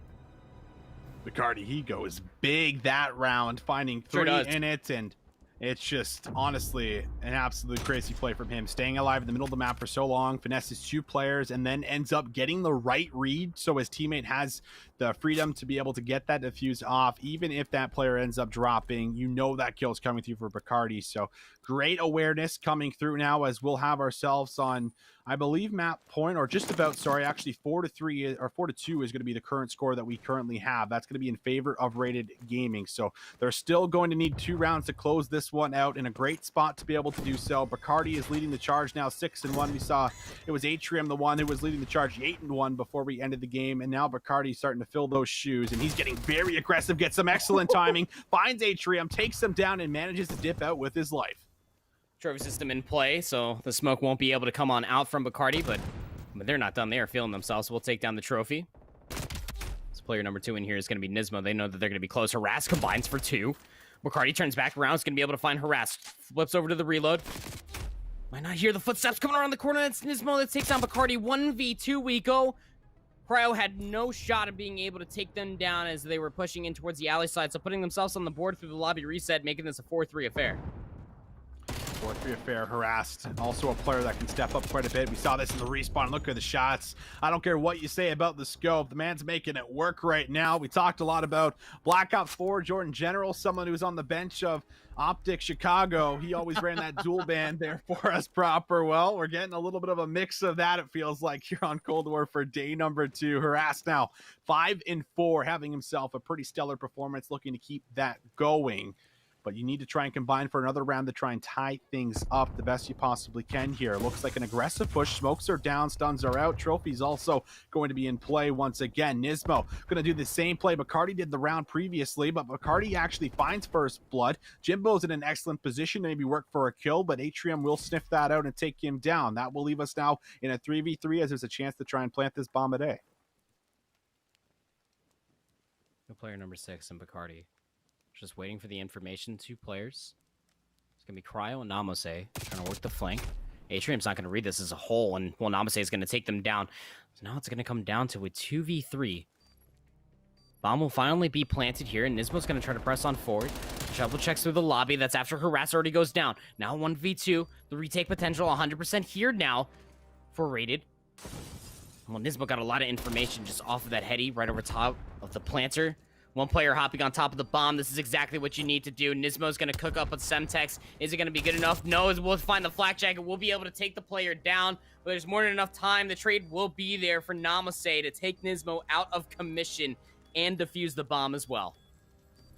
Fantastic retake comes through, but honestly, I think it's more of a misplay here for our team with the setup and gets the bomb down. It feels like one player just backtracks all the way to the spawn, gets taken out, and as much as I like the flank being picked up there proper, I'm just a bigger fan of just sticking together in a setup like this where you know there's a lot of different angles that they're going to come from, but at the same time, there's only about 3. So you can kind of lock that down to each and every member, and you can play a lot more off trades, something that we've obviously been very vocal about here for ourselves. So now we find ourselves, of course, here for Rated Gaming. They are on map points. They have a chance to send things to the control as the first game, I should say, did end 2-1. So now it is actually going to be a 5-2 scoreline for as far as what we've got. Maybe a chance to try and close things out right now. Bacardi's been really the forefront of making this happen. 10 kills for him as he has a chance to make another play. Smokes are down. Second smoke is going to follow, and it looks like this bomb actually might just get planted. I like this call.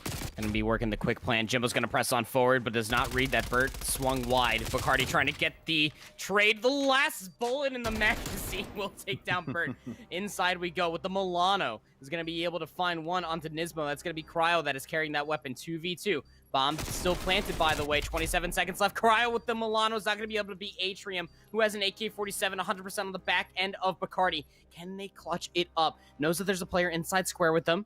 It's actually going to let them pass. They were not read in this position here, Austin. Now they're going to check the bombs. Going to be able to lock down the first. The communication might end up being there. Harass going down. Just trying to hop onto the bomb is Atrium, but they're going to lose their life. And with that all being said, it will be Rated Gaming off of the lobby reset that win it out, and URNM find themselves going back to control. Bacardi, like, how can you say enough good things about them? Like, it just feels like every single time we were on board, there was a different highlight reel, there was a different 2-piece, there was a different 3-piece, and just the finesse coming through there, like you had said, proper, for as far as being able to wait in that corner, just simply sounding out that player, listening to where he's going, not challenging right away, just trying to burn seconds off the clock. As soon as there's down to about 14 seconds, goes for the challenge, finds the kill, plays the patience, doesn't even check the bomb, as he assumed that player was going to probably wait, and he assumes correctly. So what a play. Bacardi single-handedly feels like he takes over that map for himself to make sure things do end up going to checkmate on control. So big individual plays is what we talk about in 4v4, especially this early in towards the game where nothing has necessarily been set out or is currently in stone. So definitely some big plays we are seeing thus far here from both squads, but the respawn did go over at least the first time around here, and that's something I think we have to kind of talk about for as far as how dominating that was and how they were able to take that here, and that's got to give them at least a little bit of relief heading in towards this control and checkmate. Yeah, and if you remember, if you saw that match earlier where we did see URNM absolutely dismantle Impact on that control map, they came back and won a round that they probably shouldn't have, just to win out the entire series, and it was like a 2v5 situation with the one respawn included. But so, I mean, they looked very comfortable on respawn as a whole. We know that much for a factor, Austin. So what are Rated going to be able to do to shut down players like Harass that came absolutely to life with that AK-47 on the Crossroads hardpoint in this specific series, to be able to shut down players like Burt, who is getting in their face with the MP5? You almost have to think that it's going to come down to players like Namaste and others that are going to be able to play patiently and wait for their moment to strike, because when it comes down to checkmate, you have to be surgical in how you are moving throughout the points, both defensively and offensively. There's so many parts of the map that if you're trying to work for a rotation just to get a better angle, whether that's inside the plane or one of these side tunnels where they're trying to work your way over towards the A control site, or trying to work on the other side, trying to working a pinch to work your way in between the enemy members, you're going to be caught off guard if those angles are already being held by your adversaries. Yeah, and I mean, like you said, like consistency through the entire roster here is going to matter for sure, because we go into, a game mode like Control. If you're not familiar, essentially 2 zones going to be populated here on the map, and you're going to have a limited amount of lives. A total of 30 is what's going to be given over towards you. So once you run out of lives, that's going to be the zone, or that's going to be the round actually given over to you. If you do end up capturing one of the 2 zones, that puts an extra minute up on the clock, and you have to secure 3 ticks, and it takes a bit of time to get those 3 ticks. Typically takes more than one person to be be sitting on top of that hill. So if you haven't seen it, or at least didn't see it during the Modern Warfare season, that's what you're going to be expecting here for us. And I mean, the MP5 meta was, or rather the meta in general, I think was 1-3. So we were seeing 1 AR and 3 subs still on a map like this. I was expecting almost 2 and 2 because there's some wider lanes from left to right for as far as being able to lock down some of the headies, but we're still seeing at least the main objective control, and being able to move in with a lot of these subs is obviously very, very important to open up these hills and lock things down up close. And you need that extra rate of fire to almost do that, it feels like here. So curious to see if we'll get that from both of these teams heading in towards this as well. For as far as this map number 3, this is also elimination map here for us. If you're just tuning in, this is going to determine it all for us as we get ready to load in towards this. And it looks like we got Cartel currently loaded up here. I'm not sure if it's going to be an end of the game really quick, or if they decided to change things up as we went deeper in towards the bracket and play a different map for us. But Cartel Control, that would be a little bit of a different ball game for us proper. Could be a little bit of a players agreement, maybe. Nope, not going to be the case. You see all of URNM Gaming taking each other down inside their spine. I was about to say, I mean, Cartel Control, I mean, got a little bit of a mystery get up to see how this plays. Bodies. Let's reset this. I don't think this is the right map. Get me on checkmate. Yeah, you would be. You absolutely would be. Yeah, checkmate will be on the horizon here between these two teams. And like Austin had already said, this is an elimination match. This is a single elimination bracket, no losers bracket, no redemptions runs. You are playing for the better part of $1,000 as well. And you want to be able to go in towards semifinals with your heads held high. URNM Gaming with a strong respawn that we saw earlier on. A little bit more woes coming through from their search and destroy. We're being exploited by this team of Rated Gaming. And as they look ahead towards semifinals, when you got a team like JC and his goons on the opposite side of the bracket, you definitely know that things got to be polished and look relatively clean, especially because grand finals are in a best of 5. That's right. And I feel like it's going to be really exciting getting to a best of 5, because we've now played this map so many times in a row that it might just feel like it's repetitive time and time again. But it's just like really, it's really important for these players to honestly play this as much as possible, especially in a tournament like this where you are playing the same map over and over again, because like I talked about earlier, you can look at making those little adjustments. And for the most part, I don't think a lot of series have actually went the distance towards a control just yet. So the fact that we're already seeing both of these teams at least get a little touch of it before they were maybe to jump in towards, a really strong opponent where things maybe do end up going to a game 3 as well, is something that you at least already have a little bit of experience on. So we'll see exactly how it comes together. A couple players waiting to spawn in. Looks like maybe another host here will be ending the game for us, as it's just a bit of a tough spot here for as far as players getting themselves actually spawned in. I know there's a bit of a delay specifically for PS4 players, and probably Xbox players as well. If you're on console, you don't spawn into the game and typically the same time your teammates do if they're on PC. I know that's definitely been a problem I've been having, so might be the case here for some of these guys as well. That's why you see me chuckling. I can't tell you what about like almost like 20% of the games that we played over the past 48 hours. I'm like already hitting towards P1 on side of hill, or we're playing domination. I'm already like pushing towards B, and I was just like, oh, you're already in the game? Just like, yeah, I already got like 2-3 kills, bro. Like, loading in, dude. It's like I'm just spectating right now. So I mean, I definitely got to be patient again. Within the second day of Cold War, we're already blessed with a certain amount of competitions, tournaments being held left, right, and center for these players to be able to find a lot of practice. And I can only imagine, I mean, within the second day so far, Austin, we're going to get just so many more tournaments where all of these players, challengers, collegiate, pro players even, they're going to get such a good feel for the game. It's going to make for a very fun year. Absolutely, man. Like, I think just going back to 4v4 in general is just enough to make it a pretty fun year, at least for me individually. I love it a lot more because, it feels like there's more of an impact when you're getting multi kills, where that just wasn't the case in 5v5. So definitely one of the big takeaways, I think, for sure. It feels a lot more comfortable. It flows a lot better. And there's a chance to always come back and have one individual, open up a hill with a 3-piece or make a crazy clutch happen in search and destroy that can, keep your team in the game. So definitely a lot more ways to still stay in the game and have a chance of being able to come back, I think, is definitely something that 4v4 offers that 5v5 didn't necessarily always do, with the extra player being on the map, being able to hit things out and not being as punished as much, I think is really the best word to really use compared to the difference from 5v5 to 4v4. So definitely a big takeaway. We'll watch for that as we're still waiting to get into towards this map number 3. If you're just tuning in, it's a quarterfinals matchup here to see who's going to be able to move on towards the semis. So just about ready. I think we got a couple teams maybe already Actually, yeah. So it looks like we got JC and his goons here up against Symbolic Gaming. Those guys are ready to go in one of their semifinals matchups. So we've been able to truck along through this bracket quite well here thus far, getting a lot of games in. A good majority of them also have been a lot of game threes here. Some 2-0s for as far as our round twos. Everything in round three, though, has been just about 2-0, as you even get an updated bracket here now on your screen. So you see exactly what it is I'm talking about. Symbolic Gaming with the 2-0. JC and his goons that we just saw versus the old guys. Those guys are looking really good. So Symbolic Gaming certainly have their hands full. And then we are, of course, in that matchup that you can see here right near the top here, second from the top here, Rated Gaming versus URNM Gaming, to see who's going to be able to take it all in this game number 3 and advance and punch the ticket towards the semifinals. Now we're in control. Third time's the charm as we get ready to load up, but Atrium not going to throw the best Semtex off the start. Doesn't matter. Still makes his way towards the control point at A. Zone A now going to be working for that first tick. Bert's going to be fighting around the hill as he actually finds a double. Nismo finds the third, and this first tick might just come through. Looks like that it just might, and now joined in by a second player here. Reinforcements have arrived here for URNN Gaming. Well, I'm going to be interested to see how Rated just try to take this one back. Good nade comes on through, well cooked. Atrium's the only one that shows up in the kill feed there for URNM, so a good break does end up coming out. Nismo, patience, Nismo going to be able to combine for a second, but Cryo's right there for the trade.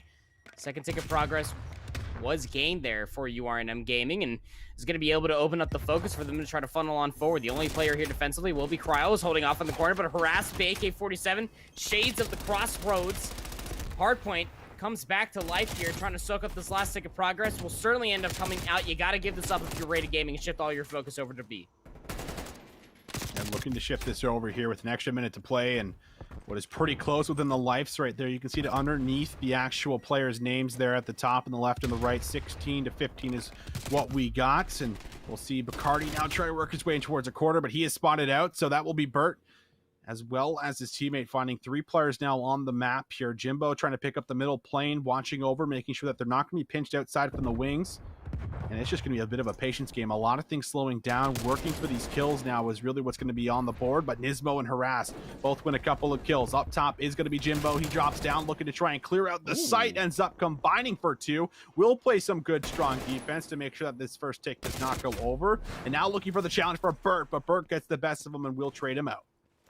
Trick 6 and Jimbo's hands definitely doing pretty well for themselves. 5 and 4 off the start. 7 and 3 for Nismo on the other side of URNM Gaming, and they're finding themselves a decent amount of kills. Now 2 players stacked up on top of B. That's Harass and Nismo. First tick of progress surely about to be gained, especially off the respawns for Rated Gaming. Now this is really tough to try to work your way in here. Jimbo is going to be pushed away from the wood side. They got to try to funnel their way in. Bacardi's the only one that finds themselves in the kill feed. Nismo and Harass combined for 2 more. Namaste is on the site. They're able to find 2, but Atrium shrugs them off. Second tick of progress is halfway accrued.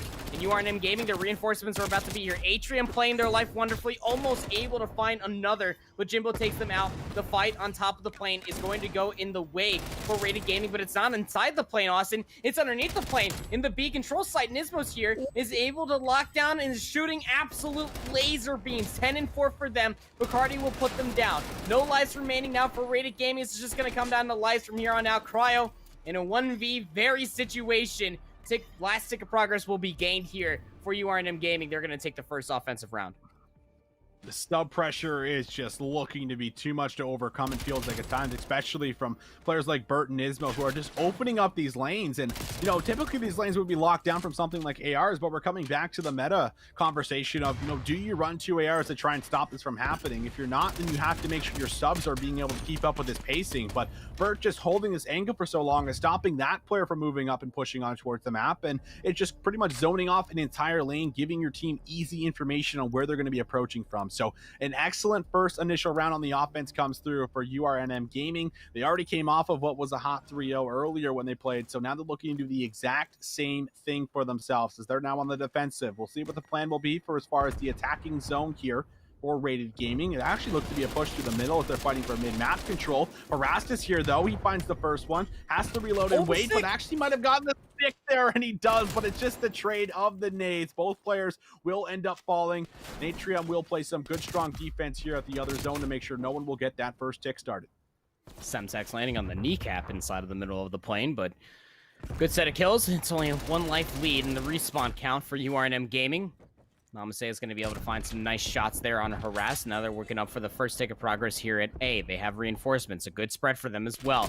Trying to work their way inside of the site will be Atrium. They're going to be taken down by way of the Semtex. And it's only a 1-for-3 trade so far. Harass on top of the cargo container is going to be able to find one. Will drop down. Is going to be able to find a second. Harass, the player to watch. Tries to swap over to the 1911. Will be taken out. So now all of the kills will end up going in the way for URNM Gaming. One more tick of progress. Only need here for Rated Gaming to be able to take the A control site. And they're really close as far as the lights are concerned. And the second hit is about to be coming through, but it's only a 2v odd situation. Player number 6, it's going to be Bacardi, is going to be able to find Harass. The quick trade's going to come through from Nismo. Going to have to wait for the respawns here at Rated Game before they can commit fully over towards the A last point. Nismo's got a great position, and it's going to be so hard to regain control of this without taking him out of the picture right now. 25 seconds left. Nismo has the push down, though. Finds the first one. Looks for two, but there is finally the trade. Namaste can't combine for two. Harassed with a snapper. Will take down the two-piece. Now looks to lock things down. Jimbo, can he be the last on a defense? It looks like he's not going to be able to move in, so this very well could come down to game clock. Maybe a chance for one last touch here. They will hop on B for a quick moment, trying to now disrupt the other zone to draw pressure away, but they're down so much in lives. Cryo will win one up close, tries to slide in one more time to B, touches it for a second, but does not matter. Second round is good. Offense win, defense win here proper. Everything is lining up for what could be another 3-0 and an advancement to that semifinal. Yeah, everything's coming up. URN Gaming right now. Again, when you have players like Harass that is just beaming, finding snappers, and it's just stringing together so many kills, one after another. AK-47 back in hardpoint. The MP5 here for control. They're looking just oddly comfortable. 16 and 12 for them. 14 and 9 for Nismo, a player that you were also highlighting there, Austin, and definitely a player that you got to be watching out for, because when it comes down to respawn, I mean, those two players are just working absolute magic. And not to say that Bird and Atrium aren't carrying their weight. They're at 11 and 10, both of them respectively. As we load in here, the last potential round for Rated Gaming inside the single elimination tournament will go in the way in the center of the map for URNM Gaming. On their offense, they're going to be looking for B first. Player number 6 is going to be Bacardi, trying to push all the way through, thinking that it was going to be an A hit, but it's a great shift of focus from their previous offense of URNM Gaming. Much better start here. And we'll see if they can try and hold this off. Middle map challenge is good here for Harass. Finds himself. Cryo snaps for two. No way he gets it. Yes, he does. Takes down Jimbo. Drops onto the point. This is 4 players on the point. These ticks will go through very, very quickly. This should be the second tick for sure, but will they get the third, or will they even look at contesting it? Looks like it might just almost be a giveaway. Try and defend A potentially. Could be the play call. Harass wins one more. Finds himself on a 4-spree. Make that 5. Harass is just on a rampage. Finds himself 6. Gonna get 7. Oh my God. Cryo finally shuts them down and takes them out, but the damage has been done. As you see that first zone over, there's a life lead in favor of the offensive team, and now they only have to work for zone A. Such a hard site to hold in the last part. A minute and 40 seconds left. 16 to 14 for the respawns in favor for URNM. 2 life lead being held here. The respawns are, as far as concerned, Burt working up the backside of the stairs of the airplane will be able to find a pinch that's on a Namaste. Jimbo's going to be able to trade them out. They might just end up playing for the kills here, just knowing that it's very scrappy over by the A control site, not fighting a big influential kill feed and not enough numbers to try to flood in towards A. They're still trying to look for middle of the map. Control is going to be Rated Gaming. They're going to be able to find one that's Crowd taking down Harass. Atrium and Burt will combine for 2 more. A little bit of a fight happening over by the A control site. A little bit of tick of progress was starting to be gained, but it will be shrugged off ever so slightly by Rated Gaming. A breath of fresh air is coming on through. Harass trying to combine for 2 more. The bunny hop not going to be able to get the better of Bacardi as they take them out.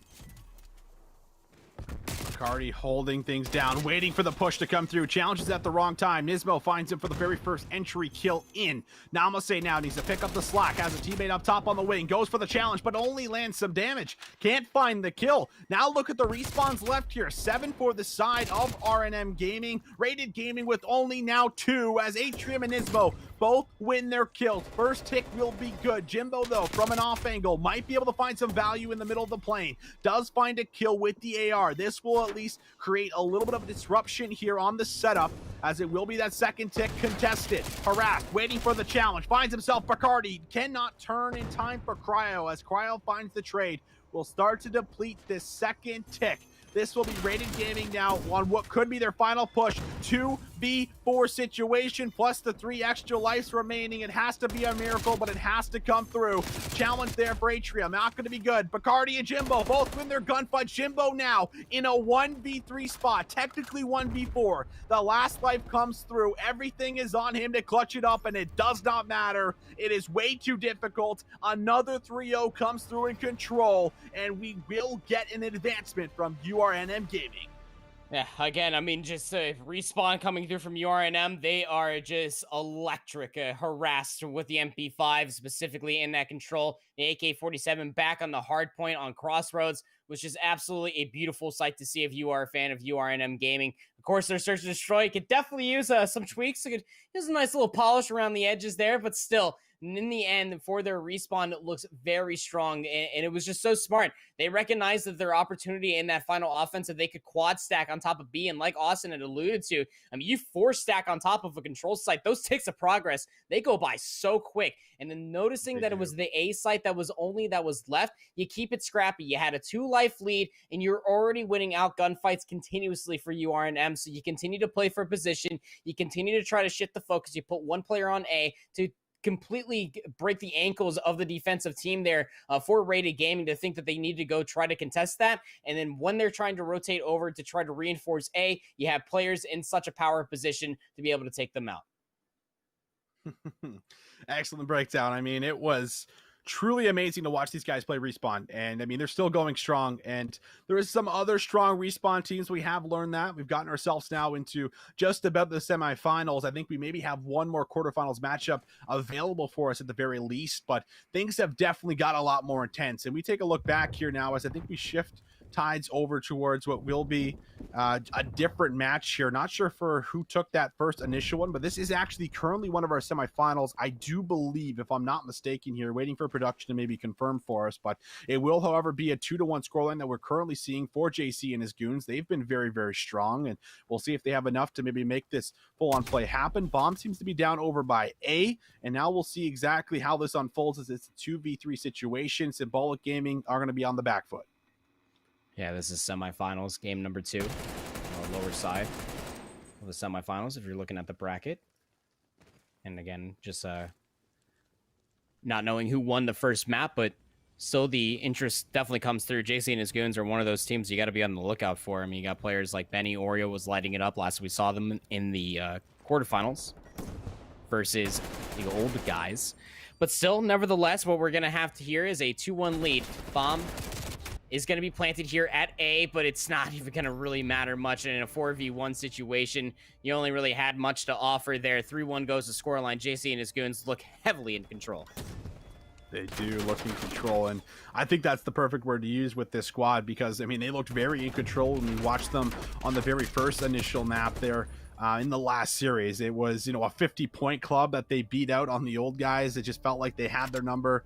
Very, very strong, able to just honestly win out on so many individual gunfights. It was sick, but definitely a team that has brought quite a bit here for us. And now we'll switch over towards what will be the defensive side right now for the side of JC and his goons, up 3-1, looking to keep this train rolling.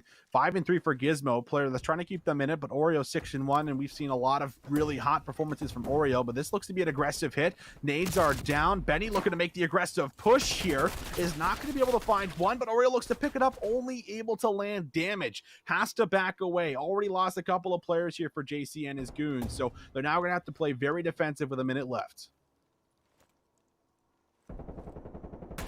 Oreo wants to get aggressive, and the challenge is going to be coming on through. Boats will take them down. Boats is still over here. JC is under a lot of pressure. Let's recognize that there's one player that's Elias on the opposing side, but you pinched up in a 4v1 situation. Again, that's a miracle to try to come out on top of that one. So keeping this competitive here is Symbolic Gaming versus JC and his goons. This was just such a great challenge coming through from Boats. Again, just being able to take down the first, and then the immediate challenge coming through, the knowing that JC was just under pressure inside of the lobby. was just holding the angle for quite some time. And that's exactly what you want to see from an offensive team taking over the A site. You work the top escalators. You're able to push the defensive team back inside the lobby and inside of the alleyway. Is almost going to garner you an offensive victory time and time again. Now we shift ourselves back over here. JC and his goons are on the offense. We've seen this from them, Austin, in their previous search and destroy map, where they like to work over towards B with their long-range weaponry. FFAR1 definitely comes to mind. Interested to see if it pays off for them. Yeah, they usually do it with the smoke, throw it down in the middle of the map, and then they drop the bomb. That looks to be what's happening. However, we do see a flank coming through and unfolding here. A chance for a 1v1. It's going to be one on towards Benny. So that's going to create a man advantage as the bomb does go down. Post plant setup, though, is good. Oreo is going to be holding the bar heady. Finds himself one, finds himself two. Very aggressive challenge, but that is quite the position to be challenging from. Now we'll turn things into a 2v3 situation. Boats looking to try and see if he can make another stellar play. Finds JC from the back, able to work for that first one. Knows one more is behind him, but Oreo finds three, almost four, down to a 1v1. Limited time available. Secret versus Gizmo has to hop the bomb here at some time or another, and there is no time to do so. So we will see yet another successful plant here at our unfavored bomb site, and that's going to put them up 4-2. Oreo with the FFAR1. It's not serving up drinks at this bar. It's just serving up death and destruction. It's just such a nasty heady to be playing in between two. And you saw just the opening shots on that second player coming out from Symbolic Gaming, just a little bit shy to start shooting off because it's just really hard to tell him. You got bottles on top of there, and it's just so dark inside that room to be able to try to play that one out. Just almost wanted to commit to it. Oreo's at 9-3. Keep in mind, you 7-4 for Gizmo. 2-round lead here for JC and his goons, and the shift of focus for the offense now for Symbolic Gaming. They're going to put one player. It's going to be Exogen up at the top of the A site. Just trying to make some noise. With player number 6 is going to be JC. Is going to read the push coming down to B. Finds 2 to start the round. These first bloods that have been coming through for JC and his goons is just creating such an advantage. Once again, they're on the offense here where they found a couple of kills, but there is a chance. Exogen here maybe could try to work for a kill right beside him. He's actually going to take the Esky route down towards the middle of the map. There is a player there as well in the cutout.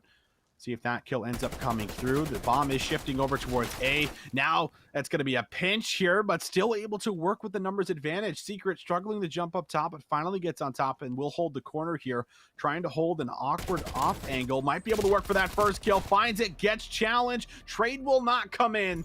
Yet another round goes over. Yet another round is secured. 5-2 on an absolute tear, taking round after round here proper. Things are just not slowing down.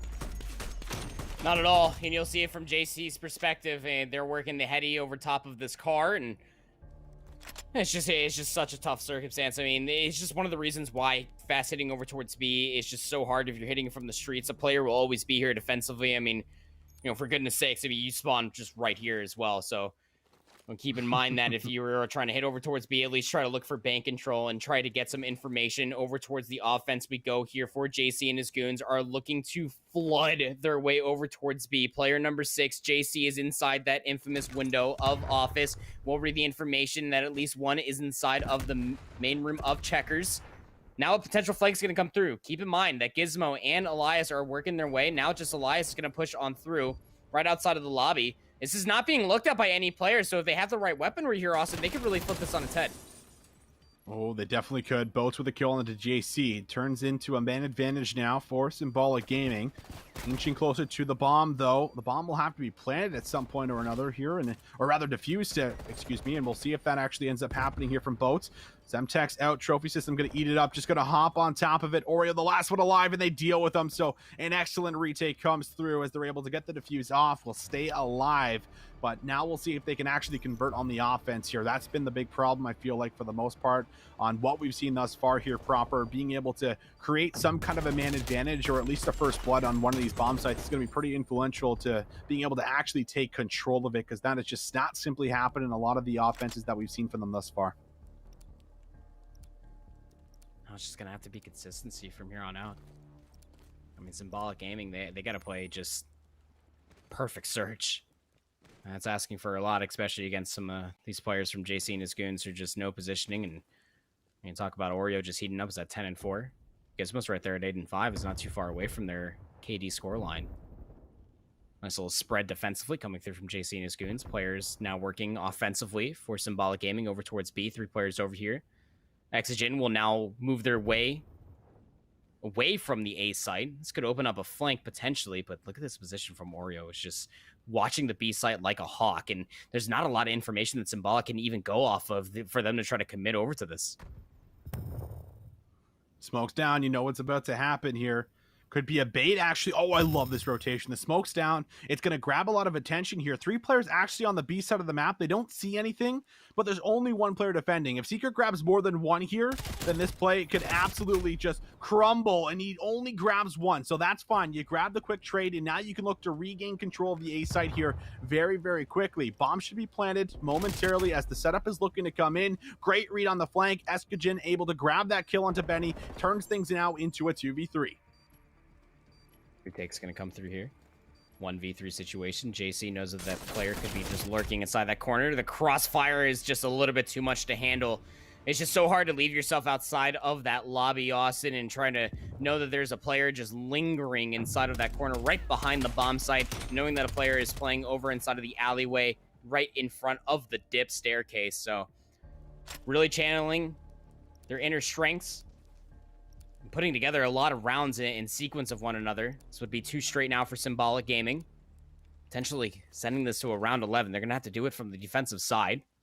Offense for JC and his goons are going to give up the B site this time around. Didn't work out for them too well in their previous offense. And this is going to be a very good read coming out from Symbolic Gaming. They are 3 players stacked over towards the A site, exactly where the bomb is heading. Player number 7, Oreo, was under pressure through checkers. It's going to be Elias that is going to be looking at that specific point. But Smoke's going to be able to come on through Gizmo, and Boats are able to combine for 3. Boats on 2 on the back end of Secret, finding a single kill, making this a 1v3. 1v3, and this has been round for round for round, bringing things back. Look to be to a round 11 if they grab Oreo here. But Oreo also 10-5, can't count him out just yet. Has about 45 seconds to work with, but has to retrieve the bomb. That's going to be the biggest obstacle here, overcoming this 1v3, and I think they get information on where he is now roughly. Shots are coming through. Oreo needs to win that, had to take the challenge, even though it's a difficult one to take. It's not going to come through for him. No 1v3, no clutch will play out, but we are seeing Symbolic Gaming work their way back in towards this game here proper. Round by round they go, and we will see yet another round 11 on Moscow. Austin, that's 3 rounds in sequence for Symbolic Gaming. I mean, this could just be the momentous tide. It's looking pretty darn good for them. So now as we shift things over to round 11, it will be JC and his goons on the offense. Symbolic Gaming going to be looking for the hard read again, thinking that they might commit over towards A, but they have shifted all the way down towards B. There's not a single player here defensively to try to read this situation. I think that Gizmo is all the wiser, is going to try to double on back. A little bit of a angle coming through here from Elias over towards the half wall, is just spraying through the smoke. He's not going to be able to find anything as far as a kill. And now the offense for JC and his goons look to press on a little bit further forward, trying to punish the rotation.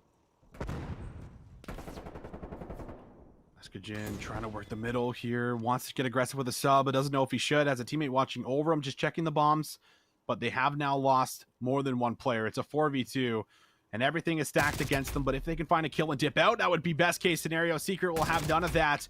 Elias now 1v4. Not going to happen. It looked like there could have been a comeback, but not the case. 6-5 is what we'll get for map 2. We're still waiting to hear exactly what happened in map number 1. Not sure what team had actually taken that, as we just jumped into the search and destroy. But this is our semifinals. It's still best of 3. So if JC and the goons did end up taking that first initial map here for themselves proper, then that means that they have obviously closed things out and they have punched their ticket towards that grand final where things will be a best of 5. So waiting to hear exactly what's happening for as far as that, to see if they've actually won that or if they are staying in the lobby. We are actually still waiting for production to find out, as they have not responded to whether or not they did close out that first map or which team had actually taken it. So currently waiting to see exactly what's happening there for us, but we are going to be jumping in towards yet another game. It looks like it's going to be a game 3 currently queued up here for us, getting ready to jump in towards things. Have to see exactly what teams it is. Might be one of our teams currently maybe later in towards the bracket here, or actually same team, sorry. So it actually is game 3, my apologies. So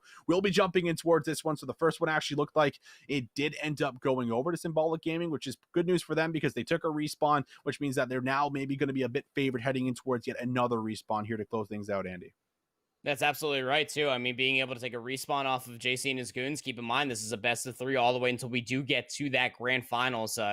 So it's going to be a very tough spot to be in if you are JC and his goons, who've made it to round 11, where they were almost able to string together 4 rounds from Symbolic Gaming. Definitely can't be looking down on these players at all for JC and his goons. It's not as easy comparatively to the quarterfinal match into the semifinals. You got to play cleanly, and well, I believe that they have played Control just one other time, and that was way back in round 2, and that was versus a team named Gargeets. So tough to say what ended up happening there, if they lost the search or if they lost the hard point. But still, when it comes down to JC and his goons, gonna have to play just very clean Control and be very passive, because especially on Checkmate, you can get absolutely punished for getting a little bit over aggressive. You can get absolutely punished and losing a lot of lives for your team in the respawn department, just so that way you can try to funnel your way in towards the site. So you got to play very slow at certain points in time and being able to hit the gas when it's right, even finding 2 or 3 kills at a time, just to be able to take the positioning away from the defensive or offensive team.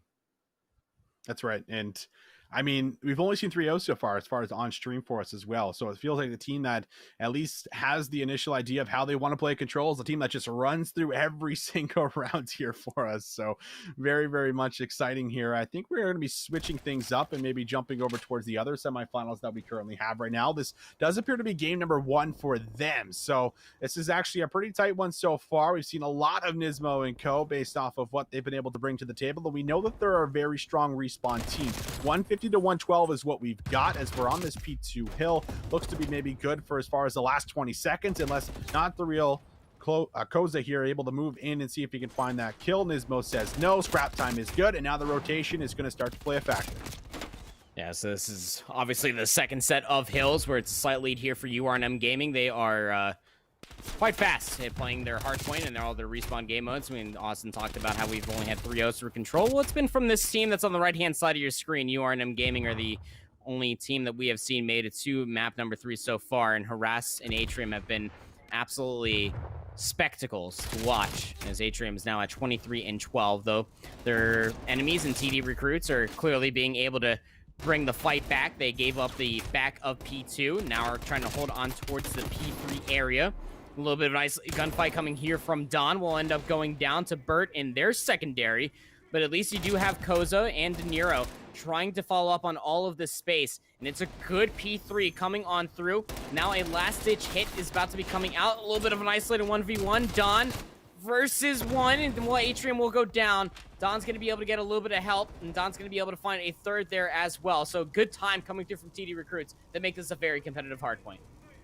Sure is. Don, 23 kills right now. Good amount of time in the hill. Scrap time is hit, but only for a second or two, as that new hill does populate for us. Curious to see where that last player does actually spawn. Just about every single player hitting out. And yeah, you will actually see our blue squad spawn out here for the time being right now, spawning across the map. That's a great break that comes through. And how many times have we seen this? Nismo specifically on this hill seems to always just light up kills to be able to make their way in towards the back and fight to be able to gain control of the hill itself. Bert up top will actually be dealt with, and as soon as we see and praise all these players go up, they actually all drop down and spawn up themselves, and there's still 30 seconds to play for. That is going to be harassed on the hill, but he does not win his one, so he is taken down. But Atrium actually moves to the middle of the map, finds himself a double up, can't grab 3. Scrap time now looks to be picked up here for the TD recruits, as they're going to cut this lead down here proper. This is an extremely tight hardpoint. It is a very, very tight hardpoint. I believe that the back 5 in full will actually just end up getting soaked up here from TD recruits. They had 2 players that had spawned in there. We'll touch it for just a soft second, and then you got to be concerned with just trying to push your way all the way over towards P2, and that entire east side of the map is currently being controlled by URNM Gaming. Don will try to press on forward. Is an isolated gunfight that's going to be versus Nismo. Is actually going to get some help here from Don up top, and Don's going to be able to take down one. That's going to be E-Bag that does take him down, or Beds is going to be able to reap the benefits from that, but it does get pitched up. It's going to be from Atrium. P1 is being soaked up heavily for URNM Gaming, especially off the first 20 for that. So there he clips past the 200-point margin. It's 211 to 181 off of a very late break coming through from TD recruits. Now point being contested here. Spawns have flipped. Keep in mind you that TD recruits are now in control of the east side of the map, but no one's worried about the OE. Pressing forward in towards the hard point means that the spawn flip comes through, and URNM Gaming are now in control of the P2 spawns, and this is disastrous for TD recruits.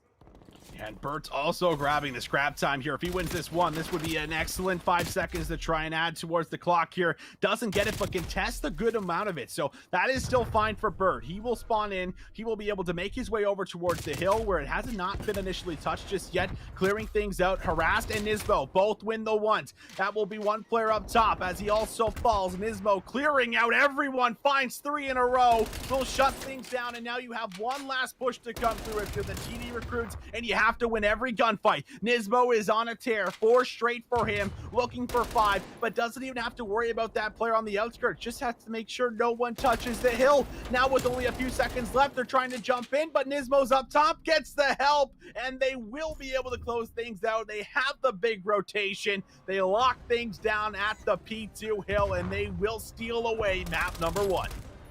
I mean, you say steal, but it was almost gifted there coming out from TD Recruits. I mean, they were in control of P1. No one was anchoring the spawns, and no one was watching the OE. And because they pressed on forward through P1, Austin, they forced out the spawn flood that then came through. They were trading off for kills, and then because they had players that were pressed past the 50-yard line, they ended up flipping out the spawns, and it came back to bite them in the rear. It's a very tough spot to be in when you're thinking about this as a hard point, and especially for P1, which is right down there at the 50-yard line too, that you got to be able to play it on one side of the tank. You got to make sure that one player is watching the OE and is at least being close to not only just anchoring the spawns, but also watching the OE from the south side of the map. It was absolutely a fumble coming through from TD Recruits, because even if they gave up the back 15 of P1, they were potentially looking at a solid 40, if not plus more than that, coming into P2. They absolutely needed it. Well, ladies and gentlemen, back and forth we go, heading over towards this map number 3 at the other semifinal here. This will be determining who actually advances towards that grand final for us at the moment. Secret has a chance to maybe hit this flank out. Will be able to push things through and finds himself a kill, trying to keep everyone spawn trapped in the back. Not a great start right now for Symbolic. They have no lives left here, and that will be it. So first defensive round appears to be good, at least coming through right off the bat. JC and his goons may have dropped the hard point proper, but able to at least take this very first initial round here in the control. In a good spot to be in here. I mean, you want to get momentum on your side, especially in control, just knowing that you can control this map, pun intended, of checkmate. There's just so many nooks and crannies that you got to be concerned with in and around the wings of the plane, the side lanes as well, where the A control site is located at, not to mention all of the wood side too. So the host is going to end the game, but we'll make a nice little mental note of this, that JC and his goons are currently 1-0 up over their adversaries of Symbolic Gaming.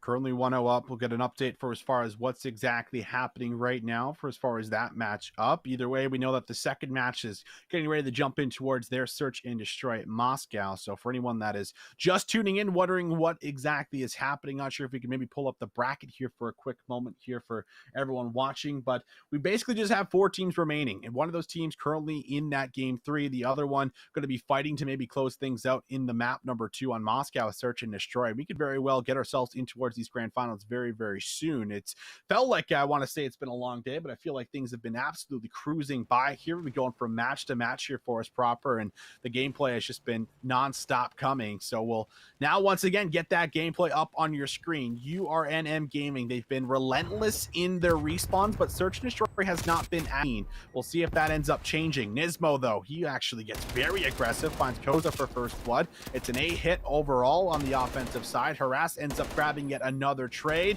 We'll see a push through the middle of the map here, as we'll see Don or Beds actually grab a kill and turn things into a 2v2. 2v2 we go. Nismo, the last remaining player, is going to be able to find one. Tries to slide on forward. Is actually going to be able to punish the push that came out afterwards. 1-1 goes to scoreline. 1v odd situation in favor for Nismo. The trophy system not fully needed. There's the first, and we'll see it from their perspective. Knew exactly where the last player was coming from. Great little jump challenge coming off of the sofa in the corner of the lobby. Nismo coming to life there. Found 3 in that round alone. So now going over towards the offensive for TD Recruits. We missed their first offensive round, but obviously it was good enough to get them the round win. Going to see what they try to shift their focus for, and it's going to look like it's going to be an A hit. And, well, why wouldn't you? It's a very easy site to take and a very easy site to hold. And one player, it's going to be, or Beds, it's going to be looking towards the bank site. and just trying to see if they can make a little bit of noise. One player is already pressed up here defensively. It will be Nismo. Harass does go down from first blood. It's going to be Ebag that finds him towards the center of Checkers. A little bit of an isolated gunfight also happening off screen. It's going to be Atrium that is kind of locked down over by the B site. Well, this play from Nismo, offensive smoke, and well, he's finding himself yet another double up. 5-1 for Nismo already. And he was the player that made some of those big rotations happen and respawn. He's the player that gets the job done in search and destroy as well, apparently. That's enough to lock things down on the defensive side. We'll get another look at Nismo's POV as he just sits here patiently, lines up the first one, and found the second here very shortly after. Moves in for 3 right after that. Everything just falls in place for him. That is going to make for a very nice defensive round. Very easy one as well, as they're going to pull ahead by just 1. Very tight search and destroy here. At least in the early 3 rounds, and in round 4 we go. Offense for URN Gaming. It's going to move their way down towards B. Going to have one player hitting towards the street side. That's going to be Atrium. One player actually hitting hard through the office window. Don or Beds. It's a very good spot here. We'll spot out Nismo. Sees one player hopping over towards the bomb. We'll be able to take down Harass for first blood. The Bird's right there for a trade. Now a fight fully embellishing inside of Checkers as Ebag does take down Nismo. 3v2. Down Ebag all the way towards the back. Actually going for the deep push here to make sure that all his angles are covered. But we will see another kill come through. It's Burt with the trade onto Kaza. And now we'll have a 2v1. Burt trying to get the job done. Currently on a 3 spree. Started off 0-2, but it's been looking a lot better here as of late. Chance to maybe pull ahead by a couple of rounds if you can clutch up. The bomb is down, and that had to have been communicated because Harass did find that kill. And now the push from Burt in the back. Going to catch Don Ebag off guard. 1v1 scenario. Burt looking to go big with what could be a massive clutch. Will be able to grab that bomb here, and will he be able to actually dip away, or will he try and hold the position? He knows the bomb's gone. Challenge is there. Burt can't grab the last one. Clutch is going to be good to make sure that that does not happen to them. They do not go down by 2. TD Recruits will be able to clutch up the 1 and tie things up at 2 apiece. Yeah, I mean, the FFAR won, especially from that range. The site was being locked down. Just holding the ADS, just looking at that potential for the push to come on through. I mean, it was just so tough to be able to get that call from Burt, whether or not to try to go for the challenge, to get the information through Checkers. There's just no way of knowing whether or not De Niro was still lingering inside of Checkers, but still, a very competitive search and destroy between these 2 teams. URN Gaming versus TD Recruits. URN Gaming, if you remember, their search and destroy has been their weakest point in time. Atrium is going to get caught off guard by Beds as they try to push on forward, but Burt does find a trade onto De Niro. Well, Burt falls soon after, and the offense for TD Recruits is currently in control of this B site. They could work for a quick plant, while Nismo is looking to work a very long flank. Don or Beds all the way through the spawn. Going to be able to find a nice shot on towards Harass. Takes him down. Nismo wins his one-on-one onto Don Ebag. That leaves us in a 1v2. Nismo in a technical 1v3, however, as it will have to be the bomb picked up here. And I think Nismo might realize that he's in a position where he could just honestly just sit here and sound the bomb.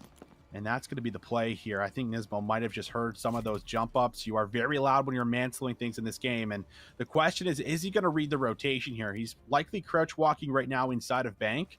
And A is going to be wide open for a plant. A lot of footsteps are going to be heard, but he is going to 50-50 the wrong bomb site here. So we will have to see Nismo try and run across the map here as the bomb does get planted at A. Trophy systems are down. Setup is in. It's going to be very difficult to go for this retake, but Nismo's done some very special things. We'll see if he can do another special thing right here. He's working their way up top escalators.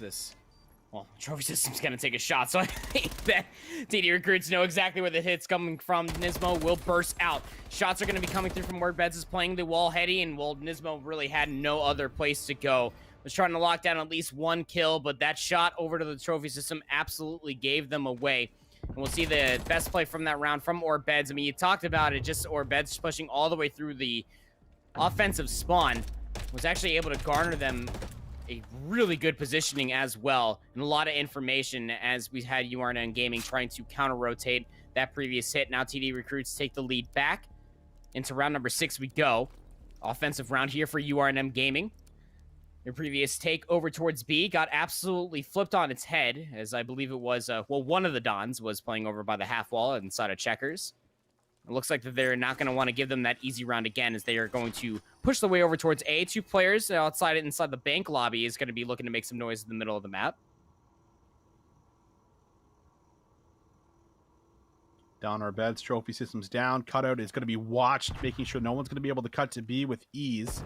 Meanwhile, it's a pretty strong setup here. Basically a trifecta setup here across all three members, watching every angle they possibly can. But it does have to kind of bob in and out of escalator, but we'll hold this. Bert also going to be there, throws a trophy system down. Another trophy systems go down. Trophy systems for everyone, apparently. Smoke now is going to be out.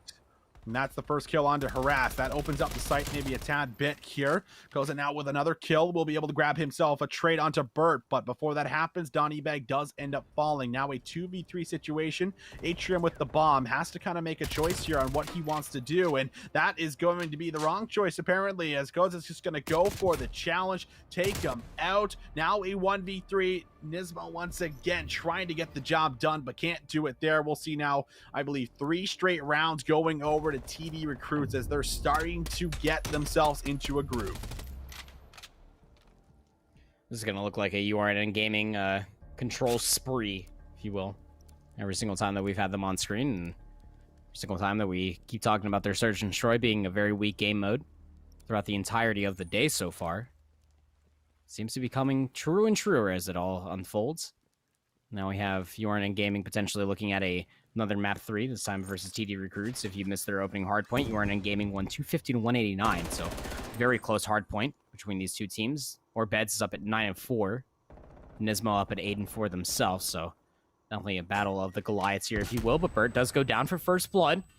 And well, the Koza is actually just going to try to push all the way through bottom escalators, and he's going to read that there's no players here immediately. A little fight going on over top of the A site. It's going to be Nismo. It's going to get pinched up. Those find one before going down. Oh, Harass just lines them both up. Very unfortunate here. Koza and Ebag both just make it so easy, and Donner Beds has to now make the move here. Looks like the play is going to be through the spawn. 1v2 for him. Has to get through Atrium as well as Harass. Not two easy members to try and take down, but could end up catching them by surprise. They do not anticipate a flank here, but it doesn't matter. Harass just says, oh, you're holding a pre-aim? All right, well, hold this, as he takes him down and makes it look easy. See Harass get the lineup here, actually. That's where that two-piece ended up coming from. And then, like you said, got the absolute turnaround and the snapper as well.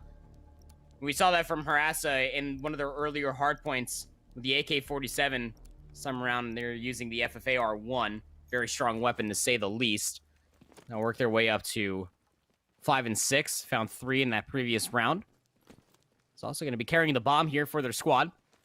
And they're actually going to be shifting their focus over towards Checkers, and they could end up catching De Niro off guard. De Niro saw the trophy system get thrown down. They're going to be caught off guard ever so slightly, but the push does come through. Atrium does find them for first blood. Orbet's going to be right there for the trade. On top of the escalators is a nasty heady as Ebag does take down Nismo, but Atrium and Harass answer on back 1v2. Orbeds versus Atrium and Harass.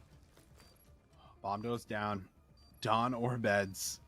This would be a round to win for sure. Put your team ahead by 2. Might just solidify the search and destroy here on Moscow, but have to get through Atrium and Harassed, and the setup is going to be close. Atrium very wisely backs away, is going to escape with his life. Trophy system down, but goes for the re-challenge wide. That is going to cost him. Harass also going to pick up the same angle here, maybe trying to slide across, knows where he is, gets info. It's going to be a 1v1, but it's going to be one for Harassed. Massive one to take home here. We've seen it all from just about so far in towards the game. That's going to tie us up here. 4-4. We see another play on the middle of the map here. Atrium with some very nice shots. All you can see is basically the upper chest here, and is able to just light that player up after being weak, brings home the 2-piece. But 4-4 we go. Now we'll see who's going to be able to come through and take the swing round here in round number 9. Don Orbeds at +5 in the KD, 11 and 6. Almost got away with that previous round, but you're messing with a very heated up Harass. They are now on 5 straight through 2 rounds. 4-4, and round number 9 we go. Harass is going to hold this angle on the half wall. The players offensively here for TD Recruits are just funneling their way over towards A, but Bert lines them up, finds 2 before being traded down. It is traded back, 2v2. A site is open for TD Recruits. It's very much open. Will they choose to actually plan, or will they look to try and rotate off? Looks like the choice is made, dropping the bomb here on A, but both players are retaking from their side of the map, and they might not expect this. 1v1 could be one here. Harass, though, can't land the shots. Will play very patiently, waits for his teammate to try and push up for some positioning. Now Harass puts on the Jets, moves forward, trying to fight and battle it out, tries to snap for one, but it's Atrium with the quick trade. Now 1v1, Atrium up close! It's find the kill, amazing tracking. Coming through, gets the headshot, and will move for the defuse. I mean, you gotta say body shots for the last round in Search and Destroy. I mean, there's no telling what the next rounds might ensue, but I would be shooting bodies right there, too. I would definitely be feeling myself. There's just legitimately no reason that Atrium just gets this cracked in this specific moment. Here's the first, and then we'll see the tracking coming out here as well. Just a nice little snap from the right stick is going to be able to garner them that second kill. Oh, man. You really feel for TD Recruits in that final moment that they might end up just getting away with that round. But up on map and series point, this is still a best of 3 until we get to grand finals, Austin. URNM Gaming, I mean, they're on the verge of winning their, I believe would be their first search for the day. I think you might actually be right on that. Not sure, maybe the first couple of rounds, but definitely all the games we've watched, they have not been able to close out a search on Moscow. Now, with all the practice, things are looking a lot better. We'll see an aggressive challenge, though. Don or Beds, able to actually push up right in toward B house here. And now it's actually a snap-on from Bert. eBag's got to win those, and he doesn't. Denaro forced to back away, just proning on the escalator here, hoping he might be able to get a regen off. It's going to be Kazu with the kill, Nismo with the trade. Everything is just absolute chaos fest around the A site, but it results in a 2v3. TD Recruits have their absolute game on the line right now, and it's going to be all up to Don or Beds. 1v3 has to get the job done and has to send us to round 11. There's one player, one left alive, it'd be Beds, but it's not gonna be good for at least the first. URNN Gaming, and I did go back and double check that they did in fact win their first search on the day, Austin, but ever since we've been watching them, they've been struggling here on Moscow Search and Destroy. They will beat TD Recruits 2-0 in the map count, 250 to 189 on the Crossroads Hardpoint, and here on the Moscow Search and Destroy 6-4, the punch they're taking to grand finals where they're patiently awaiting for their enemies. It's going to be in between Symbolic versus JC and his goons, who are in a map 3 currently. That's right, in the map 3 currently. And if there was ever a time to grab an S&D as you go later and later into the bracket, it's the series before grand finals, right? Where it's like, finally, guys, we got one under our belts. It's got to feel at least a little bit relieving. I mean, from a player standpoint, I would be absolutely relieved for as far as knowing that you guys can close that map out, because you know for sure you're playing it in that grand final, but at the very least, we'll at least get a couple of different maps, or at least different maps that we have not seen on that game mode heading in towards map 4 and map 5. So something to look forward to, but maybe waiting to see if we got an update for as far as that third map, and seeing if they are currently still in it. Has not been currently updated on the bracket itself, on the challenge bracket, so maybe possibly still currently playing inside of it, not exactly sure. Either way, we know one team that is there, and URNM Gaming has been relentless in respawn for us, Andy. They've been absolutely disgusting. Now in Search and Destroy, we would have it, as it seems like they were able to get finally some of their setups on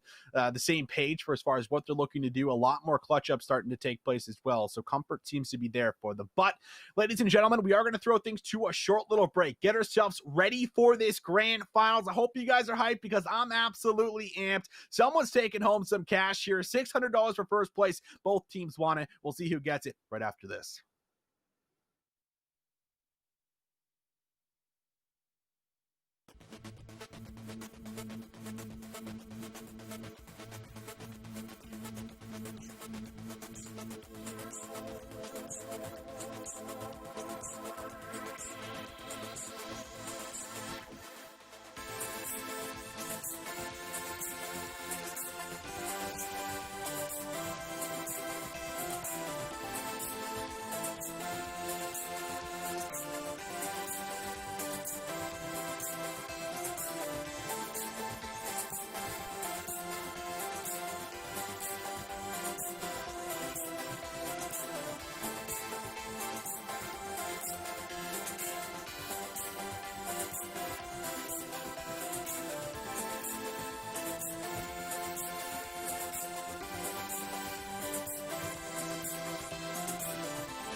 minutes to go.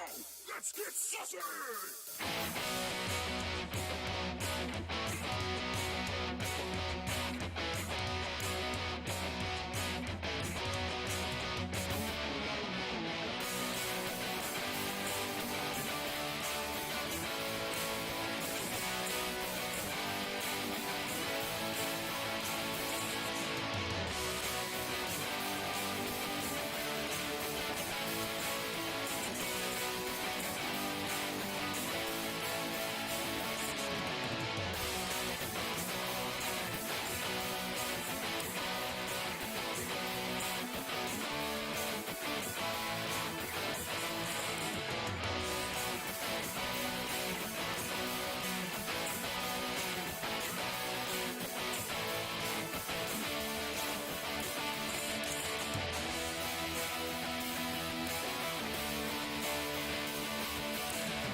minutes to go. Let's get saucy.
Hello, everyone, and welcome to our grand finals for our $1,000 Call of Duty Cold War tournament here at Esports Arena, all brought to you by Totino's Pizza Rolls. It's been an absolute blast for as far as what we've gotten on the day. Lots of round 11s, lots of tight hard points as of late, and now we got our final two teams ready to brawl and ready to go up against each other. And well, of course, calling the action is myself, Visions, joined with Proper. We're ready to go. We're already in towards our map number one here on Crossroads Hardpoint. Looks to be pretty even across the board, but the scrap time over towards URN Gaming. They're the respawn team you gotta beat here, Andy. We'll see if JC and his goons can get it done. Yeah, you really got to be on the lookout here for URN Gaming, specifically for Nismo and Harass. These players have been lighting it up, though, as the day has been progressing. Atrium has been definitely taking a step forward in Respawn as a whole. This team has been quite dominant. Finally took their first notable search and destroy win over TV Recruits in their semifinals. Now they find themselves here, starting off on the unfavored side, have been able to break themselves over, at least trying to work this east side of the map. Though because JC and his goons have been winning out the foot race to get here, even after the first 30 seconds have been depleted, it means that when URN Gaming did respawn, they spawn over by the P4 spawn. So now with the back 20 seconds coming on through, expect one last hit to come on out. That was just Nismo. That was also trying to join in with their teammates. One last player will be here. It is Bert, who will take down JC. Spawns have actually flipped here in an untimely manner. Keep in mind, there's only 7 seconds left on the hill, and this is a little bit of a misplay coming through from URN Gaming. They found kills, and JC and his goons are probably sitting there saying, thank you very much. You gave us the P3 spawns. They have the initial time.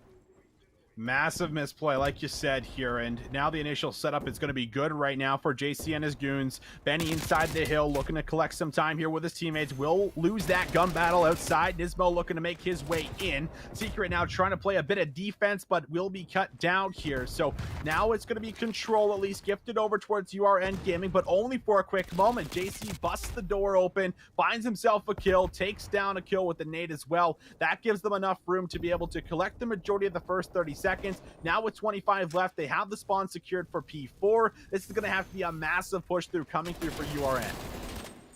URNN are going to end up putting at least one player to fight for the back 15. They can definitely use the time. It's about to eclipse past 80 points here for JC and his goons. And well, Bird and Atrium are going to work their way in here, so the back 10 seconds will be accrued here for URN Gaming, but they haven't done a good job at breaking in towards the spawns. Single file fashion, it's going to be the first player is going to be Nismo trying to work their way in here. Two players are going to be looking at them. I thought so, but JC's going to go down. Now Oreo and Tass ahead of him will take down Nismo, and they are just staggered. Our URN Gaming, you need a full force, if 3, if not 4, to try to break in towards the spawns of P4 with Bert and Atrium are being able to do it themselves. Harass will be there to take down JC as well. A good break in early at that into P4. This could be a money hill to get themselves back into the game. There's 35 seconds left in P4. Everyone's fanning out. They're controlling the close building here. It's Nismo. He's able to grab one before he's traded out, but that's fine. 25 seconds remain. They don't want to give it over for free, but the numbers just look to be way too much. One more player in the back. JC himself looking to get the job done. Actually grabs a double here for himself. Switches to the front. JC almost for a 3. It's going to take Harass to cut him down and take him out, and that's the money hill they needed. They get themselves right back in towards the game. Actually going to give them just a slight lead as we go towards the resets and move back towards P1. It is, of course, going to be early control here for the side of JC and his goons. Right on top of the hill is Secret, waiting patiently. A contention's there. He wins the close battle up close, but unfortunately will get traded out here. But still, a fight for the hill. No one with complete control just yet, as we'll see now the trade once again on the JC, and Harass has control off the 2-piece. A double-edged sword coming on through here for JC and his goons. I mean, they're trying to fight for the time here on P1, but they don't want to give up the spawns for P2. It's a very tough fight to say the least, but at least you have players anchoring out inside of top warehouse looking past the catwalk. And a little bit of a pinch is going to come through. It's going to be Secret that does take down Atrium. Going to be joining here with Benny. He's going to try to press on forward. The MP5 in hand. Tries to swap towards the pistol. Will get the better of at least one. No, Bert is able to get the snap and be able to smoke Benny, but Oreo's right there at least for the trade. Player coming across the catwalk. JC is going to have to communicate that towards their team, and it will be communicated in through. Oreo is going to be able to take down Atrium. So this is a really good spot to be in if you are JC and his goons, and especially because you are forcing them to try to hit through the south side of the map. The OE is not coming all the way through here for URNN Gaming. One player left alive back here. It's going to be Harass who takes down JC. Oreo knows that they have to deal with this player because it could be a potential pinch. They're being joined up by another player. Atrium is going to go down. Oreo get a nice little turnaround to take down Nismo. That's now 2 for them. 4 straight on this life, 13 and 11 in total. But the initial time, and because of the 50-yard line being cut in half, and the amount of numbers that URNN Gaming held over on this side of the map, Austin, they were able to get the spawns. I say that, but JC and his goons start pressing on forward. They find the break inside the hill, and now they get the split spawn that they were looking for. The back 30 might just be their name. URNN Gaming, they hold the lead, but it's not by much, and JC and his goons are looking to pass it. And that will be the pass right there. 20 seconds up for grabs, and I'm pretty sure 20 seconds will be gifted over. If you're the side of URNN Gaming, you do not want to afford having a flip play into their favor, just like it did last time here. Secret, though, is making his way right in towards the new hill for himself. He will be cut down, and that's actually Atrium with a double. He will shut down the rotation single-handedly and forces out spawns pretty far behind the old hill for themselves. So they will grab the initial. Atrium still on the spree, holding the time right now as his teammates are looking to slay in and around. Will be a push outside from the tank from that P1 spot, and we will see that push just about to commence. Atrium waiting. Teammates all going to be positioned around him. Finally, JC makes that first move. That will be the push in, but it's going to be all red in the feed as they will take down 4, and URNN Gaming will find a successful hold on the first push. And this is really big for them, too. You know, we talk about this on the east side of the map. The same thing is played out here from the west side, but the string together for 3 and 4. 3 is not as scrappy as P1. So if you're able to keep here for P3, URNN Gaming would be in a good spot to hold on to P4. They're still holding on to the spawns. A late break comes through on the back end of the 15 for JC and his goons. Now they're going to try to soak up this time, and this is a very competitive hard point coming on through. JC sliding on forward is able to take down a second. Oreo's right here to help out to take down Atrium, and with that, the spawns have flipped. JC and his goons are going to get the initial time on P4. Now it's just about shutting down. URNN Gaming are looking to put themselves in a spot to try to get for a late break, but easier said than done when Oreo's in a power spot over on the south side of the snow mound, and you're going to be able to shut down 2. They're on 4 straight for this life, 20 and 16. 3 players for JC and his goons over the 20-kill margin. Benny, shortly behind at 14 and 15, is just holding all these angles and just communicating to their team to be able to follow up on the damage that they find. Oreo, big kill, watching the cross here from the back, and that's the first 30 seconds once again good. JC and his goons have a chance to maybe pull ahead a bit here in map number 1. Secret watching the front with the MP5 will be good for a kill. He finds himself on a 3 spree, 23 and 14 minute in the hill, doing it all right now as the OBJ for his squad. We look towards the rotation, however, and that's actually going to be 1 for the time being. A couple players positioned over by P1. That was Benny trying to actually press forward a little bit to see if he might have a move at being able to try and stop a couple players moving through the middle of the map. It was not the case, however. Oreo, he's thinking ahead of time. He's thinking about the P2 hill. He finds himself a kill up close. Can't combine for 2. Bert will find the trade. Now we'll see 196 to 151. URNN Gaming looking for a very important hill. We'll see if they can start to hold this time. Trophy systems in play here, but Benny's going to push on forward. Their MP5 is going to take the trophy system out of commission and put theirs own into the mix.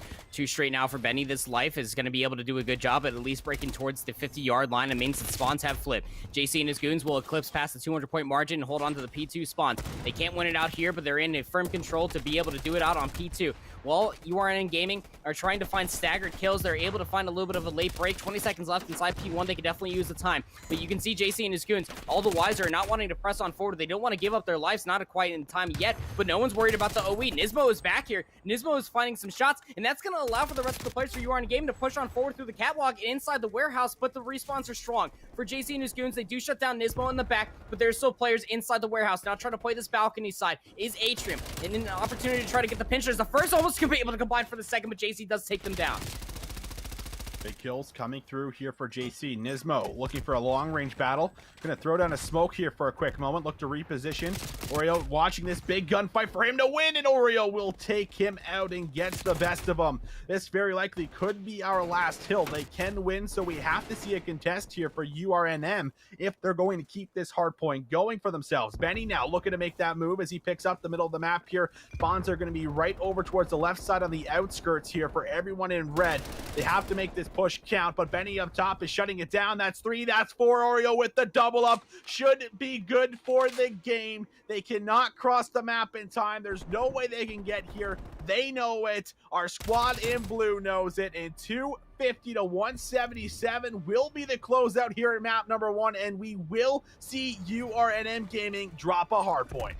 Yeah, I was just about to say that the first respawn that we're seeing URNM drop is going to be here in Grand Finals versus JC and his goons. Wonderfully played from JC and his goons as well. Keep in mind that it was a very brisk opportunity because the OE wasn't being watched there, as JC and his goons in the final set of hills was not watching the OE, that Nismo almost had the play of a century to be able to work on the backside of JC and his goons, but the pinch couldn't come on through the catwalk, was being watched by Oreo, and then Benny and Co also got the respawns available, so that way they were able to shut down that push. It was a last-ditch effort that we were really hoping that was going to come through, and if URNM were able to find that break, we would have gone to a P3 potentially, but because of the winner's advantage that was there, it would have been a tough call to say the least, whether or not URNM, if it went to P3, if they were going to even be able to close it out. Just really clean hard point in that second and third set of hills that came out from JC and his goons.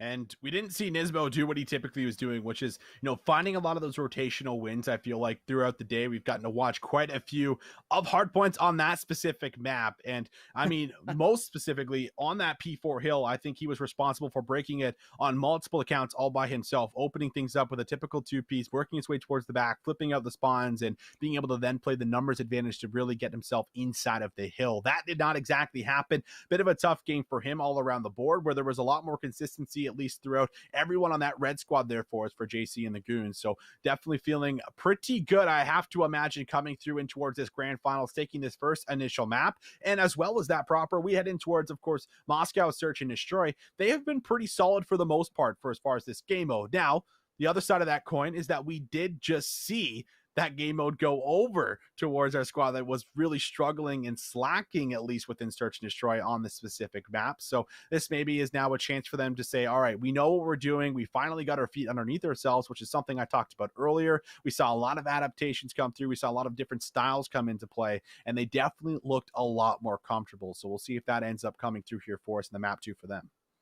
Yeah, URNN Gaming, I mean, their woes, especially in Search and Destroy on Moscow, is 100% just around the fact that they never really play for the trades, and they always put themselves in positions in their wow factor in Search and Destroy in the rounds that they do win is when they're able to find their 1v2s and sometimes even 1v3s. You get a couple of replays coming on through here from the previous hard point. But, still from JC and his goons, the things that we've seen from them on Search, whether that was their previous semifinal or even in the quarterfinal that we saw them play as well, Austin, was that they're willing to adapt. They're willing to take the proper adaptations and being able to read their opponents so that way they can stack up on top of each other and try to play for a few of their own trades, because as well as I do, 4v4, it's a little bit more potent comparatively to 5v5, where we just came off of the previous 2 seasons of Call of Duty, that those trades literally mean everything. To be able to go up to a 2v4 situation is a very tough spot to be in a retake spot, especially on Moscow, looking at A or B respectfully. But being able to get those trades out and being able to at least put yourself in a 2v2, it makes it a little bit more doable, offense and defense alike.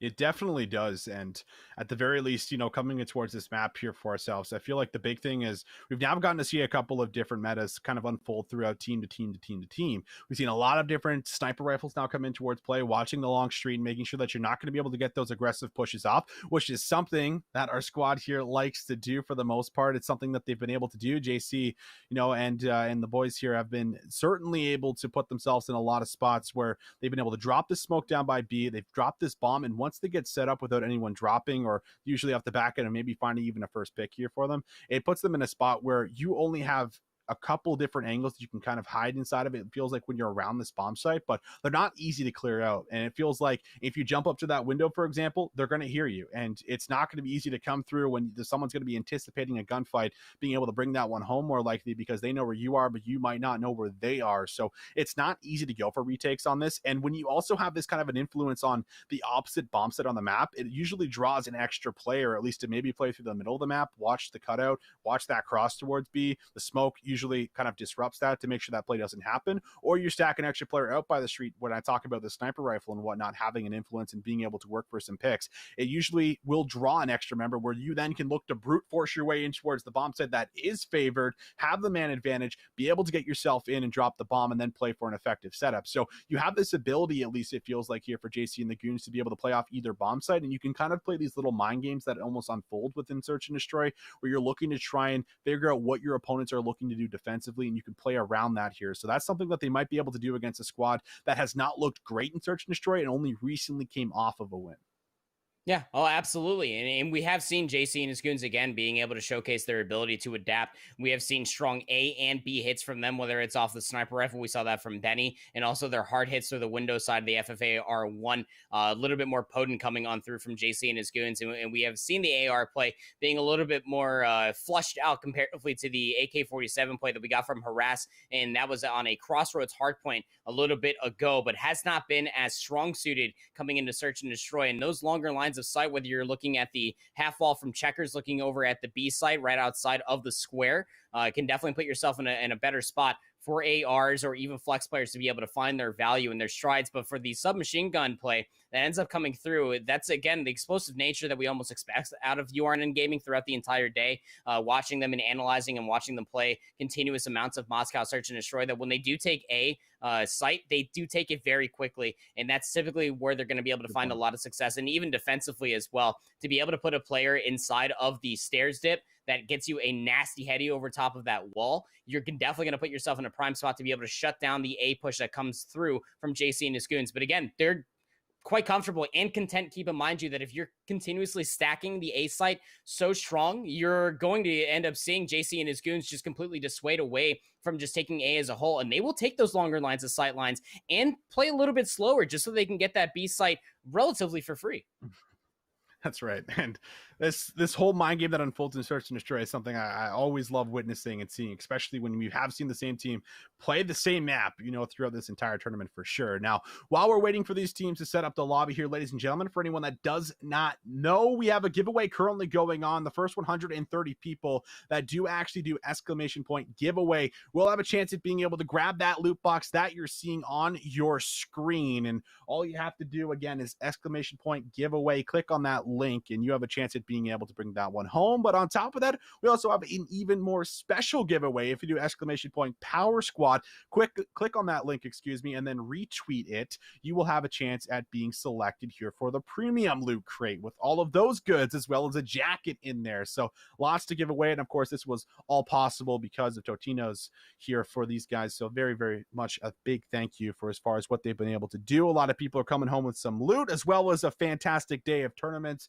And well, what we've gotten on the day has been definitely special within day 2 of Cold War. These players showing us exactly how much of their time they've dedicated to the game. And it's kind of paid off here for us as we're getting ready to jump in towards that one. For anyone that's just tuning in, 1-0 up is currently here, one of our squads after coming off of what was a pretty nice game. JC and the Goons is, as we know them, definitely looking to be one of the more potent teams. And when we saw them, I think a little bit earlier on in towards the bracket here for us proper, we're like, all right, that's a squad to definitely keep an eye on. we saw them 50-point club a team, and it did not look Yep. remotely close. I think it was Oreo that went like 26-4 or something like that, which, you know, in a 4v4 setting is absolutely like ludicrous, like something you just would never see. So the fact that we got something like that early, it's got to feel at least good for as far as an individual accolade for sure. But we're in the grand finals now. We can see the entire tournament unfolding here throughout the bracket as we've gotten all the way here. There's been a lot of tight games, a lot of close games here, but overall only leaves us with 2, and well, only one, of course, is going to be able to come away with the dub. Yeah, and of course, you know, even the prize breakdown, first place is walking away with $600, and the second place walking away with $300 here, $1,000 being split, and the third place will be walking away with $100 themselves. And well, that map that we saw Oreo drop an absurd KD was when JC and his goons did play up against old guys, that 50-point club. Well, I'll definitely have nightmares about that until I see something even more devastating, but it's really tough to say, especially with those numbers on the screen. JC and his goons did lose their opening hardpoint versus Symbolic Gaming, which then forced over towards a map 3, but they were able to win that out in a round 11 versus a very strong Symbolic Gaming, where URNR Gaming have been having their fair share of struggles again through Search and Destroy, though we're able to take a 2-0 sweep over TD Recruits, and that all happened in a round 10 fashion. They were able to showcase their adaptations, but it's all going to have to be consistency from here on out. This is grand finals, and it's a best of 5. When we talked about this earlier about URN Gaming as a whole, you got to remember that Search and Destroy will not only win you tournaments, it'll win you championships, it'll win you a lot of prize pool, especially when it comes down to a best of 5 variant like this current grand finals, that even say that they lose a Search and Destroy and they go 1 for 1 as far as winning the control, or even if they win the next control and hardpoint, that it's going to end up going back to Search and Destroy. That'll be played on Crossroads. And you got to make sure that you're able to at least keep things slightly polished if you are URN Gaming. If you're even able to take that control and that hardpoint, this is all off the circumstance, of course, if they do lose this Search and Destroy coming up. Yeah, that's the question. I mean, even if we get to the control, you have to, you know, at least look at our URNM gaming squad and think, all right, maybe they have a slight advantage based off of what they've been able to do, at least within that game mode throughout the entire day. But you also kind of have to think about things for as far as, you know, now we're in grand finals. This is, you know, the last match you're going to play on the night, and it's a lot more pressuring. So some of these players that we talk about coming up through the amateur scene, and, you know, we throw in challengers for as far as a chance for them to maybe even compete some more.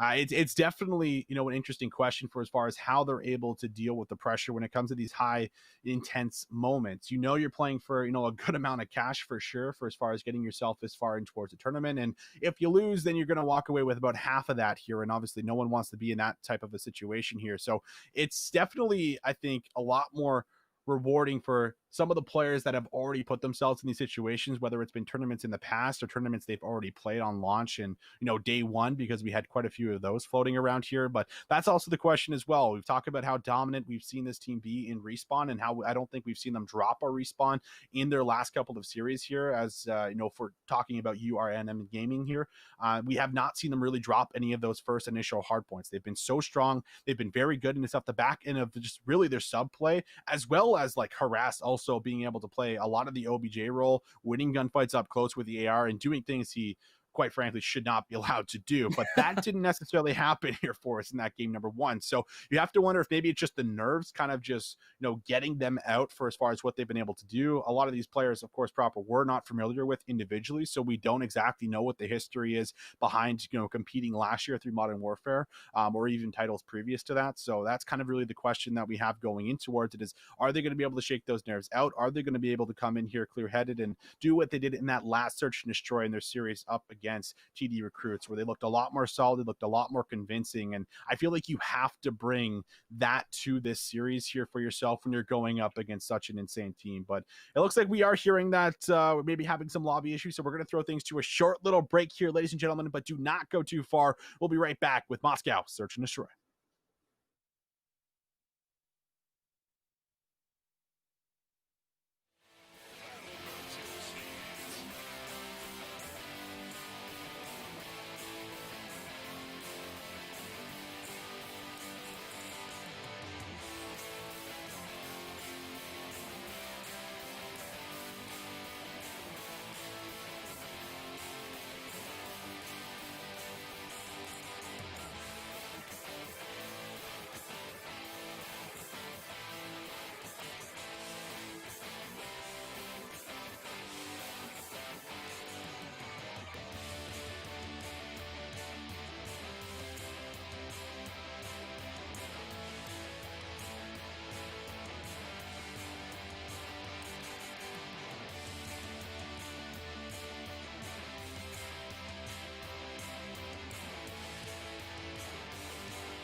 Let's get saucy!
Hello, everyone, and welcome back to the $1,000 Call of Duty Cold War tournament here, presented by Totino's Pizza Rolls, all, of course, on Esports Arena. Myself, I am Vision. Joined with me is Proper. We are getting ready to jump in towards Map 2 of the Grand Finals. I want to thank you for your patience, of course, just having some connectivity issues this early in towards the game. It is expected, but thank you for hanging in there because we are ready to jump in towards this game number 2. We saw JC and the Goons take home that map number 1, and it was honestly a massive upset, I feel like, based off what we've seen so far from our other squad here, Proper. And now we'll see if they can maybe pull through and search and destroy just like they did in the semifinals.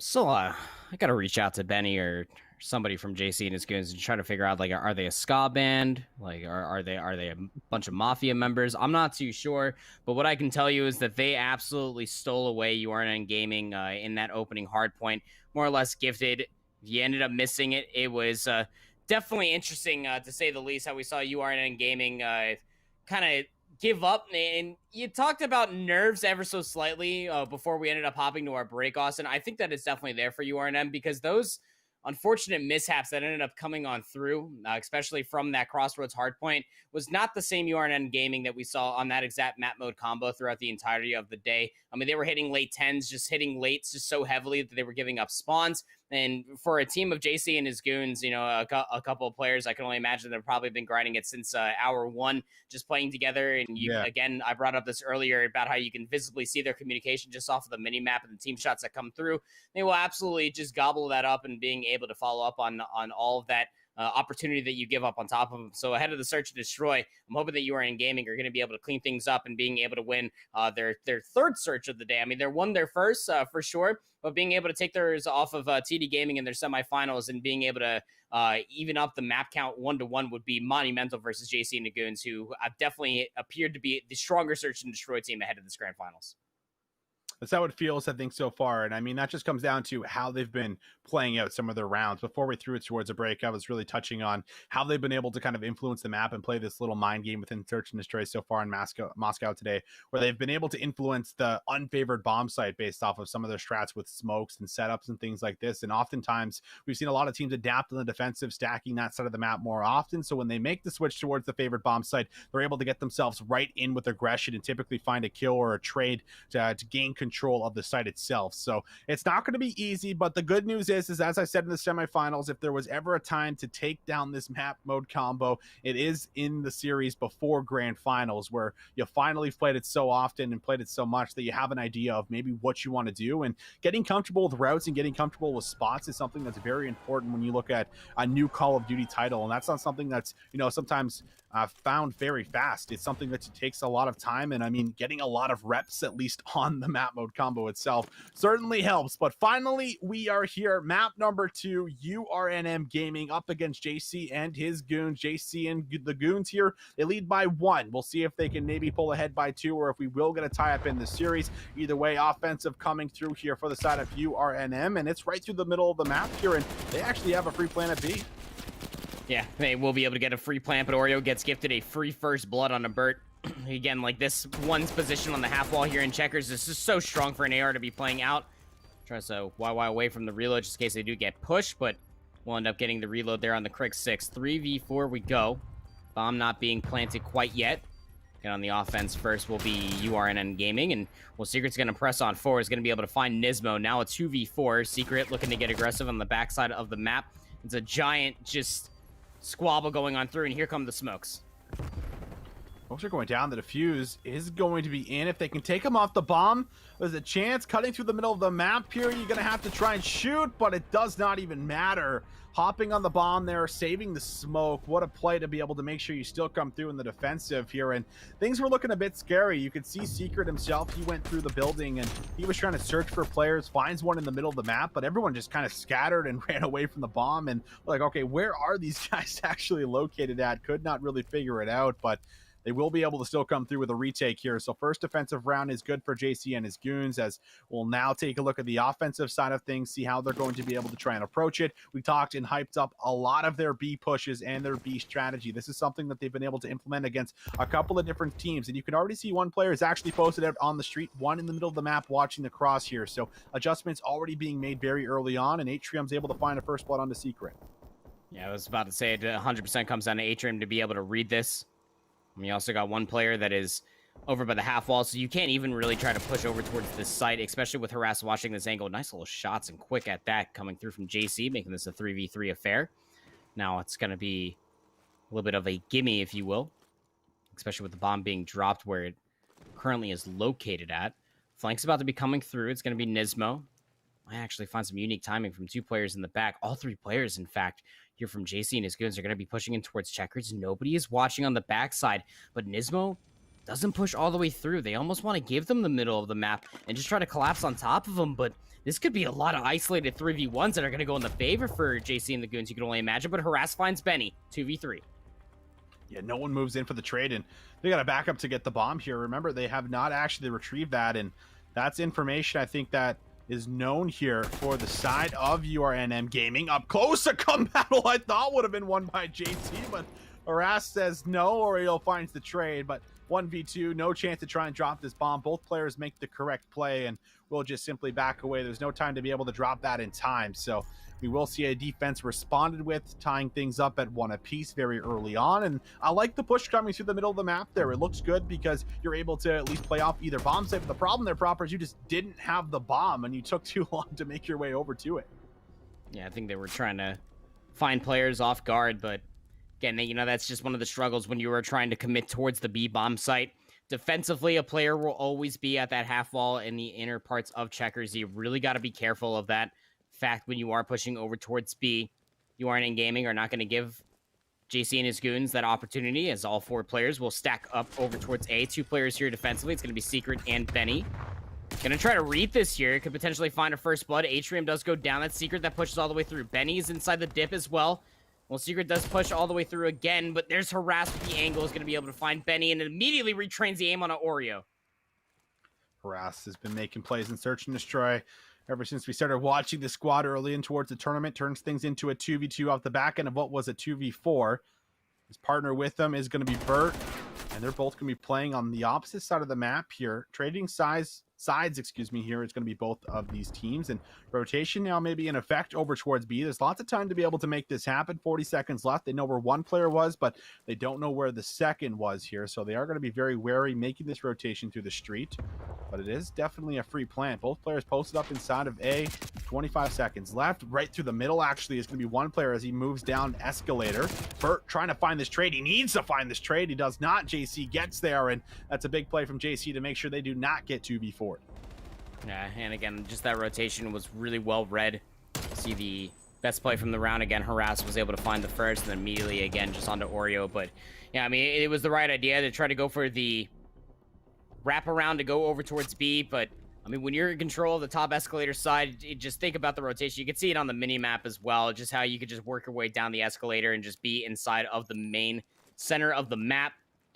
And being able to hold those angles, the trophy system was thrown down. Not like any nades or smokes were going to be needed to commit it at that juncture of time. 2-1 goes the score here in round number 4. We are looking at the offense coming through from JC and his goons. All 4 players are going to heavily stack over towards A.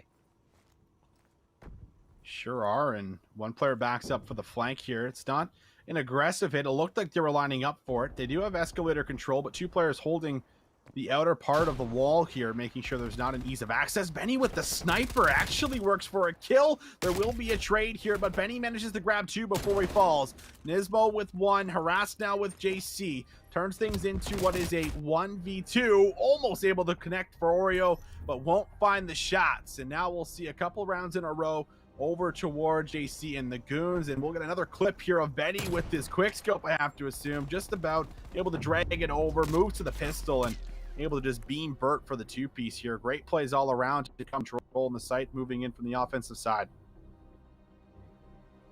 Gonna see if adaptations start coming through from URN Gaming. That's 2 rounds that JC and his goons were able to walk away from. And it's all off, again, just having the numbers advantage, just playing the terrain.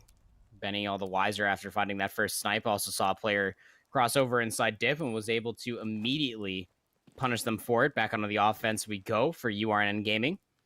Going to be looking for a B hit here, and you got to be careful, especially where you see JC is going to be positioning themselves off, and they're going to go for a quick little turn, go inside of the main mid of the lobby. No player up inside of the half wall, but they're going to work their way up through the escalator side, and I think that JC and his goons might have read this, but it's running straight into Atrium's MP5 with Secret.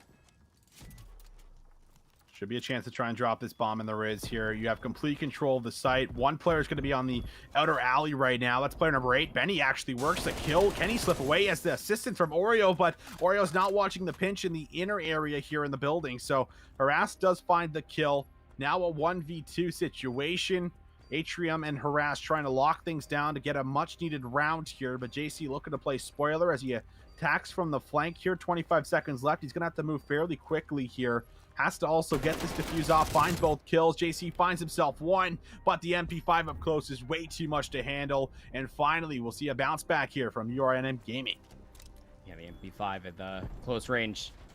Quite the strong weapon to be dealing with here in Black Ops Cold War. And again, I mean, although Benny does find one inside of the alley, outside of the lobby, it's not really much to be able to help out. Players just funneling on through.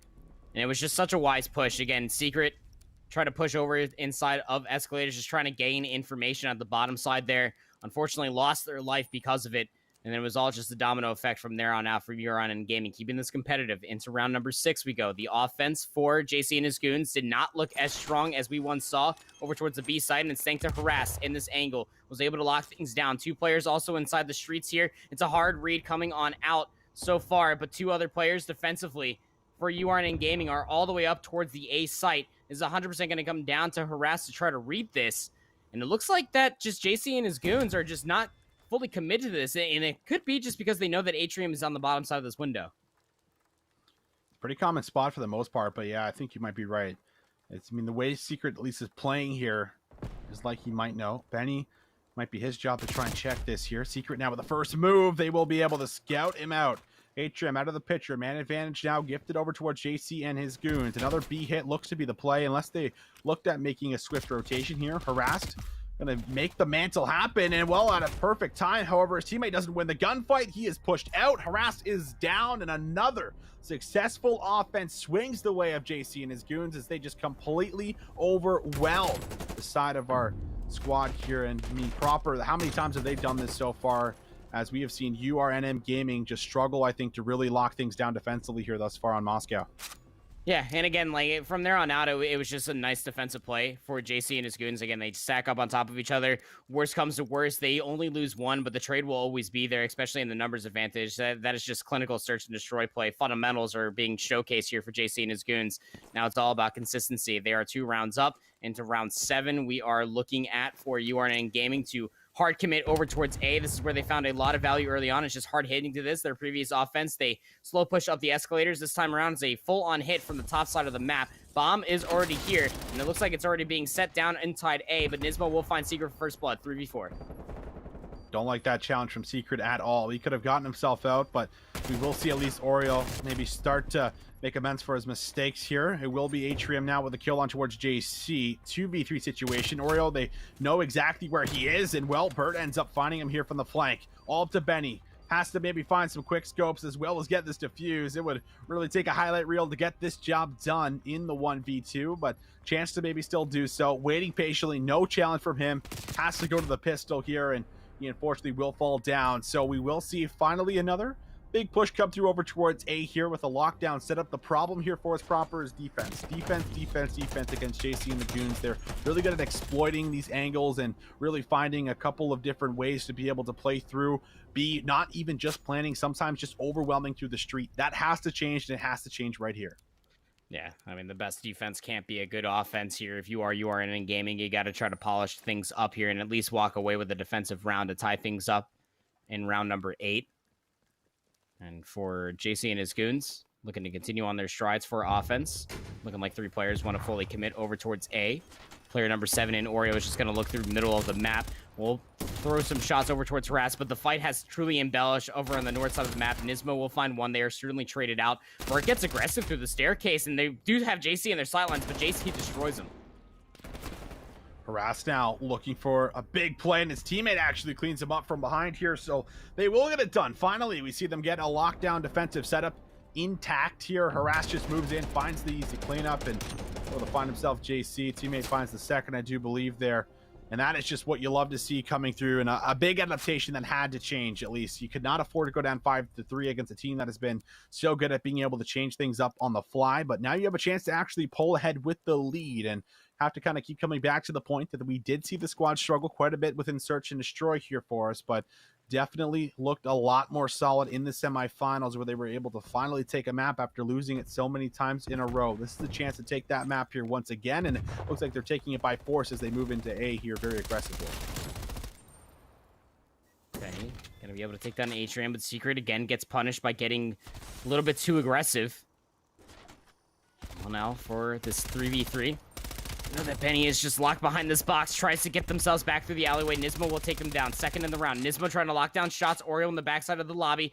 After they took down Harass, is going to take a little bit of a reprieve, keep themselves alive for the time being. Stacked up with their teammate here with JC, looking to potentially double hit this. There's no way any nades are going to come through. There's 2 trophy systems over here for URN and Gaming. Nismo now going to be able to work their way through the divot. Looking for the side angle as the bomb does go down, potentially, and it does get dropped. Nismo trying to press on forward. Burt does get the trade, but it was a little bit of a misplay at the end of it all for URN and Gaming. I mean, they had an opportunity when you had a player looking over for the cross to try to get that bomb planted. It really came down from Oreo to find this timing to try to press on forward. Was able to find at least one, and then there was the last kill onto Burt. Really tough decision coming on through from URN and Gaming. It was a 50-50 shot to try to stick the plan and play in a post-plan situation or chase for the kills.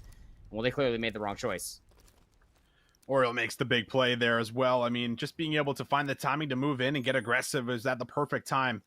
10-4 now for Oreo. We saw him have a fantastic performance just a little bit earlier on and towards the day in one of his series where he went 26-4 in the very first map, and now looking to show a bit of that here in the Search and Destroy for map 2. Trophy systems down.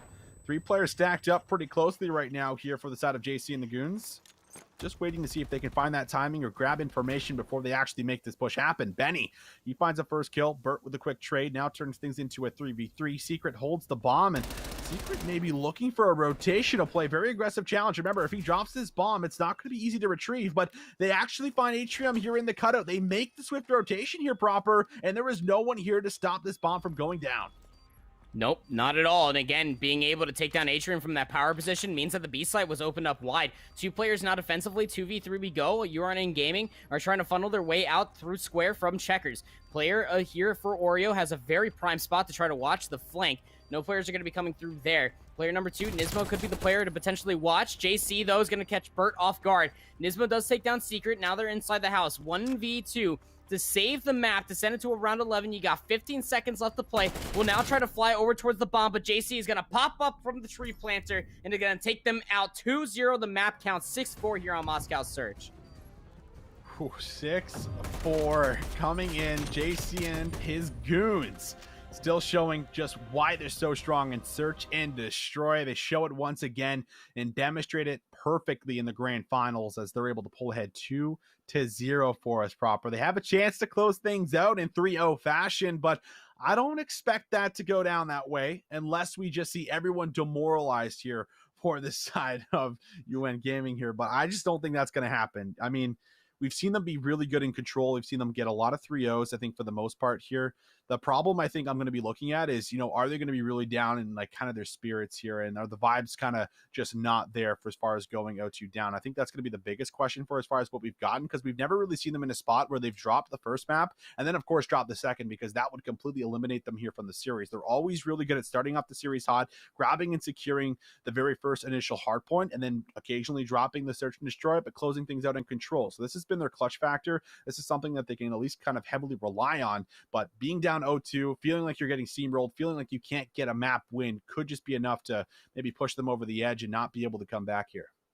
Yeah, I mean, this could be two different takes, right? You win this control for URNN Gaming, and you do get the momentum switch heading towards what is going to be a satellite hardpoint for map number 4, and then a crossroads hardpoint for map 5 if we end up getting that far. But I mean, it's still at Right. the end of it all for a championship game right now in grand finals. I mean, this is where, boys become men more or less in Call of Duty. You got to be able to bounce back. You got to wipe the sweat off your brow, and well, you got to be able to walk inside this map 3 just with the guns ablazing and just play your game, because you're absolutely right, Austin. We have seen control on Crossroads played out 3 times so far for URN Gaming, of which they have taken a 3-0 fashion over top of other enemies so far. But JC and his goons also just previously played against Symbolic Gaming. I don't know the exact score line for that one, but still we're able to walk away with that control win. And I think that that's only the second time that they were able to do so throughout the entirety of the day. So both these teams seemingly strong on control. We have a little bit more information for URNM Gaming and how they've been able to quite literally control the pace of both offense and defense, and being able to keep their adversaries guessing as to where they're shifting all their focus, whether it's the AR or SMG focus. But the same thing could also be said here for JC and his goons. We saw that on hardpoints continuously for this team, and I can only imagine that that might shine the same light as to how they're going to end up playing here on Control Crossroad, or Checkmate, rather. Sure. I mean, the one thing that we could take away is we know they're a good respawn team. That's something that we've pretty much preached from the start while watching these guys. We know that they have what it takes to play off these rotations and at least implement some of this team play that's very important to be able to close out these maps here. That's definitely the takeaway that we have. But JC and his goons have also been pretty strong, I feel like, across the board. We come back to Crossroads hardpoint that we keep bringing up when Oreo had his spectacular performance of 26-4, as well as everyone else going, triple positive, it felt like, as well in that matchup where they 50-point clubbed here. The only thing I don't think we have seen really too much of is, control. Have they played enough reps of it to feel comfortable against a team that feels very comfortable with it? It feels like across the board, where they're able to play off their life leads very effectively. They're also able to open up with a lot of really big kills. And then when they are able to gain control of the map, it feels like it's so difficult to be able to regain control without dropping a massive amount of lives to be able to work your way back out. So you can't allow the squad, at least on the defensive side, to be able to really shut you down and put you in a spot where you feel like you're spawn trapped, because it feels like you're never going to be able to get out based off what we've seen here thus far. However, you still have to keep bringing back the point of, you're O2 down, everything's against you. On the opposite side of that, I always look at O2 down like we got nothing to lose. Let's just come out here swinging. If we lose, we lose. If we win, we win. We keep it going. And I feel like that's the mentality you have to kind of have, especially when you're in a grand finals. A lot of money on the line. I mean, you got spectators, you got casters. We still don't know how many of these players have necessarily been in this position before, because it's a free entry tournament at the least. So a lot of things to kind of take in for as far as what we're going to get for us, but I'm expecting a very close control, I think, because these guys have looked like the strongest control team on the day. And that's something that you have to at least have in the back of your minds coming into this, getting yourself hyped up, saying we can bring this back, we can reverse sweep. If we take this map set, we go in towards, satellite, hardpoint, as well as Crossroads, Search and Destroy, 2 maps that have not been played on the day, and maybe we can blindside them, and maybe we can take this one away. Those are some of the comps that have to be, kind of being thrown out there going in towards this map 3, I feel like. Yeah, and no, it's your strongest game mode throughout the entirety of the day. I mean, hardpoints, although being quite dominant throughout the entirety of it, you gotta hop in here and just being able to, again, wipe the slate clean. Go in here comfortably and just play your game. Play what you've been playing out through the entirety when you do find yourself here for URNM Gaming. But I mean, on the other side, I got to play devil's advocate here, Austin. Although I am motivated myself, I feel like that I'm ready to go play this third map for URNM Gaming off of all those words that you just said. JC and his goons, I'm sure that the vibes are strong coming through these players. Very, very vocal players at that, and well, they're going to end up feeling themselves, especially off that hardpoint and that search and destroy. There were a lot of opportunities for URNM Gaming to be able to win out a couple of rounds, and they probably know do JC and his goons that they probably escaped with a couple of those rounds where they probably shouldn't have, knowing that they might have it in the bag. So this could also be an exploit for URNM Gaming, again, if they go back to what I was just saying, that they just play their game, they play comfortably off of what we've already seen from them on control. Could end up being a flip the momentum head and being able to come back and bounce into that hard point, which would be a map 4 satellite hard point if we do end up getting there. But again, up on championship point, is JC and his goons to be able to close this out in 3? Yeah, I mean, they could close it out. They won the control against Symbolic Gaming in the semifinal. Looked to be pretty convincing, it felt like, in the most part. So this is a chance to be able to take this one away. Like you said, close things out 3-0 fashion. I mean, we're talking a lot about what we're going to get. I still feel like we got to get something out of this squad. Like, with everything that has happened on the day, when you've clutched up so many game threes in a row, I feel like that's just like gotta be something you can build off of when you're in this best of 5. Now, we talk about the setting, we talk about everything that's happening here around maybe just usually playing the game itself and not maybe having all these extra factors and intangibles kind of in the conversation, but it's still got to be something that you got to come in here with confidence for. I feel like that's maybe the biggest takeaway, but still, we'll have to see it kind of unfold. Waiting to see exactly what's happening with the lobby at the moment. Meanwhile, we still, I believe, have maybe a couple of loot boxes to give away. I'm not totally sure, but if you do ! giveaway in the chat, you're actually going to populate a link. You can click on that link and you have a chance at being able to get yourself a loot box. So make sure you guys are doing that. Of course, you can see that on screen, and as well as that command down low as well, you can see !Power Squad. If you do that as well, you'll have one chance at being able to maybe get yourself a jacket, as well as all the other loot that comes with that loot box. Only one person will actually retrieve that. When you do that specific command in the chat, that's going to populate a Twitter link to Esports Arena. You just have to retweet that link and you will have a chance at being selected for a bunch of free loot and a nice jacket. And I feel like that's a pretty easy task to be able to come home with some free stuff right there proper.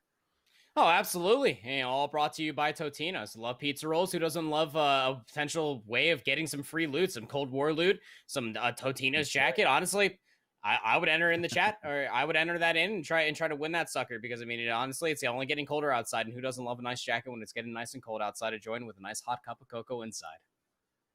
That's right. That's exactly it, ladies and gentlemen. Hope you guys are enjoying the stream. Hope you guys are having a great time. We've had a crazy amount of matches unfold for us, but it's very likely that we might just have a chance at closing things out here for us heading in towards our next one. And it's going to have to be a forced map 4 here, as well as a map 5 win for URNM Gaming. They have to pretty much pull off a reverse sweep essentially here if they're going to be able to come out with a W. And that is a lot easier said than done, but it all starts here. I'm looking for Nismo. That's the player I feel like we have to kind of look out for heading in towards this one to bring it home. He popped off a lot in those respawns. You need Nismo now. He's got to come through. We'll see if that's the case. Smokes are out. Aggressive push over towards A here off the rip. First blood will be good here for Benny to maybe try and shut down this push, but Secret's going to find himself an opening. Looks for 2 and will actually collect 2. Gets information on Nismo from afar. Is actually just going to hard chase this, and we'll chase them down, but Nismo will end up taking him out of the mix, but still a great opening there from Secret, defensively, of course. Just trying to work their way over there, and, well, I mean, for JC and his goons, you're just trying to find the opportunity to be able to put themselves in a defensive spot to be able to shrug off this A hit. JC is able to find one that's on with a Semtex. Secret back alive. We'll end up finding another 2-piece and seemingly heating up further and further as URNN Gaming, or I'm sorry, no, the UI is actually swapped on top. It's JC and his goons that are represented in the blue on their offense first. Are going to be looking for at least a second tick of progress, but coming right back into the mix are URNN Gaming to be able to shrug them off. So 19 to the 16 respawns available. JC and his goons currently in the lead, and this is just good control coming out from them. You're able to find a tick of progress off of A, shift your focus over to B, but URNN Gaming are right there to take them out. I wanted to see Nismo, and Nismo's delivering right now. 5-2, having himself a nice hot start. Have to keep that rolling. We'll see if that's the case. B looks to be the approach right now for the side of JC and his goons, and JC's going to make his way through the plane. Not going to be happy about that one, I'm sure. Atrium able to take him down from behind, just camping things out, watching that push through. Will now relocate as it's going to be Oreo with the AR. That's good for a kill. Now we'll position and just lock things down, wait for his teammates to spawn back up. That would have been a big kill, but Bert somehow slips away as well. Grabs the double up behind the truck. Trophy's down. Secret runs right by him. I don't know exactly what the thinking was there, but doesn't matter. His teammate gets him, and Secret ends up moving in for Nismo. So A control might just be here. First tick already came through for as far as the progress, and now the second tick is being worked on. Yeah, Secret's been starting off really fast, but they have been shut down. Now they're up at 5-5, finding back-to-back 2-pieces in between 2 lives. So definitely being handled off as far as their aggression is concerned. Harass is also appearing in the kill feed continuously at 5-4, 7-5 for Nismo. As you ask, you shall be received. Here, Austin, and well, now we're down to a 7 to a 6 life lead. Only by 1 so far, now in URNN Gaming's favor, trying to thwart this attempt to try to capture B. First tick of progress was gained. Just about to get the second tick of progress to come on through. Just waiting for some numbers or URN Gaming. There's only 8 seconds left inside the time clock. So this is really all cards on the table here for JC and their goons. They really need this B capture to come on through. They could really benefit from getting the extra minute on the board. And they're also splitting their focus. This is so smart from Benny to put themselves over towards A. Capturing 2 points at the same point in time. They might just be able to get themselves the B capture point. And they're also getting the second tick of progress on A. Ooh, no one can test this. A little bit surprised. Well, it's just the one member, but A's also just about to go over here. No lives remaining right now for URNM Gaming. They're taking things slow, but they find that first kill. Now looks to be about a 3v5 technically with the extra life. Secret finds Harass. Now going to be all up to 1 coming off spawn. The last tick could still come through, and there is the shots for Atrium. Finds himself 1. But no way he's combining for 2 with the player behind him. So first initial offensive round coming through, carrying the momentum off the last couple of games. Oreo having himself one heck of a game right now as he's just lighting things up with the Greg. Everything falling in place right now proper, and they're going to take that first map away, or rather first round away. Even in those final moments from JC and his goons, just you got to see just really good control. I mean, Benny again shift their focus over towards A, and I was watching the mini map just more than anything. You saw URN Gaming were just struggling to try to decide, do we go get this one player off of A? How many players are over at A? We got to stop them from capturing B. If we get them off of B, it could go down to game clock. And that little bit of hesitation came back to bite them in the rear heavily. So now we shift over towards their offense. They're looking to make a strong push over towards A. It's a 2-for-2 trade. It's not going to be strong enough to be able to get the full progress off of A, maybe just even a single tick. JC and his goons are just waiting for the respawn. 2 will be here for the pinch to join in with Secret. And here's starting to come through. First tick of progress was gained here, but this was just so smart from JC and his goons. Just wait for the numbers so that way you don't give up more lives, if not another tick over to A. And this is looking like that first tick should be good. We almost saw a massive play from JC to completely blow things open here by the A point. Secret now in the smoke. Finds one to his right. Looking for the shots here. Got to get the snap on Nismo. Will take him out. Harassed also watching over his sub player as that second tick is currently being worked on and should come through. I think it does here right before he falls. And meanwhile, B also could be a potential move for as far as what Nismo's thinking, but he's taken down from behind from Benny. So we take a look at the lives. Remember, lives right underneath the players here on the left and the right side. 19 remaining here for JC and the goons. They're sitting very comfortable ahead by 4. 15 right now remaining for URNM Gaming. Only 45 seconds left. 2 tick of progress at A, and you feel like that's where they're going to have to maybe make their move to try and grab that extra minute of time. Good trade there from Atrium on the Secret. Looking for potential bottom plane control. JC and his goons are still playing in and around the airplane. JC is starting to press on forward. Was almost able to actually get that kill on a Nismo. Of course, Oreo's going to be able to get the follow-up damage to take them down. 16 respawns to the 11. JC and his goons are looking pretty definite in taking this second round here on checkmate control. Benny looking to get aggressive. Lines up with 2, but it's only able to find the one in the back of Atrium as Harass does take them down. That's with the AK-47. Now JC looking to answer things back. Secret has been electrifying at the beginning of the first round and is keeping things hot. 13 and 12, 14 and 9 for Oreo, like you said, was having themselves quite the day here on checkmate controllers, looking to do the same exact thing. 2 ticks of progress have been accrued over towards A, and it might just be where it all puts to rest. 5 seconds left. Benny playing close over towards this cargo container. 3 seconds left to go, and the spawns are just a little bit too far out for URN Gaming to touch a control point in time. 2 rounds to JC and his goons, and they are 2 maps up. Championship and map point.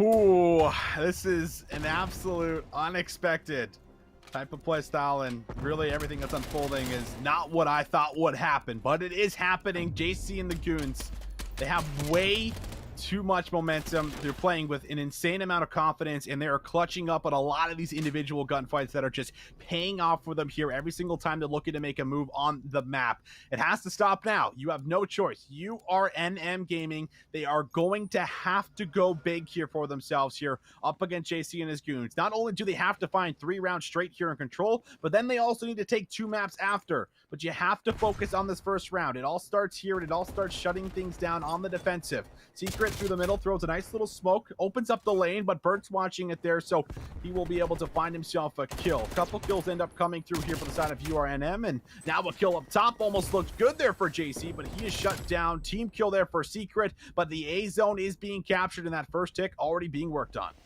Yeah, it was a great trophy system that actually came through from URN Gaming to stop that smoke from coming on out. That was exactly how JC and his goons were able to find middle map control at the beginning of the first round here.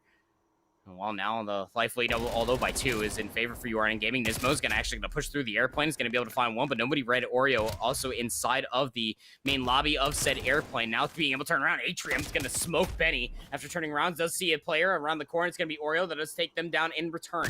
17-19, still a 2 life lead. No ticks of progress gained on either of the control point. Now JC and his goons trying to count their respawns, trying to shift their focus, looking for mid-map control. They did find 2 previously, and this could be the point of way where they do take mid-map control and just triple stack on top of B. Look at how just Secret is flying in towards the spawn. JC is looking over the shoulder, and that's good follow-up damage. Those are the team shots that I was talking about, JC and their goons, and it is showing up here as the first tick of progress comes through onto B.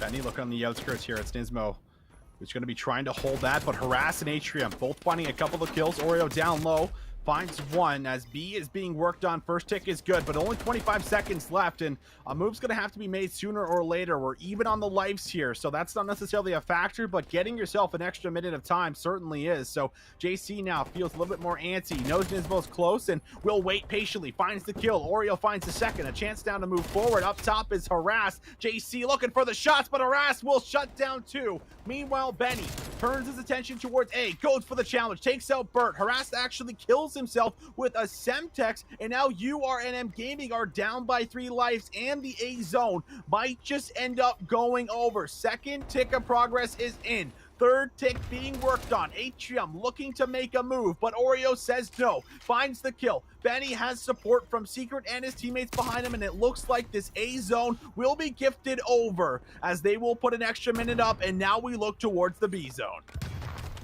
Looking for plane control as well is JC. 18-13, 23-13 here for Oreo. 20-18 for Secret. Now pressing on forward. The smokes have come on out. And well, now just trying to work over towards the second tick of progress. This is actually going to split the focus. You can see you are in gaming. They're not fully regrouped on any means. This is going to come down to isolated 1v1s. JC does take down Atrium. Nismo does find the trade, but Secret on the back end does find a second one. Only 1 respawn available. No lives remaining now for URN Gaming. And now this is looking for a 4 respawns remaining for JC and his goons.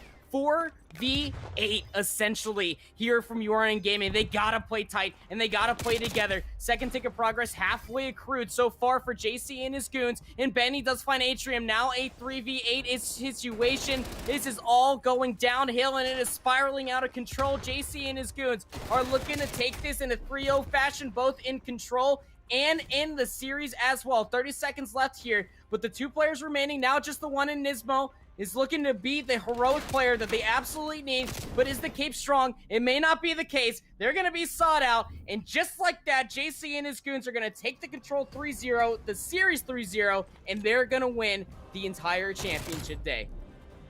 They bring it home. Lots of money here between them. You see JC, one of the big players on really bringing this one home here for his squad. Stepping it up, I feel like, specifically in this grand finals. And, well, his name is in the team name, really says it all, as that was a stellar performance across the board from every single member throughout the day. But when it came down to it, JC MVP for sure. I feel like in that grand final, just a lot of big individual moments for as far as the search and destroy, as well as that control. Just doing such a great job of being able to work through that AR and finding a lot of kills, chipping away at the life lead, always putting the pressure on. And that's what I felt like it came down to. Pressure was maybe too much to handle after dropping their first hard point here for the side of URNM Gaming, and that's just not something that they had experienced thus far. They've been used to dropping the search and destroys and relying on control, but they could not rely on control here in map number 3 because JC and his goons way too good, way too much to handle, and they bring things home, as you said. A very fantastic day, a lot of fun. Our first time, of course, casting Cold Wars. It's only been out for a couple of days, but you know, what are your thoughts, Proper? What are your takeaways throughout this this tournament here on the day? The FFA R1 is very strong. Do not sleep on that weapon. And the MP5 is shortly right behind it. Do not sleep on those 2 weapons. I can only imagine that they might end up being tuned, or not. I mean, I'm not too sure what the developers might be thinking. All I can tell you is that it definitely creates for a lot of fun Call of Duty action. Again, this is the first time that I'm casting 4v4 and seeing it in its first competitive nature and casting over top of it. A lot of interesting factors come out to play. Of course, we only saw 3 maps throughout the entirety of the day, so there's still a lot to develop. There's still a lot of strategies that could end up coming through, whether it's hitting hard points, playing control, although those are 2 very fundamental game modes when it comes down to Treyarch games. And then, of course, search and destroy. As these maps are starting to be learned and as teams are really starting to unfold about how they want to be playing out from the rosters, who's playing what role, who's playing what angle, it's all going to be truly exciting. We are in store for a fantastic season, Austin. I feel like we really are. Everything looking great, coming together here for us, and absolute treat to be able to cast over this game and watch some of these players. And big congratulations to JC and his goons for coming home here with $600 amongst themselves. Just a close second is going to be URMN, and they had a lot of really big stellar moments as well, I'm sure, but just not able to get the best of this squad in the grand finals here for you guys. I want to say a big thank you for all of you tuning in, and well, I'm pretty sure there's still a good 30 packs or so to give away for as far as what we've been getting, so make sure you guys do !giveaway. Click the link, fill it out. All you got to do, it's not going to take very long, and you're going to get yourself a chance at bringing home a loot box here for yourself from Totino. So sounds pretty easy to me. Make sure you guys are doing exactly that, because that's just about as easy as it gets, bringing home some free loot for yourself. Now, of course, this has been myself, Visions and Proper, here on the cast. I want to say a big thank you for all of you guys tuning in, as well as the production, running everything in the back, doing all the heavy lifting and the hard work, getting those lobbies going, and well, having the patience to work with the servers. It's been a great time. Thank you guys so much for tuning in. Big shout out again to Totino's for sponsoring this event, and it's all been put on by Esports Arena. Make sure you guys tune in towards the next one. We'll be back. Thanks for tuning in.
Let's go! Let's get saucy!